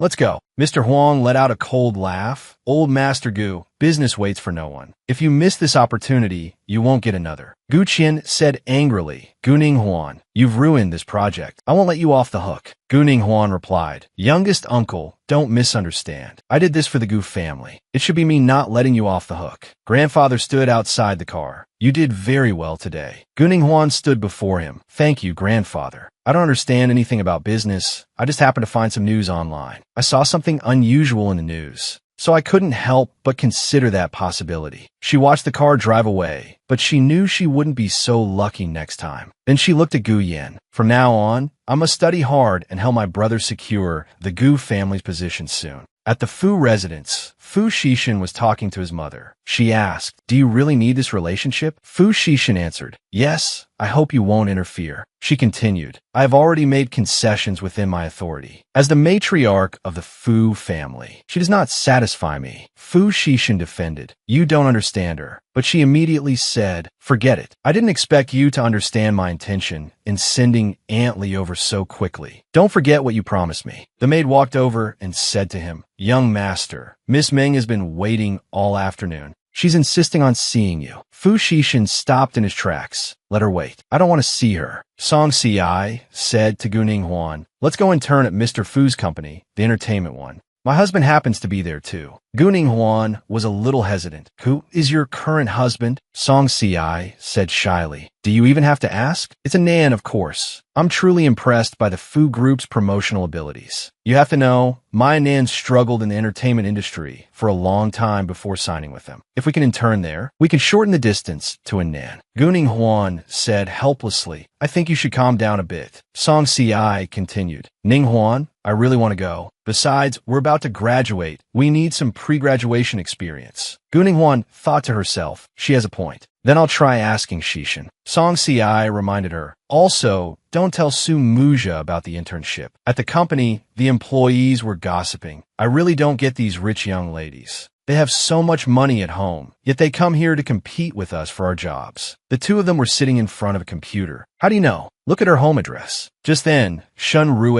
arrived. Director Shun, why are you here? He immediately ordered, print me a copy of these two's resumes. They complied, ah yes. Shun Rue then handed them to Fu Shishin. Here are the resumes you wanted. CEO Fu, should I arrange good positions for your wife and her friend? Fu Shishin said at once, no need. If she wants to intern, just arrange it as usual, but don't let others bully her. Shun Rue replied, yes. Suddenly, the phone rang. Guning Huan spoke. Shishin, I'm sorry for making you agree to my and Song Si's unreasonable request. Song Si really wants to see a Nan. Fu Shishin then asked, what about you? Do you like? Guning Huan cut in, of course I do. It's Yuan Jing. The movie he's in is currently showing. It seems he's also with the Fu Group. I wonder if I can meet him at the company. But that's not the reason I came to the company. Suddenly, Fu Shishin hung up on his end. Huh? Why'd he hang up? Song Si immediately said, he's definitely jealous. Guning Huan was confused. How could that be? Our relationship isn't what you think it is. At the company, Fu Shishin called Shun Rue, informed Yuan Jing's manager. Don't let him show up at the company for the next 2 months. Shun Rue was stunned. An employee came to ask, where would you two like to intern? She was unhappy inside. What a nuisance. Song Si immediately said, can we work alongside Nan? At the film set, and Nan was getting his makeup done, Song Si's eyes lit up the moment she saw him. Wow. Guning Huan was speechless and smiled. Mayan crossed her arms and asked, "Who are these two?" Her assistant said, "I heard they're new assistants assigned to Anan by the company." Mayan thought to herself, "I hate these flirty, giggling types the most. Have someone keep a close eye on them for me." Guning Huan was carrying a box outside. Fu Xixin sat in the car up ahead, observing her. Suddenly, a young man came up from behind and patted Guning Huan on the shoulder. The two of them turned to talk. Fu Xixin, sitting in the car, propped his chin on his hand and stared. "I just came to see how your internship was going, and look at you, happily talking and laughing with another man." Then Guning Huan pointed to the side. "Over there." Fu Xixin followed behind her. "I thought you were working. I didn't expect you to be so idle, having such a pleasant chat with someone." Guning Huan turned around and asked, "Why are you here?" Fu Xixin questioned, "Who was that man you were just talking to?" Guning Huan then said, "That's Song Si's older brother. He came here to find her." "Oh, right. I have to go home a little late today." Fu Xixin was surprised. "Why?" Guning Huan said shyly, "Song Si has been on set with Anan all afternoon. I guess it'll take some time to drag her back." Suddenly, someone from behind said, "What did you say?" Guning Huan turned around in shock. "Su Muja, why are you here?" Muja immediately said, "Guning Huan, you and Mr. Fu can go back first. Just leave Song Si for me to handle." Guning Huan was alarmed. "Oh no." The next day, Guning Huan woke up. "My head hurts." She sat up. "Ugh, I shouldn't have drunk so much. After coming back with Fu Xixin last night, I went out to meet a friend. I wonder how Song Si is doing." Fu Xixin sat beside her, chin in hand. "You're finally awake." Guning Huan was startled. "Why are you in my bed? This isn't the first time." Guning Huan frowned. "But you said..." "My sleeping posture is bad." Fu Xixin cut in. "You don't want rumors of our disharmonious marriage to get out, do you? Mom sent Aunt Lee over. Don't you understand her intentions yet?" Only then did Guning Huan become pensive. After that, the two of them dressed in business attire, linking arms, having to be very intimate, then sat at the dining table feeding each other, having to be very intimate, even leaning closely against each other while reading. Guning Huan was a little unhappy. "Why does it feel like I've fallen into a trap?" Then she turned on the TV. "This is the news. A major fire broke out at a seaside villa. The famous star Nan and a young master of the song group are both missing." Guning Huan was horrified. "This is about Song Si's family. Could have been yesterday. How did Song Si's brother know Anan?" At the company, a colleague approached Guning Huan's desk. "Ning Huan, translate this document into English and give it to me. Also, someone's outside looking for you." "Outside? What's the matter?" Seeing Guning Huan, Mayan said angrily, "Where is that bitch Song Si now?" Guning Huan reminded her, "Please speak more politely. If you're here about Anan's matter, then stop looking for her." After that, Mayan and her assistant conferred with each other. Mayan has been the president of Anan's fan club since before he was famous. You could say she entered the entertainment industry for Anan. She has influence over thousands of fans. The assistant whispered something to May and questioned Guning Huan. "You say it has nothing to do with her?" Anan went missing after having a meal with Song Si's brother, Song Yunping. Hearing this, Guning Huan was surprised. Wasn't Song Yunping looking for Song Si?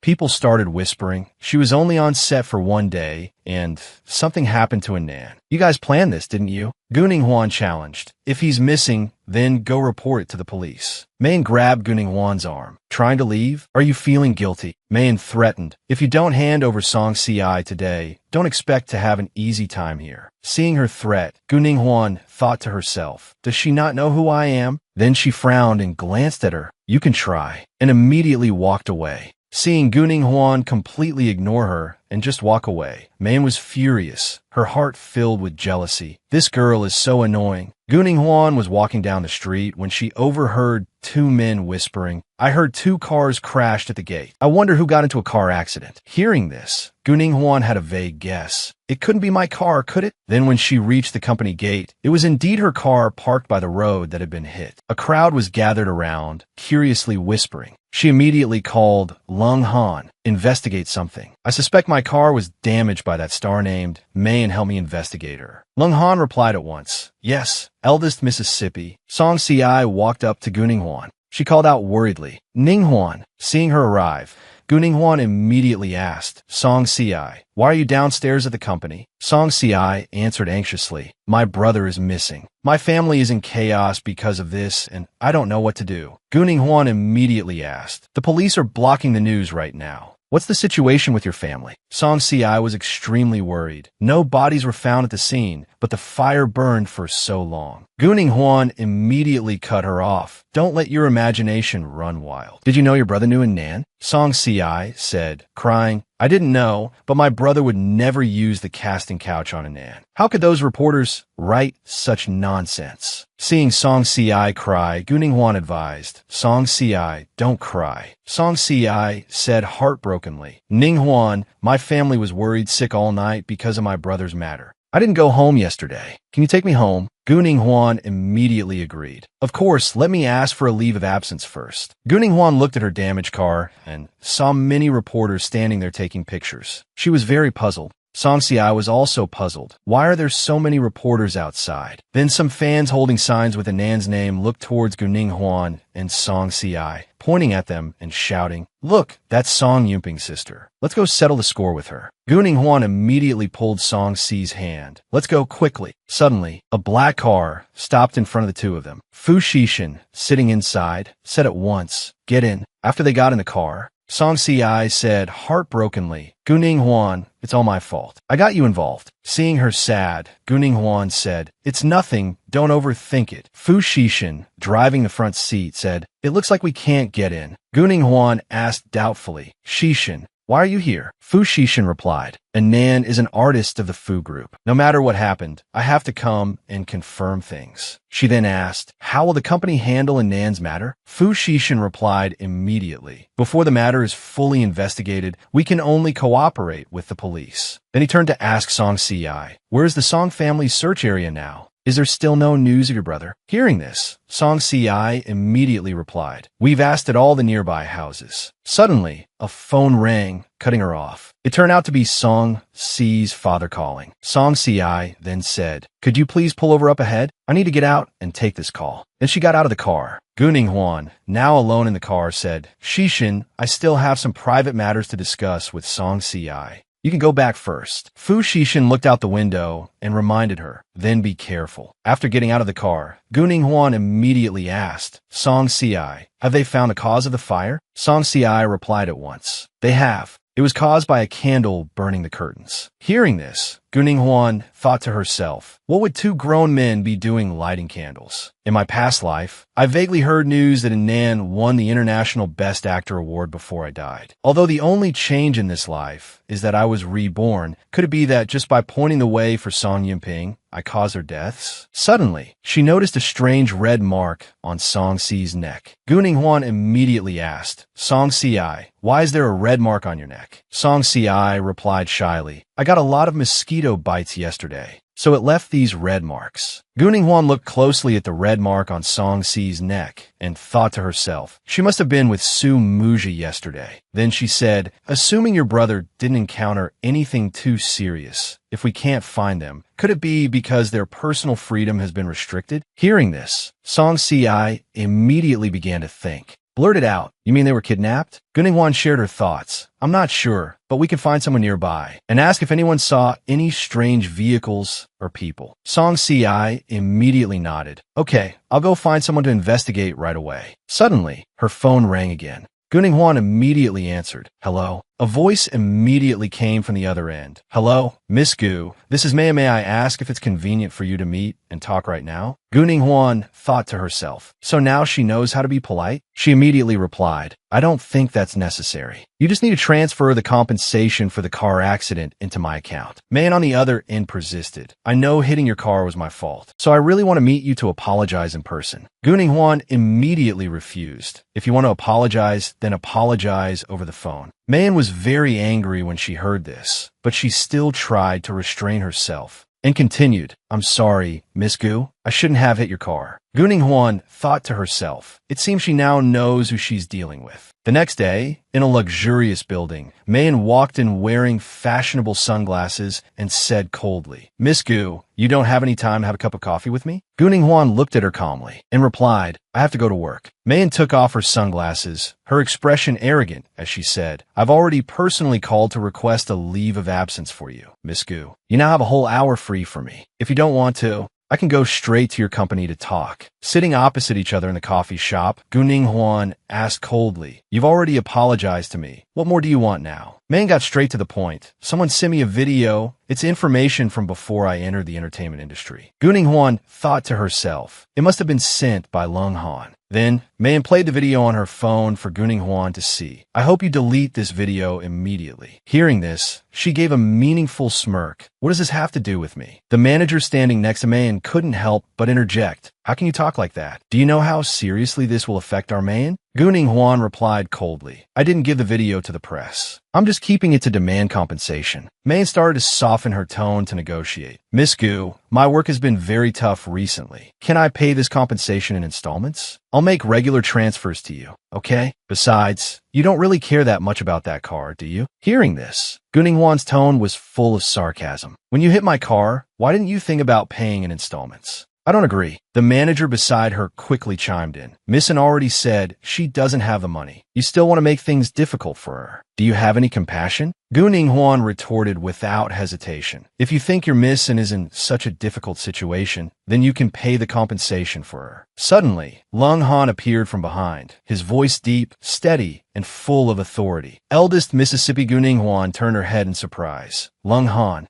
why are you here?" Lung Han replied, "I received a report that you were here, Eldest Mississippi. I've already had someone take your car to be repaired. Is there anything else you need me to do?" As Lung Han spoke, he casually rolled his wrist, his sharp, threatening gaze making the atmosphere tense. Seeing this, Mayan broke out in a cold sweat, hastily put on her sunglasses, stood up awkwardly, and said, "I'll pay the compensation. Let's go." She thought to herself, so she really does have powerful backing. After Mayan and her manager left, Guning Huan turned to Lung Han, smiled, and said softly, "Thank you." Lung Han replied respectfully, "We should get going too." As they walked out of the shop, Lung Han noticed that Guning Huan's shoelace was untied and politely pointed it out. "Eldest miss, your shoelace is untied." Then he squatted down to tie her shoelace for her. Guning Huan felt a little embarrassed and said softly, "Lung Han, I can do it myself." As Lung Han focused on tying the shoelace, he replied in a low voice, "Let me help you." Eldest Mississippi Guning Huan thought to herself, "Last time I ruined my youngest uncle's plans, he must have colluded with Gushir to do something shady." So she asked Lung Han, "Has Gushir been behaving herself at home recently?" After tying the shoelace, Lung Han stood up and professionally reported the situation. "I've had people keeping an eye on her. Besides selling off her previous luxury items, she has also been in very close contact with Huang Ming. Also, there's something going on in Jiangqing." At this point, Lung Han hesitated slightly, then continued, "Mr. Fu's whereabouts are very difficult to track. Airline information shows that Mr. Fu went to Country M, but he didn't take Miss Meng with him. When you were at the hotel, Mr. Fu was on the plane." After hearing this,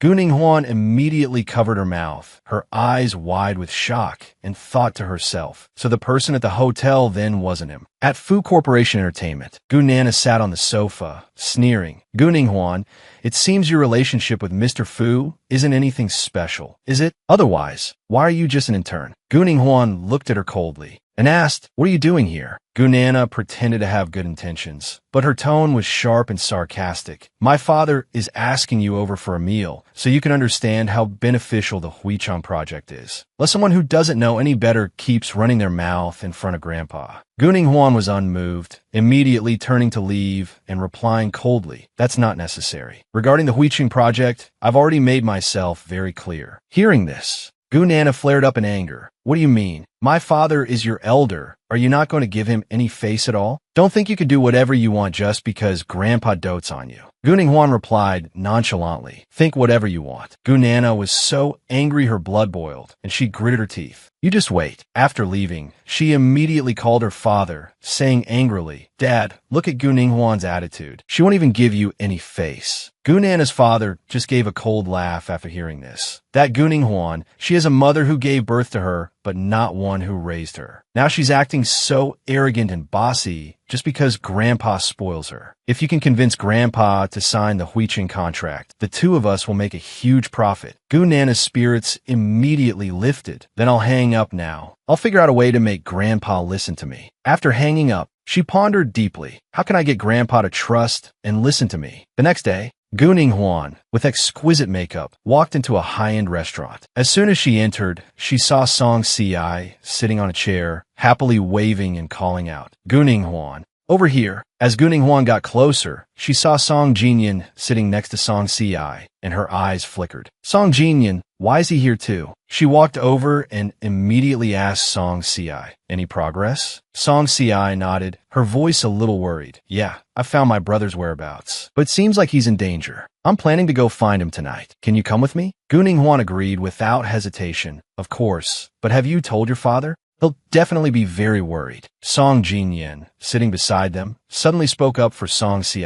"We were planning to tell Old Master Song, but since this information isn't completely confirmed, we wanted to wait until we found Song Yunping before saying anything." Hearing this, Guning Huan thought to herself, he's clearly Song Jinyan's father, yet he just calls him Old Master. How strange. Song Si covered her mouth worriedly and said, "I'm just afraid something might go wrong. I'm so worried." Song Jinyan shook his head and said decisively, "No, we have to wait until it's completely dark. It's too easy to be spotted during the day." Guning Huan turned to Song Jinyan and asked doubtfully, "Will just a few of us be enough?" Song Jinyan replied confidently, "Of course not. I've already arranged for more people. Just leave this matter to me." Afterwards, Song Jinyan stood up and left the table, and the three of them followed the directions to a building. A guard was holding a phone. Guning Huan asked, "Is your brother really in this building?" "There are guards on both sides." Song Jinyan turned to Guning Huan and Song Si and whispered instructions. "You two stay here. Don't act rashly. Wait until I've dealt with them before you go in." Song Jinyan quickly snuck into the building, avoiding the sight of the surrounding guards, then subtly waved for his accomplices behind him to follow. Suddenly, a noise was heard, and a guard yelled, "Ah!" causing everyone to immediately become alert, assume a defensive stance, and look around suspiciously.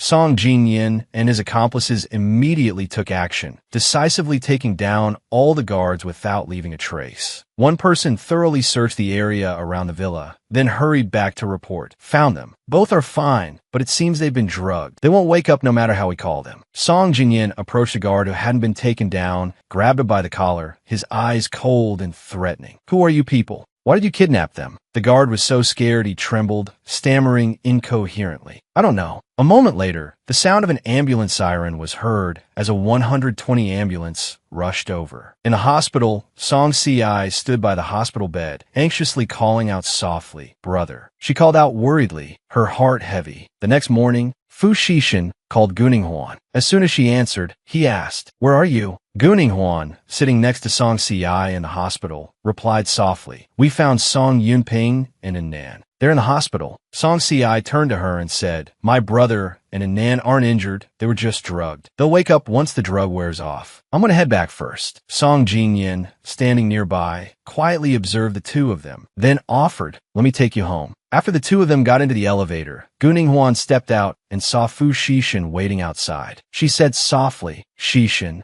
you're here." Song Jinyan glanced at Fu Shishin, thinking to himself, so this is her man. Guning Huan looked at Fu Shishin and said gently, "Let's go home." Seeing this, Song Jinyan politely took his leave. "Since someone is here to pick you up, I'll be going first." After Song Jinyan left, Guning Huan felt extremely guilty. She stammered, I'm really sorry. About what happened in Jiangsheng, I misunderstood you." Fu Shishin raised an eyebrow and asked, "What did you misunderstand me about?" Guning Huan stammered awkwardly, It's about that." She thought to herself, how can I bring myself to mention Meng Jingwen? But before she could say more, Fu Shishin smiled and said, "I want compensation." Guning Huan asked in surprise, "Compensation for what?" Fu Shishin slowly replied, "I want you to compensate me." At the orphanage, several children were playing in a room. Gushir walked over and said to them, "Go play over there." Although she appeared friendly on the outside, Gushir was inwardly disgusted. "So annoying. I hate children the most." Gushir gritted her teeth, feeling an indescribable anger and frustration in her heart. She thought to herself, these little devils are so detestable, so annoying. 4 years ago, I not only sponsored the orphanage, but also wanted to build a radiant image of a social worker for myself, to stand out from others in society. While she was lost in her frustrated thoughts, a cute little girl ran over, tugged on her dress, and called out in a tiny voice, "Sister Gusher, would you like some candy?" She immediately swatted the little girl's hand away, causing the candy she was about to offer to fall to the ground. Then Gusher's face darkened as she said, "Even you dare to mock me." She felt a surge of frustration and couldn't hold it in any longer. The little girl was terrified by Gusher's angry expression and immediately burst into tears. "I didn't mean it. Sister Gusher, I was just worried about you." After saying that, she ran away crying, leaving behind a furious Gusher. Gusher clenched her fists, thinking indignantly, "I don't need anyone's pity. They all just see me as a servant in the Gu family." Then she saw the teddy bear on the table and snatched it, staring at it with hatred as if it were her mortal enemy. This bear was a gift from Gu Ninghuan's deceased parents. On what grounds does she get to enjoy wealth and luxury? All of that should have been mine. The fire of jealousy in her heart burned ever more fiercely, raging like a violent storm. Finally, Gusher took out a lighter and set fire to the teddy bear that Gu Ninghuan's parents had poured all their heart and infinite love into making for her. The next day, Gu Ninghuan was at home when she received a call from Song Si. She answered the phone and said, "Hello." Song Si's voice came from the other end. "Ninghuan, is Mr. Fu with you?" Gu Ninghuan immediately replied, "No, what's wrong?" Song Si said slowly, "I have something to tell you. I hope you'll stay calm after hearing it. Miss Meng is pregnant, and it's Fu Xixin's child." Hearing this, Gu Ninghuan was completely stunned. The words struck her like a bolt from the blue, shaking her to the core. Song Si continued, "I only found out when I ran into her at the hospital. I never expected her to be pregnant." Gu Ninghuan's voice was filled with astonishment as she cut Song Si off. "Where are you? Let's meet and talk." After Gu Ninghuan arrived at Song Si's place, she found that Meng Jingwen was also there. She was extremely arrogant, saying leisurely, "Miss Gu, we meet again." Song Si was about to charge forward. "You shameless woman." Before she could finish, Gu Ninghuan stopped her. "Song Si, calm down." Meng Jingwen taunted, "Be careful. Don't forget I'm carrying Xixin's child in my belly." "Miss Gu, can we talk privately?" Song Si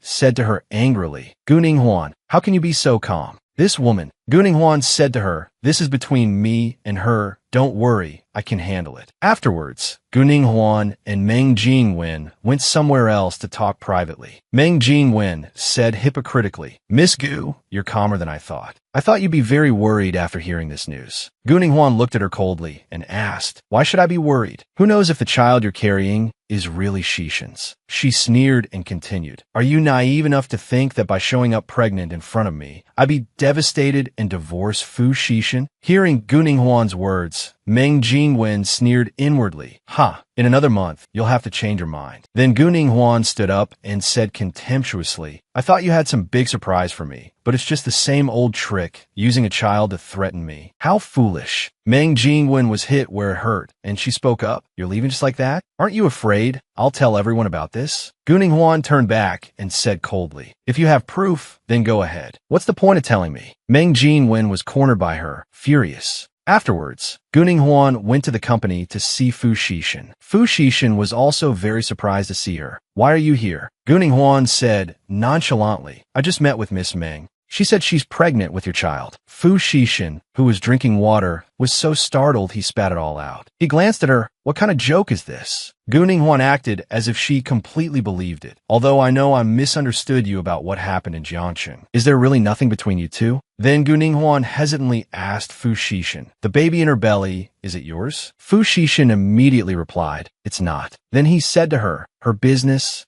I don't know about it." Hearing this, Gu Ninghuan was secretly delighted. Xixin and that woman have nothing going on, so why did she come to threaten me? An employee came to her desk and announced, "Here are the documents. They're needed at 3 this afternoon. Finish editing them immediately." Gu Ninghuan heard this and replied, "Yes." A colleague of Gu Ninghuan's walked past her desk and said sarcastically in a loud voice, "Gu Ninghuan, now I know it's really great to be young." Gu Ninghuan turned to look at her and asked, "What do you mean?" She said softly, "This outfit of yours isn't cheap. Before you came to our department, we didn't even need an intern. You came, and you often ask for leave. Everyone is gossiping that you're having an illicit relationship with a senior executive in the company, aren't you? Guning Huan immediately clarified. It's not what you think. What is this about? Who's spreading these rumors? As Guning Huan approached the break room door, she heard people whispering inside. Alice, that new intern, which senior executive's mistress is she? I don't know either. She's pretty, so why is she so dirty? No way. Look at the address she filled out. It's some villa district. She must be a kept woman. Hearing these words, she didn't hesitate, immediately pushing the door open and walking in, saying loudly, "You're saying I'm a kept woman?" The people in the room, who'd been gossiping animatedly about Guning Huan, were extremely shocked and stunned to see her walk in. A woman spoke up sarcastically. "I was right, wasn't I, Guning Huan? Didn't you get into the company through connections? It's very hard to be selected as an intern here. You only got in because you're a kept woman." Guning Huan immediately retorted with a sharp tone. "You say someone is keeping me, then show me the proof." Another person next to her patted the previous girl's shoulder and said, "All right, Alice, why are you arguing with an intern? This is the break room. It won't be good if this gets to the director." Hearing this, Alice snorted, turned, and left with a mocking look.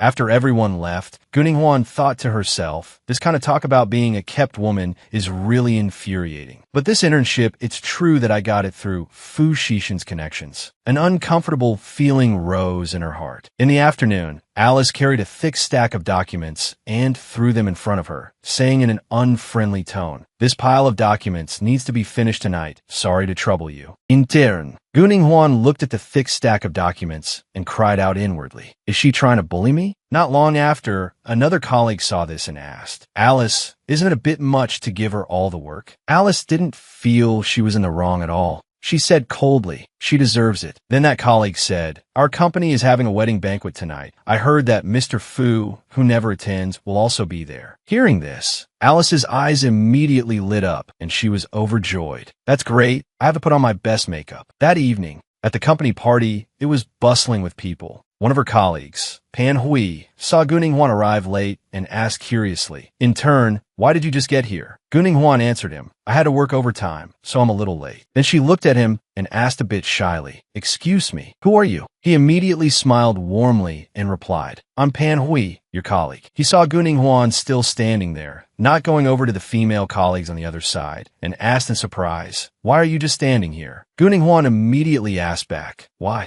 Is there a problem?" "Oh," Pan Hui quickly said, "I don't mean anything by it. It's just that Mr. Fu is also attending today." Then he looked towards the female colleagues on the other side and said, "The other female colleagues are all dressed to the nines. Why aren't you like them?" Guning Huan said gently, "Is that so? I just thought it was a casual get-together." But in her heart, she thought, Fu Xixin is here too. Should I sneak home now? While Guning Huan was lost in thought, Pan Hui came back to inform her, "It seems Mr. Fu has arrived." When Fu Xixin entered the banquet hall, the colleagues immediately surrounded him in welcome. "Mr. Fu, you're here. Please have a seat." The female colleagues around also quickly gathered, their eyes full of admiration, as if they were gazing at a god. Suddenly, Fu Xixin glanced towards Guning Huan, who was currently holding her handbag to cover her face. "You probably didn't see me, right?" She saw Fu Xixin walk to the other side and felt a little disappointed. "It seems he's gone over there." She felt a bit let down and told herself, "I must be crazy." Pan Hui brought over a plate of cake and offered it enthusiastically. "Ning Huan, try this, it's delicious." Guning Huan looked at him, sensing he might have intentions towards her, and tactfully refused. "Thank you, Pan Hui, but I already have a boyfriend. Don't waste your time on me." Pan Hui immediately asked back, "You have a boyfriend?" "No way. I've never seen anyone pick you up." Guning Huan replied, "He's busy with work. He can't come pick me up." Suddenly, he put his arm around her shoulder and whispered in her ear with a very sleazy demeanor, "Even better, we can see each other secretly, and I won't have to take any responsibility." Guning Huan immediately pushed his hand away and said angrily, "I don't know what you mean. I'm going to the restroom for a moment." She thought to herself, what kind of scumbag is this? This man is disgusting.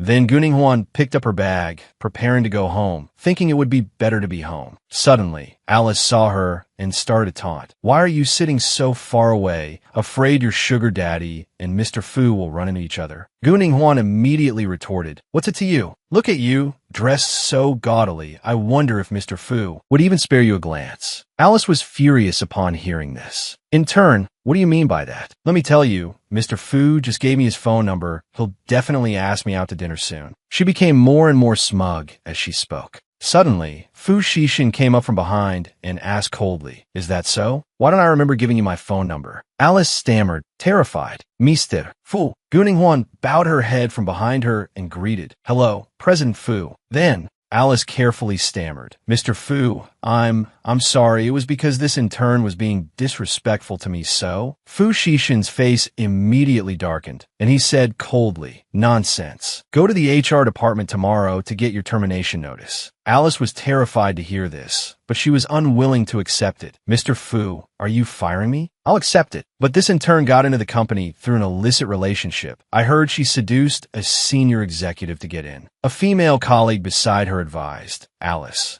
don't say any more." Hearing this, Fu Xixin repeated, "Seduced a senior executive." Fu Xixin asked her coldly, "Who started these rumors?" Seeing him respond to her, Alice immediately said, "It was Pan Hui. He said he saw it with his own eyes." Hearing Pan Hui's name, Guninghuan thought to herself, "That's the man from just now." Then Fu Xixin ordered his secretary, "Bring him here." The secretary immediately replied, "Yes, I'll go right away." In the lounge, when Pan Hui walked in, he felt extremely nervous, clearing his throat to calm himself. "Mr. Fu." Fu Xixin sat on the chair, looked at him coldly, and said, "You're the one who spread the rumor that Gu Ninghuan seduced a senior executive. How could you do that?" Realizing the gravity of the situation, Pan Hui immediately knew better and apologized. "Mr. Fu, I was wrong. Please be magnanimous and forgive me this time." Fu Xixin said nothing, just turned to the woman beside him and said, "The company does not allow anyone to spread rumors about colleagues. You know how to handle this, right?" The secretary immediately replied, "Yes, I understand." Then he ordered everyone, "All of you get out." After everyone left the room, Guninghuan walked towards him and said hesitantly, "Xixin, I'm going home first." Fu Xixin immediately told her, "You stay." Seeing this, Guninghuan said, "Thank you for punishing that person for the company's sake, but it's after work hours now. You should keep your distance from me." Seeing her being so timid, Fu Xixin said, "You can't even handle such a small matter. I really overestimated you." Guninghuan immediately retorted, "It's not my fault." Then he angrily cornered her against the door and growled, "And another thing, don't be intimate with other men. Don't even get close." Seeing him so angry, Guninghuan thought to herself, did he see it? After Fu Xixin calmed down, he said, "I'm tired. I'm going home first." On the way home, her phone suddenly rang. An icy voice from the other end immediately asked, "Guninghuan, do you still remember me?" Guninghuan was confused. "Who is this?" The woman on the other end said, "You're the bitch who, along with Gushur, ruined me so miserably, and now you don't remember? I won't let you and Gushur off. I will definitely come find you too for revenge." After hearing this, Guninghuan immediately realized it was Xing Sidong. Then she calmly replied, "How ridiculous. Weren't you the one who brought those men? Xing Sidong, ending up in this situation today, didn't you bring it upon yourself?" Hearing this, Xing Sidong was furious, and she gripped her phone tightly. After hanging up, she thought, compared to Guninghuan, the more hateful one was Gushur. If she hadn't schemed, I wouldn't have ended up in this situation. At the same time, Gushur, at the orphanage, felt extremely uneasy, always feeling like someone was watching her. Could it be that staying at the orphanage for so long was causing her to hallucinate? If it weren't for that guy named Lung Han's suggestion. Suddenly, she saw the director approaching and asked warmly, "Director, are you going to give Xian her medicine?" The director smiled and replied, "She's usually so healthy, but she suddenly fell ill." Gushur then said, "Let me give her the medicine. After all, I was the one who took care of her before." Seeing how kind-hearted she was, the director praised her. "Old Master Gu is truly blessed to have a granddaughter like you." Hearing this, Gushur immediately smiled and said, "Thank you, Director, you're too kind." Then Gushur went to Xian's room. She touched the little girl's forehead and felt that it was very hot. She thought to herself, how useless, getting such a high fever right after coming back. Then she threw the medicine the director had just given her into the trash, thinking with a vicious heart, just let the little girl die quietly. After all, she's just a child with no father or mother. The next day, Guninghuan saw a maid from the Gu family coming to see her and asked, "Why did the Gu family send you here?" The maid immediately replied, "I came on my own, eldest Mississippi. I have something to tell you, but please don't be angry. Today, when I went to clean your room, I discovered that a lot of things were missing from your room." Guning Huan was very angry when she heard this. "I specifically instructed that besides the cleaning staff, no one was allowed to enter." She asked the maid when this started happening. The maid replied, "It probably started when I took leave from the Gu residence." Elsewhere, the vice principal was chatting with Gu Shi in the living room. "Before, when I saw Gu Yin bring Gu Ninghuan to school, I thought Gu Ninghuan was the eldest miss of the Gu family. It turns out you were the eldest miss." Sitting on the sofa and sipping tea, Gu Shi replied cheerfully, "Gu Ninghuan has been an orphan since she was young. I hope the vice principal can keep her background a secret." But then she pretended to change the subject, asking, "By the way, may I ask why the vice principal is here today?" The vice principal told her, "The school recently received several letters which specifically accuse Gu Ninghuan of having an affair with her married supervising professor." After hearing this, Gu Shi fell into thought, then said to the vice principal, "I think these are just rumors. Although Gu Ninghuan lives a lavish lifestyle and has many boyfriends, I'm sure she wouldn't seduce her supervising professor just for grades, right?" Although this was a denial, her words had already pinned all the blame on Gu Ninghuan. The vice principal stood up and said, "The school and I will definitely investigate this matter thoroughly. I originally came to see old Master Gu, but since he's not home, I'll take my leave." Gu Shi stood up and said, feigning timidity, "Vice Principal, I have something I'd like to ask for your help with. Grandfather has always loved and had high hopes for Gu Ninghuan. Her academic performance was excellent this time, and he was very happy. If he were to find out that this achievement might be..." She trailed off at this point. The vice principal immediately understood her meaning and said, "Rest assured, I will speak to Gu Ninghuan privately after she enrolls." Just as the vice principal left, Gu Ninghuan returned to the Gu residence. Gu Shi was extremely surprised to see Gu Ninghuan return. She said with a guilty start, "Gu Ninghuan, why are you back?" She thought to herself, "I wonder if she ran into the vice principal." Seeing her, Gu Ninghuan said, "Why am I back? Aren't you supposed to be at the orphanage? I think that place suits you very well." Gu Shi didn't expect Gu Ninghuan to be so blunt. She immediately denied it. "You're joking again. The Gu residence is my home. How could I possibly leave?" At this moment, Xie walked in and greeted Gu Ninghuan. "Eldest miss, you're back." Gu Ninghuan then turned to Xie to get to the point. "Lung Han hasn't been home much these past few months. As a result, things have gone missing from my room." Xie immediately bowed her head and apologized. "It was my negligence. Please forgive me." Then Gu Shi stepped forward, pretending to mediate. "Gu Ninghuan, don't blame her anymore. I believe she's innocent." Gu Ninghuan exposed her immediately. "Gu Shi, it was you, wasn't it?" Gu Shi immediately feigned innocence. "Ninghuan, I've been at the orphanage for the past 2 months. What do you mean by falsely accusing me like this?" Xie stepped forward to take the blame. "It was my poor management that led to the loss of the eldest Mrs. belongings. Please punish me." Gu Ninghuan said coldly, "Forget it. I'll go up to my room to check." After checking her room, Gu Ninghuan thought to herself, "Luckily, it's just a few unimportant things." A moment later, she couldn't find the bear her mother had left her and grew anxious. "Where's my bear? That's what my mother left for me." Gu Shi.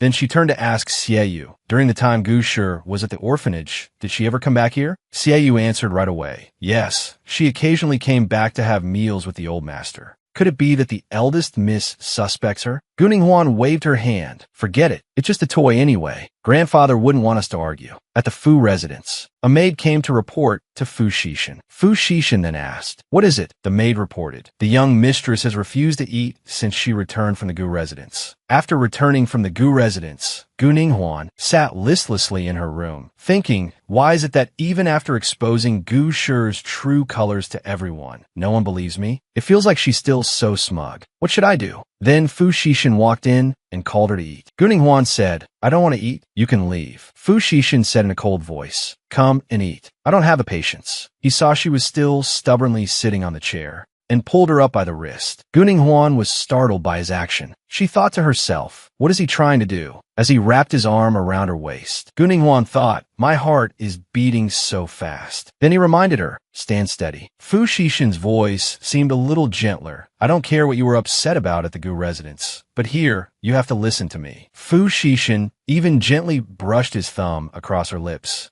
This gesture made Guning Huan feel incredibly warm. So he can be gentle after all. The next day, Guning Huan and Song Si were walking and chatting. Looks like your grandfather gave you a good scolding. What on earth did you do at the bar to make your grandfather take action? Song Si sighed and said helplessly, "You have no idea what miserable days I've been through. It felt like I almost died. I just called 2 people from the bar to drink with me, and then my grandfather suddenly appeared out of nowhere. Who on earth snitched?" Suddenly, as the two were talking, a voice called out to Song Si. It turned out to be Su Muja's voice. He was holding a wallet and said gently, "You dropped your wallet at Song Jinyan's place. I was passing by, so I brought it to you." Watching this scene, Guning Huan asked curiously, "How are things between you and Su Muja? Any new developments?" Song Si quickly changed the subject, pretending to be indifferent. What could possibly be going on between him and me? After returning the wallet, Su Muja politely said goodbye to the two of them. "I'll be going now." Guning Huan thought to herself, in my past life, at this point in time, Song Si was head over heels in love with that scumbag. In this life, I've tried to drive them apart. Perhaps her fate has already changed. As the two of them entered the school, the atmosphere suddenly became strange. Everyone was whispering, "That girl, is it true or not?" Song Si noticed that everyone's eyes were on her and Gu Ninghuan and asked worriedly, "Ninghuan, don't you think the way they're looking at us is a bit strange?" Gu Ninghuan replied calmly, "Let them be. No need to pay attention." Suddenly, a girl from a school named Jiang Yue said contemptuously, "I thought the person who caused such a huge incident would be too ashamed to show up, but unexpectedly, she still has the nerve to come to school." Gu Shi, standing next to Jiang Yue, said faintly and weakly, "Ugh, don't make things difficult for Gu Ninghuan anymore. This definitely has nothing to do with her." Hearing this, Jiang Yue immediately believed Gu Shi's false words and advised, "Gu Shi, you're too kind. You let her take advantage of you and forgive her time and time again." Song Si couldn't stand it and retorted angrily, "If you have nothing better to do, don't come looking for trouble with us." "What do you want?" Jiang Yue sneered. "I'm talking to Gu Ninghuan. What does it have to do with you?" Song Si shot back, "Don't you dare touch my friend." Just then, the class monitor appeared. He spoke up, "Gu Ninghuan, you're here." Hearing this, Gu Ninghuan looked at him. "Class monitor?" The class monitor then announced, "Gu Ninghuan, the vice principal wants to see you right away. Come with me to the office." The two of them walked into the vice principal's office, and as soon as they entered, a woman suddenly rushed forward and grabbed Gu Ninghuan's hand, causing her to startle and pull her hand back, asking angrily, "What are you doing?" That woman shouted furiously, "You vixen!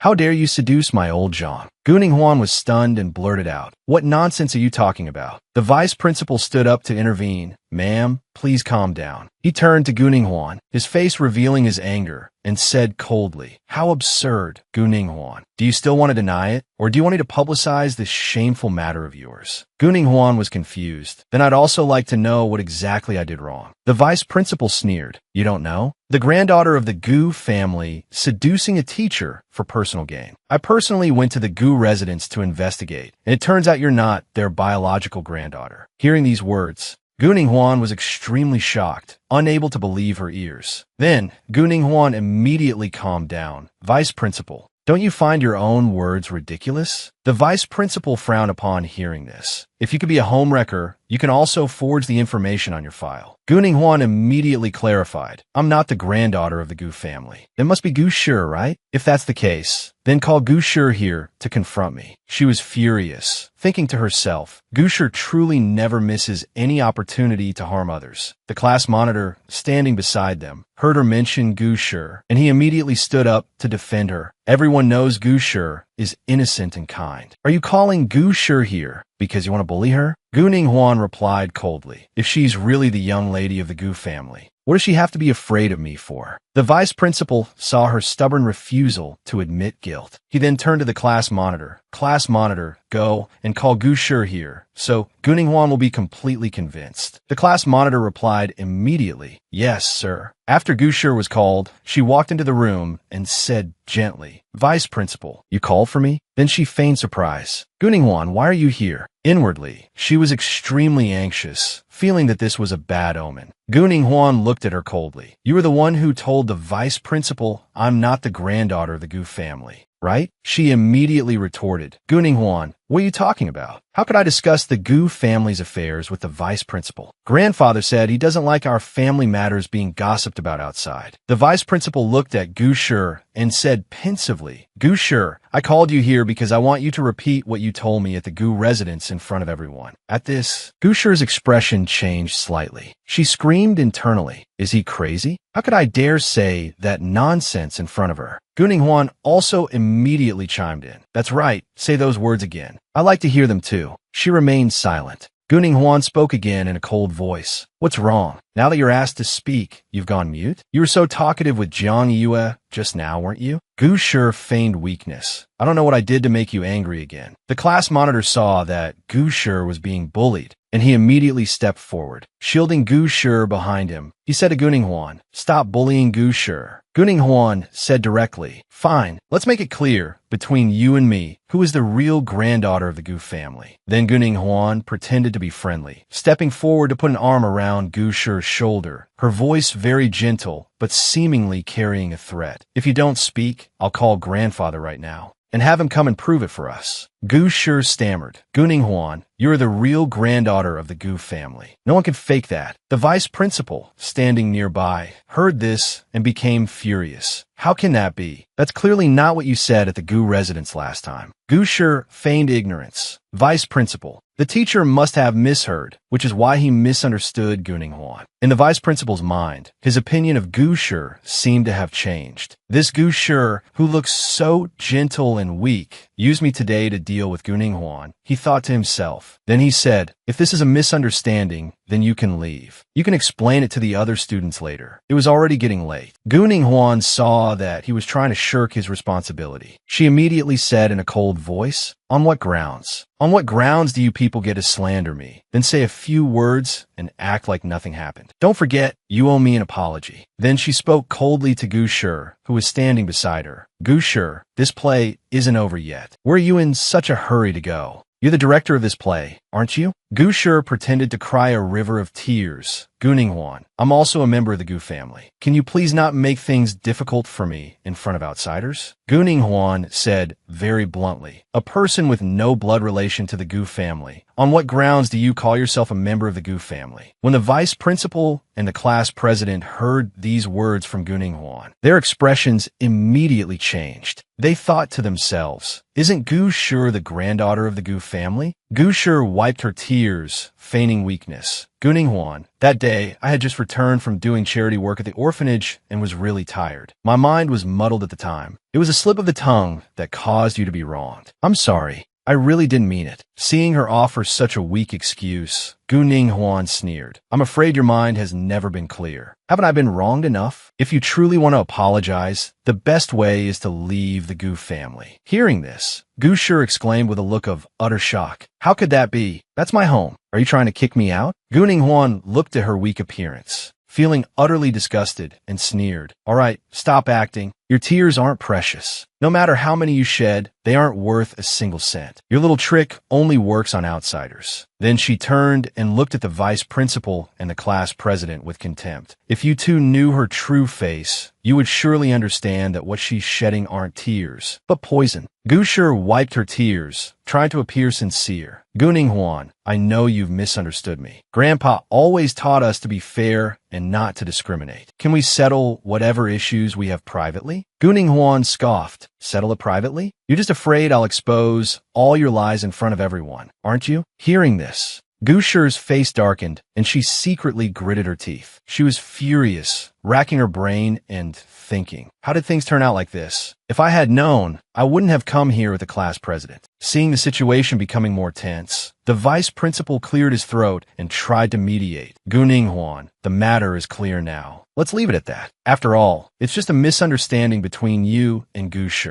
You two should resolve it privately. Guning Huan did not accept this evasion and immediately retorted, Vice principal, that's ridiculous. Why should we resolve it privately? It's clear you just want to evade responsibility. The rumors have already spread everywhere, and my reputation has been severely damaged. Do you think resolving it privately can erase all the rumors? She touched her chest and continued, the only way to resolve this is to gather all the teachers, students, and everyone involved in the auditorium, explain everything clearly, and at the same time, You must publicly apologize to me." The woman beside them heard this and flew into a rage, shouting loudly, "You little brat, isn't that enough? Do you have any respect for your teachers?" A student daring to demand a school-wide assembly, and it's just a small misunderstanding. It's not like you lost a piece of flesh. Why do you keep clinging to it? As she lunged forward and screamed angrily, "I'll skin you alive." Just as she was about to charge at Guning Huan, the office door was suddenly slammed open with a bang. And old Zhang appeared. He shouted furiously, "You troublemaking woman, you've ruined me." Hearing this, the woman was instantly stunned, unable to believe what was happening before her eyes. Old Zhang angrily advanced towards her, looking as if he was about to hit her. He yelled, "I'm finished.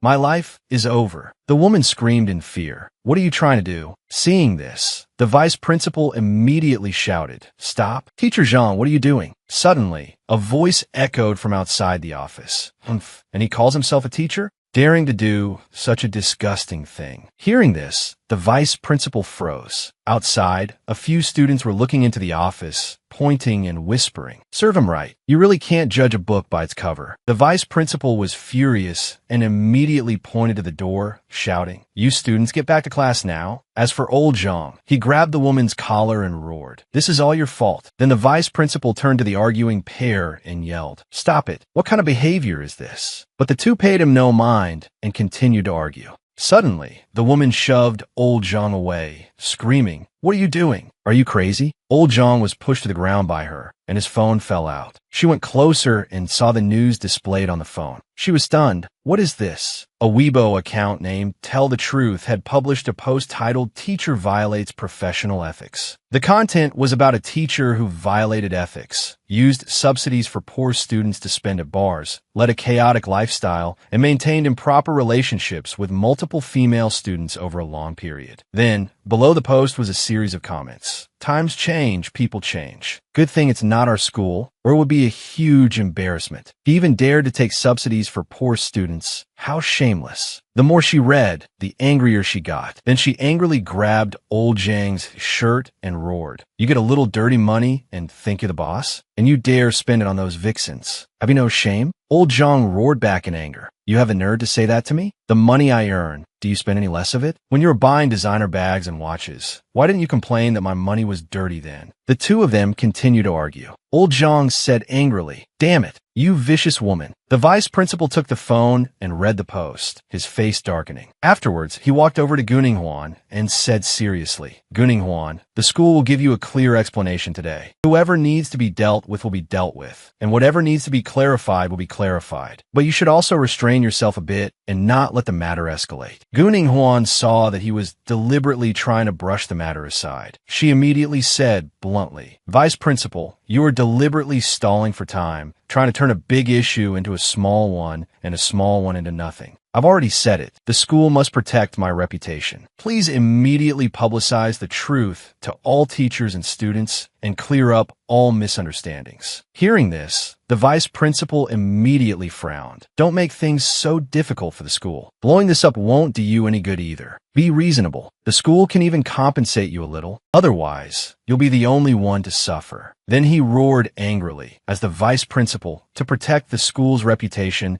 I will absolutely not be lenient." He glared angrily at the students who were standing outside the door watching the commotion. "And you lot, you'd better shut your mouths." But he didn't expect the principal to be standing right outside the door. The principal heard these words, his face turning black with anger. The vice principal saw the principal standing outside the door. Startled, he said softly, "Principal." The principal walked in and said solemnly, "Student Guning Huan, on behalf of the school and the entire board of directors, I apologize to you. As the principal, I guarantee that I will give you a satisfactory resolution today." The vice principal, standing beside him, stammered out a plea, "Principal, this will affect our school's reputation." The principal pondered for a moment, then said in a low voice, "As a prestigious school, our quality must set an example, unlike other schools. Unethical and deceitful matters are absolutely not to be tolerated. As a vice principal, you think you can do whatever you want in the school? Then he glanced at the vice principal and continued. This matter has already alarmed Mr. Fu. He has personally reported it to the board of directors, hoping to receive a definitive final resolution. Hearing this, the vice principal trembled all over. He hadn't expected this and stammered. What? Then the principal continued with a cold face. From today, Lu Wu is dismissed from his position as vice principal. The school will terminate its employment contract with Zhang Qianxin. Zhang Qianxin and his wife's illegal appropriation of subsidies for poor students is a major issue. Both will be punished by the law. Afterwards, the principal immediately convened all teachers, held an emergency meeting, pursued the responsibilities of those involved, and clarified the truth. The class president standing nearby was terrified, breaking out in a cold sweat. Then he turned to Guning Huan and stammered. Guning Huan, I'm sorry, I misunderstood you. I hope you can forgive me. Guning Huan didn't hold it against him. She said, all right, if you clarify everything, I'll forgive you. The class president immediately nodded. Okay, no problem. Afterwards, outside the door, Gusher was also standing behind the crowd of students, watching everything. She was furious, thinking to herself, you want to hold me responsible? In your dreams, you bunch of weaklings. Fu Xixin just said a few casual words and settled the situation. She gritted her teeth. I won't let this go. The next morning, Guning Huan arrived at school, feeling extremely tired. She had really brought this upon herself. A school-wide assembly that lasted for 2 hours, under the watchful eyes of so many people. Being stared at by so many pairs of eyes was mortifying. Then she sighed, thinking that it was good enough that the school had issued a legal document to clear her name. Guning Huan told herself again, but then again, was I too impulsive? She recalled her argument with the vice principal the day before. His way of handling things was indeed unreasonable, but he was, after all, concerned about the school's reputation. Dealing with him by having him dismissed seemed a bit harsh. Everything I went through before my rebirth is in the past. To me now, it's just a long nightmare. In any case, many things will happen in the future. To complain and get angry out of emotional agitation, implicating others in unfortunate events, was indeed going a bit too far. In the future, I must also learn to handle problems more tactfully, Guning Huan told herself. Suddenly, her phone rang. It was Fu Xixin. She answered, Xixin. Then she said in a low voice, can you retract the decision to dismiss the vice principal? Fu Xixin's voice came from the other end. What? Isn't this quick and clean way of handling things your usual style? Guning Huan replied immediately. This isn't my way of doing things quietly. At the very least, I don't want my personal grudge with Gusher to affect others. Fu Xixin was silent for a moment, then hung up immediately. Guning Huan looked at her phone screen and snorted coldly. What's with that attitude? Then she laughed out loud. He was clearly the first one to help me out, yet he acts so uninvolved. You're actually quite adorable. Then she skipped home happily. Today, she would secretly bake him some pastries and give him a meaningful surprise tomorrow. Elsewhere, after hanging up the phone, Fu Xixin thought to himself, why do I feel like I've become a different person? In another place, Meng Jingwen brought Xiao Xiao to visit Madame Fu. Xiao Xiao greeted her obediently. I've come to visit Grandma. Afterwards, Madame Fu smiled kindly and replied, such a good girl, Xiao Xiao. Madame Su, sitting next to Madame Fu, also smiled and said, this child Xiao Xiao is both adorable and sensible, truly rare. Then she turned to Madame Fu and said, speaking of which, Fu Xixin and that girl Guning Huan have been married for some time now. Why is there still no news from her belly? Madame Fu replied gently, you can't rush these things. They are both young and usually very busy. We'll just have to wait patiently. Madame Su went along with Madame Fu's sentiment and said with a smile, that's true. As long as the two of them have a good relationship, that's all that matters. Then, in her heart, she snorted coldly. Humph, what's there to wait patiently for? Guning Huan has such a willful personality. It would be better for her to have a child, soon to settle down. Meng Jingwen gently walked over to pour tea for the two of them, then said softly, that's right. Xixin and Guning Huan have a very good relationship. Today, Guning Huan was wronged at school, and Xixin immediately dismissed the vice principal. The two women heard this. They drank their tea in silence. Meng Jingwen pretended to be innocent and asked, what's wrong? Mrs. Su looked at Mrs. Fu,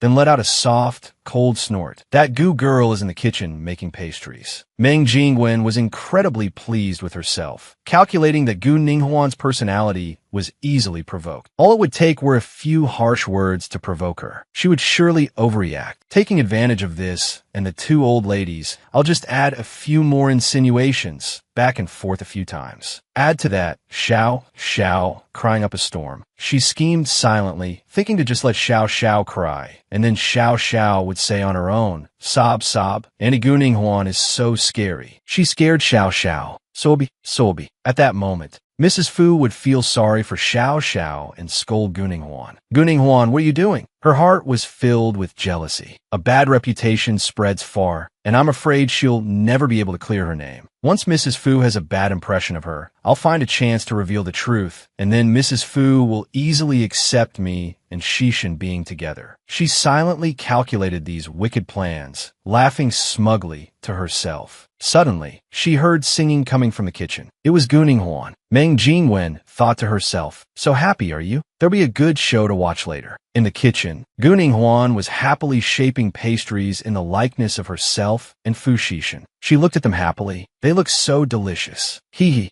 Meng Jingwen walked into the kitchen. She deliberately provoked Gu Ninghuan. Really, you're already married but still act like a child. When Gu Ninghuan saw her enter, she frowned slightly. How annoying. My good mood is completely ruined. Whatever, why look for trouble? I'll just pretend she doesn't exist. Then she ignored Meng Jingwen and continued skillfully making her pastries. Seeing Gu Ninghuan ignore her, Meng Jingwen became furious and shouted loudly. Just now, Mrs. Fu and Mrs. Su were discussing the matter of you and Shishin having children. Aren't you anxious at all? Then she touched her own stomach and chuckled softly. In that case, let me fulfill this responsibility for you. Being a mother is so hard, and you'll eat more too. It's not good for your figure either. Gu Ninghuan still paid her no mind, letting her put on a one-woman show. Meng Jingwen was livid, roaring in extreme anger. Why aren't you saying anything? Are you deliberately playing dumb? Gu Ninghuan told herself not to get angry.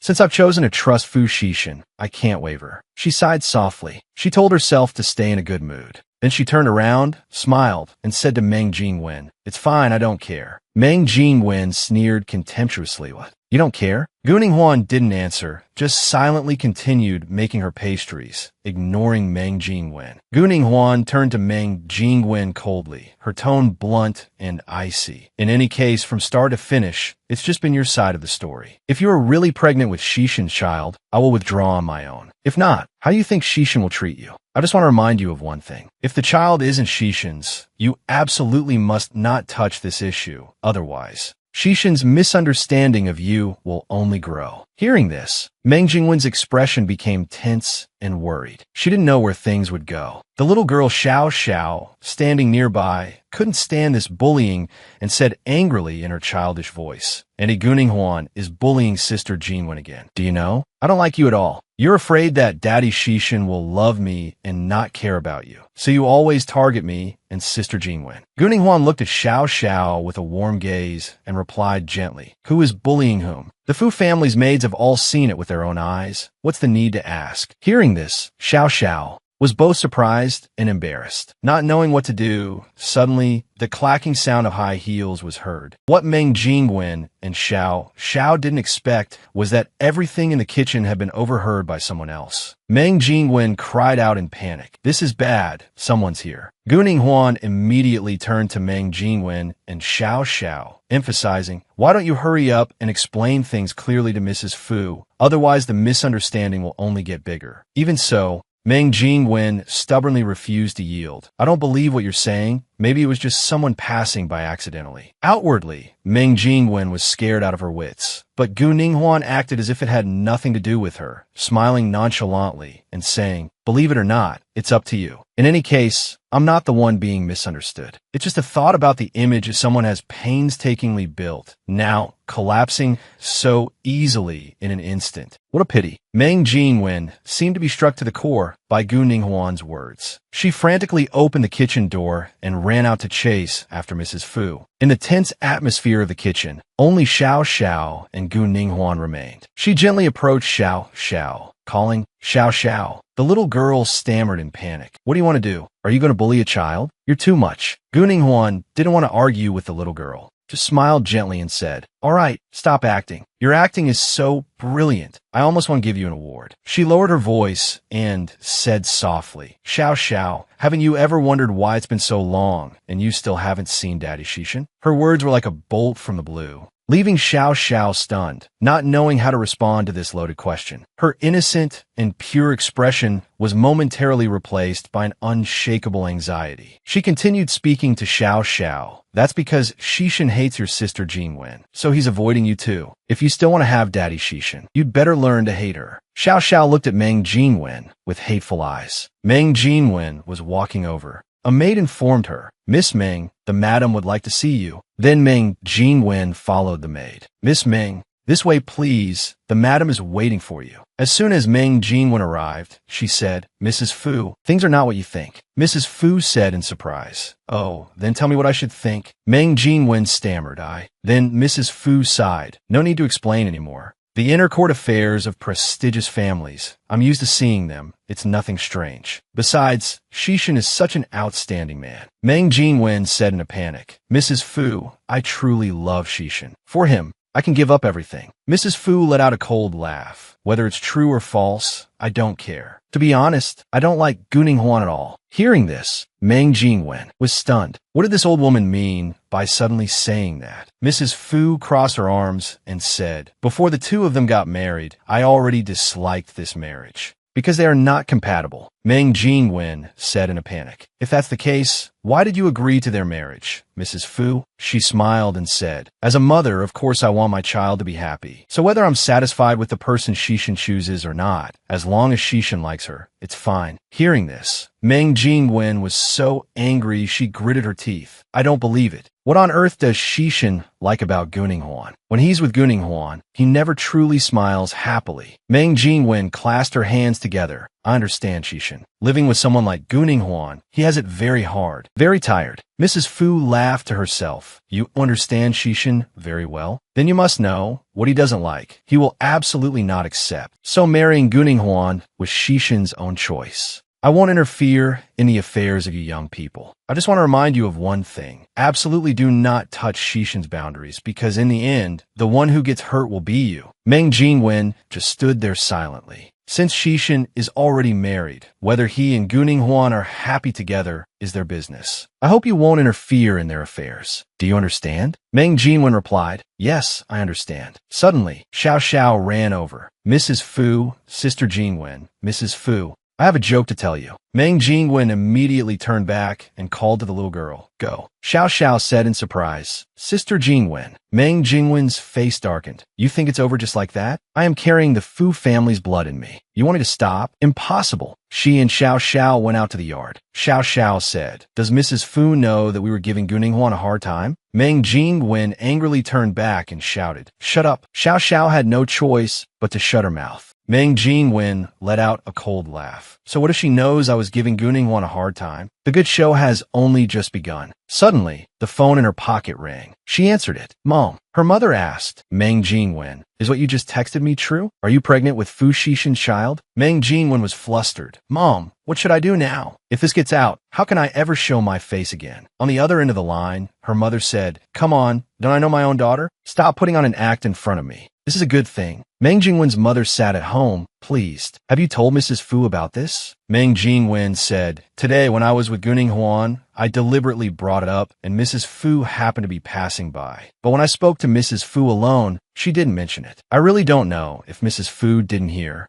or if she's just playing dumb. Meng Jinwen's mother covered her mouth and laughed loudly. Ha! Silly girl, you're carrying Fu Xixin's flesh and blood in your belly. If Mrs. Fu still pretends to be clueless, then she's either stupid or crazy. To leave the Fu family with nothing to say, we must get a paternity test done first to be sure. I know a very good doctor. But Meng Jinwen immediately said, Mom, I already went for a forensic paternity test last week. The results will be more convincing. The report will be out today. Her mother said smugly, good, then I'll wait for your news. Then she gave a cunning smile, hee, at the Fu group. That afternoon, Guning Huan and Fu Xixin were on the phone. He said immediately, no more talking. You go home right now. Be good and wait for me at home today. Don't go anywhere. Guning Huan thought to herself, how cruel. I came all this way for nothing. I even got scolded, and I haven't even had lunch. I'm not in a hurry to go home. There's a restaurant nearby that's also very good. I haven't been in a while. At Hong Fong, a waiter was serving Guning Huan. Suddenly, Song Si at the next table waved. Ning Huan. Guning Huan walked over and called out, Song Si, why are you two here? Song Si said in surprise, you sure are lucky when it comes to food. The food is about to be served. Eat with us. My brother and I came to the Fu group to discuss a partnership. But CEO Fu wasn't there, and we couldn't reach him by phone. Guning Huan said in frustration, I went to the company and didn't see him either. I even specially made some snacks to surprise him. I could reach him by phone, but he just gave me a scolding. Song Si giggled. I never thought the great Miss Gu would also actively chase after a man. Let me see. Song Jinyin, sitting beside her, said no. He lifted his teacup. It's not good for a woman to be too proactive, especially when facing a man like Fu Xishan. He's strong, domineering, and self-centered, very hard to influence with external factors. If you cling to him all day, I'm afraid it will backfire. Guning Huan said in surprise, now that you mention it, that's really true. Then Guning Huan opened her handbag. Ah, I remember now. Brother Jinyin is in his final year and about to graduate. That's why you went to the Fu group to discuss a partnership just now. Guning Huan pushed a car key over. You can keep this car and use it when you go out to discuss business. Driving a better car will keep people from looking down on you. Song Jinyin asked in surprise, why are you helping me? Guning Huan immediately replied, my family situation is a bit complicated. My grandfather is a soft-hearted person, so I might need your help in the future. Just consider it me investing in a favor in advance. Song Jinyin then took the key. All right, I'll remember this favor, but I don't take advantage of women. That's my basic principle. So I'll pay you rent according to the market price. Song Si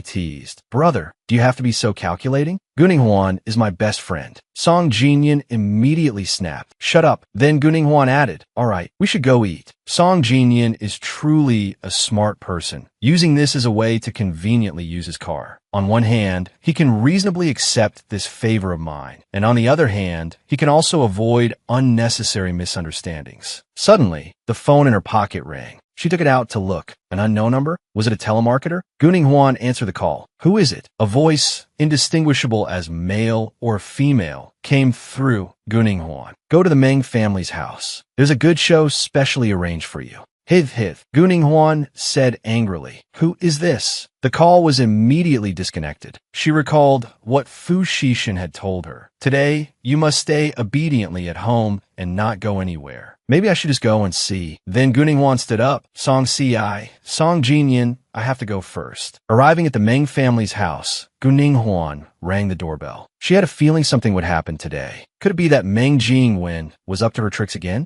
Guning Huan was stunned, seeing Fu Xishan being intimate with a woman inside. Guning Huan stood outside, watching the two of them. Meng Jingwen leaned against him. Fu Xishan, I called you out because I want to confirm your feelings. If you hadn't married Guning Huan, would you have chosen to be with me? Fu Xishan immediately turned his face away. Never. Stop deluding yourself. Meng Jingwen's face darkened. Just then, Guning Huan happened to walk over. Meng Jingwen looked at her. Guning Huan, you've come at just the right time. Then Meng Jingwen wrapped her arms around Fu Xishan's neck. In that case, I wish you two a long and happy life together. Fu Xishan was immediately surprised. What are you doing? Then Meng Jingwen let him go. It's Guning Huan. I'll go open the door for her. Guning Huan was stunned, while Meng Jingwen smirked. Inside, Meng Jingwen's mother was sitting with Mrs. Fu in Xiao. Meng Jingwen's mother said, while sipping her tea, lately, the Zhang family's private affairs have been getting more and more tumultuous. Even if Mrs. Zhang gets a divorce now, she won't let that illegitimate child into the family. Mrs. Fu immediately replied, divorce is a conflict between husband and wife. But the child is the Zhang family's flesh and blood, so they should still bring him home to be raised. Meng Jingwen's mother chimed in, that's right, I think so too. Then she let out a dry cough. Xiao looked at her blankly. Meng Jingwen had once shown the little girl a bracelet. Xiao, do you like this bracelet? When I and Fu Xishan get married, I'll give it to you. As long as I become the mistress of the Fu family, you will definitely become the apple of my and Fu Xishan's eye. Tomorrow, you must help me move Mrs. Fu's heart. Xiao cunningly prepared to act. Xiao was drinking orange juice and said to Mrs. Fu, Mrs. Fu, so if Daddy Xishan has a child outside, you'll bring them home, right? Just then, the three of them walked in. Mrs. Fu said to Xiao Xiao, "You're so young. Why are you asking about this?" Xiao Xiao said, "Xiao Xiao is just curious. If Daddy Shishin has a child outside, what would you do?" "Mrs. Fu, please tell me." Guning Huan suddenly heard this and was stunned. A child? Could it be that Meng Jingwen plans to lay her cards on the table today? She walked beside him, listening to Mrs. Fu's reply to Xiao Xiao. If Daddy Shishin has a child outside. Of course, I couldn't bear to let our flesh and blood be separated, but what's important is whether you and your Daddy Shishin want it or not. Suddenly, a voice rang out. "We won't accept it." Fu Shishin, Guning Huan, and Meng Jingwen appeared. Meng Jingwen's mother stood up. "Haha, Xiao Xiao is just talking nonsense. Everyone, please don't mind her. Guning Huan is here too. Let's have lunch together." Mrs. Fu lifted her teacup and smiled to herself. "There's no need to go to all this trouble. Our friendship has lasted for over 20 years. Do you think I can't see through your intentions? Today, you specially sent a car to pick me up. Then you deliberately told me to bring Fu Shishin, and now Guning Huan is here too. I'm afraid this isn't just about reminiscing about old times with me, is it? What on earth has happened? Is there something between us that can't be said?" Meng Jingwen's mother hesitated for a moment. "It's embarrassing to say this, but things have come to this point, so I have to say it. My Meng Jingwen is pregnant with Fu Shishin's child." Mrs. Fu was shocked. Jingwen and Shishin have a good relationship, but it's not a romantic one. How could this suddenly happen? Guning Huan thought to herself. Could it be that Shishin reached some kind of agreement with Meng Jingwen, which is why he deliberately hid it from me today and then publicly announced Meng Jingwen's pregnancy in front of my mother-in-law? But the phone call telling me to come watch a show is very much in Meng Jingwen style. Something about this isn't right. Mrs. Fu's face darkened. "Jingwen, what is this all about?" Meng Jingwen's eyes welled up with tears. She thought to herself, how can this old woman still be so calm? Then, with tears in her eyes, she began to explain. "A few months ago, Shishin and I went to Jiangcheng, and he suddenly came into my room. Actually, it was my fault. I knew he was married, but I've always been devoted to him, so I acted foolishly." Mrs. Fu questioned her. "Then why didn't you tell me about this that night? Why did you hide the pregnancy for so long?" Meng Jingwen said while wiping her tears, "I didn't dare to say it. This is Fu Shishin's child. I couldn't bear to part with it." "Sobi Sobi." Her mother shouted loudly. "So now you know you've lost face? Then why didn't you have any sense of shame in the first place?" "Fu Shishin, do you have anything to say?" Fu Shishin let out a cold laugh. "There's nothing to say. I'm leaving." He turned and left, leaving the mother and daughter in a panic. "Fu Shishin, you?" Fu Shishin placed a hand on Guning Huan's shoulder and said, "Let's go home." Guning Huan was not happy. "Leaving now? Are you afraid I'll hear something I shouldn't? But you're still leaving. What kind of attitude is this? Acting as if I owe him something. Whatever. Seeing Meng Jingwen just makes me more disgusted. It's better if I leave." Meng Jingwen stood there crying. Her mother turned to Mrs. Fu and said, "Fu Shishin has left." This matter, Xiao Xiao said. "It's all Xiao Xiao's fault for talking nonsense. Now Sister Jingwen really has Daddy Shishin's baby. What should we do now?" Seeing this, Meng Jingwen's mother smiled smugly to herself. "Ha." Then Mrs. Fu patted Xiao Xiao's head. "Xiao Xiao, don't cry. The matter isn't settled yet." Meng Jingwen's mother said angrily, "Are you suggesting that Meng Jingwen is lying? This concerns Jingwen's reputation. Why would she need to lie like this?" Mrs. Fu said calmly, "Don't be hasty. That's not what I meant. Our two families are not ordinary families, so everything must be handled with more caution." Meng Jingwen's mother said, "That's true. It's my fault for being impatient and not thinking things through." She thought to herself, "She's so tight-lipped, I don't need to beat around the bush anymore. This matter can't be resolved casually. Now, I'll give you something." On the other side, in Fu Shishin and Guning Huan's car on the way back, Guning Huan asked, "Don't you want to explain anything to me?" The car stopped. "Let's go out to eat, then go home." Hearing Fu Shishin say this, Guning Huan was very upset. "He's treating my words like air. Endure it, don't get angry." Then she said to him, "Today, an unknown number called me to the Meng family's house. As soon as I arrived, I saw you and Meng Jingwen embracing. And then Meng Jingwen's pregnancy was publicly announced in front of my mother-in-law. So how could I not be suspicious? Today you deliberately kept me from going out. In the end, were you trying to protect me, hide things from me, or did you want me to remain foolishly ignorant?" Guning Huan continued, "I trust you so much, and it's so that I can continue to trust you in the future. Can you tell me what's on your mind?" Then he pulled her into his arms. Then he lifted her chin. Do you want to know what I'm thinking? Guning Huan was tense. Fu Xixin said, let's get a divorce. At the Meng family's house, Mrs. Fu spoke up. I'll take the paternity test report back first. I will discuss this matter with Xixin, and then I will give you two an answer. Meng Jingwen's mother smiled smugly. I know you care for Meng Jingwen the most. You definitely won't let her suffer. You will give us a satisfactory answer. Mrs. Fu said, I can only do my best. You two don't need to see me out. I want some quiet. Then Mrs. Fu left. Meng Jingwen and her mother stood in the house. This old woman is so cunning. She didn't give a single definite word. Her mother let out a cold laugh. Haha, the Fu family is a prestigious family after all. Of course, Mrs. Fu can't easily state her position. We can't push them too hard either, or they will retaliate. Meng Jingwen asked doubtfully. So if the Fu family keeps refusing to state their position, do we just have to wait like this forever? Her mother said, Guning Huan is, after all, the daughter-in-law of the Fu family properly married. Moreover, with her family background, it was already difficult for her to step into the Fu family. Getting her to divorce won't be an easy matter, right? It seems good things often come with many obstacles. Suddenly, the maid said, Madam, Mississippi. She asked, what is it? The maid reported, a Biao sent a message for you, madam. He followed your orders to tail Mr. Fu and Miss Gu on their way back. Halfway there, they suddenly had a huge fight. Guning Huan slapped Fu Xixin right across the face. You bastard, and I wasted my trust on you.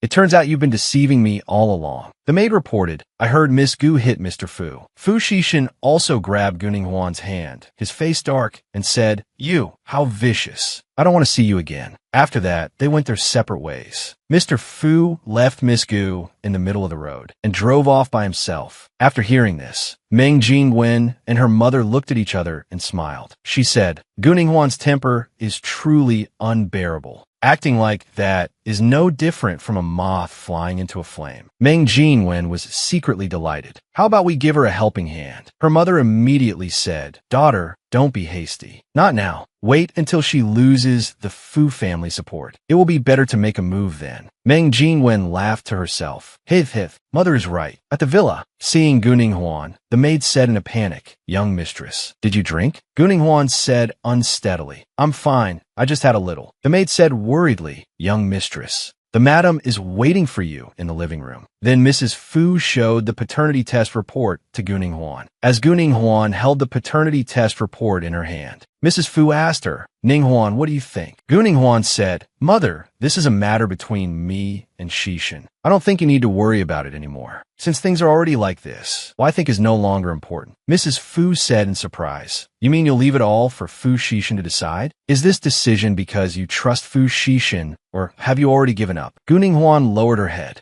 In this situation, men will usually find an excuse to lie, but first of all, regardless of whether the child is Fu Xixin's or not, I don't hope you will give in. The paternity report has already clearly proven that it's Fu Xixin's child. I have no choice but to give in. Mrs. Fu said, This is just a test provided unilaterally by the Meng family. It doesn't prove anything. Tomorrow, I will take Fu Xixin and Meng Jingwen to do another test. So this time, before the test results are out, you must remain calm. Absolutely do not let the Meng family treat us like a joke. Moreover, you must remember, you must fight for what you should fight for. Guning Huan, just listen quietly. Mother, I understand what you mean. Actually, I just want to save face for the Fu family. As long as we stand firm, the Meng family won't dare to go too far. But I really want to know, if the results this time prove that the child is Fu Xixin's, what will you do? Can the Fu family still keep me? Mrs. Fu hesitated for a moment. Guning Huan, that's a very naive question. You should know this isn't just a matter between the Fu family and the Meng family. The Gu family can't escape involvement either. Have you thought about the opinions of the elders of the three families and the members of the three families' board of directors?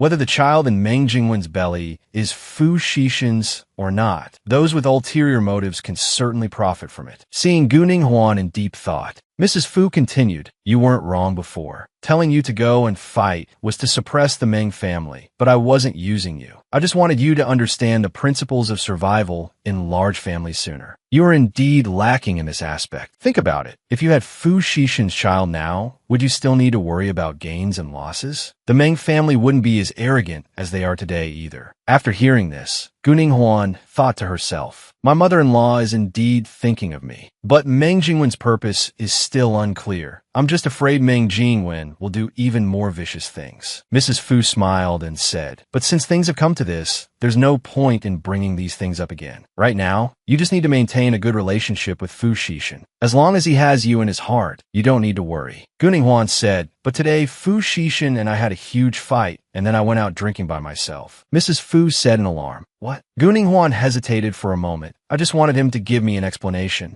But he suddenly said he wanted to divorce me. I got agitated and argued with him, and then I hit him. Mrs. Fu sighed. You two really don't give people any peace of mind. No wonder Fu Xixin still isn't home. Guning Huan said sadly, now that Fu Xixin and I have fought to this extent, I want to move out of the Fu family home for a while. Hearing this, Mrs. Fu said angrily, what are you moving out for at a time like this? Where's that competitive spirit you had before? Was everything I said before for nothing? Guning Huan stood up. It will be very awkward for Fu Xixin and me to be together right now. On the contrary, it will cause more conflict. We should separate to cool down. The next day, Song Si heard about this. She exclaimed angrily, this is infuriating. Guning Huan, are you crazy? Isn't moving out of the Fu family home just playing into Meng Jingwen's hands? That Meng mother and daughter are so shameless to actually do such a disgusting thing. Aren't you afraid they'll turn from guest to host? Seeing Guning Huan looking dazed, she said again, Guning Huan,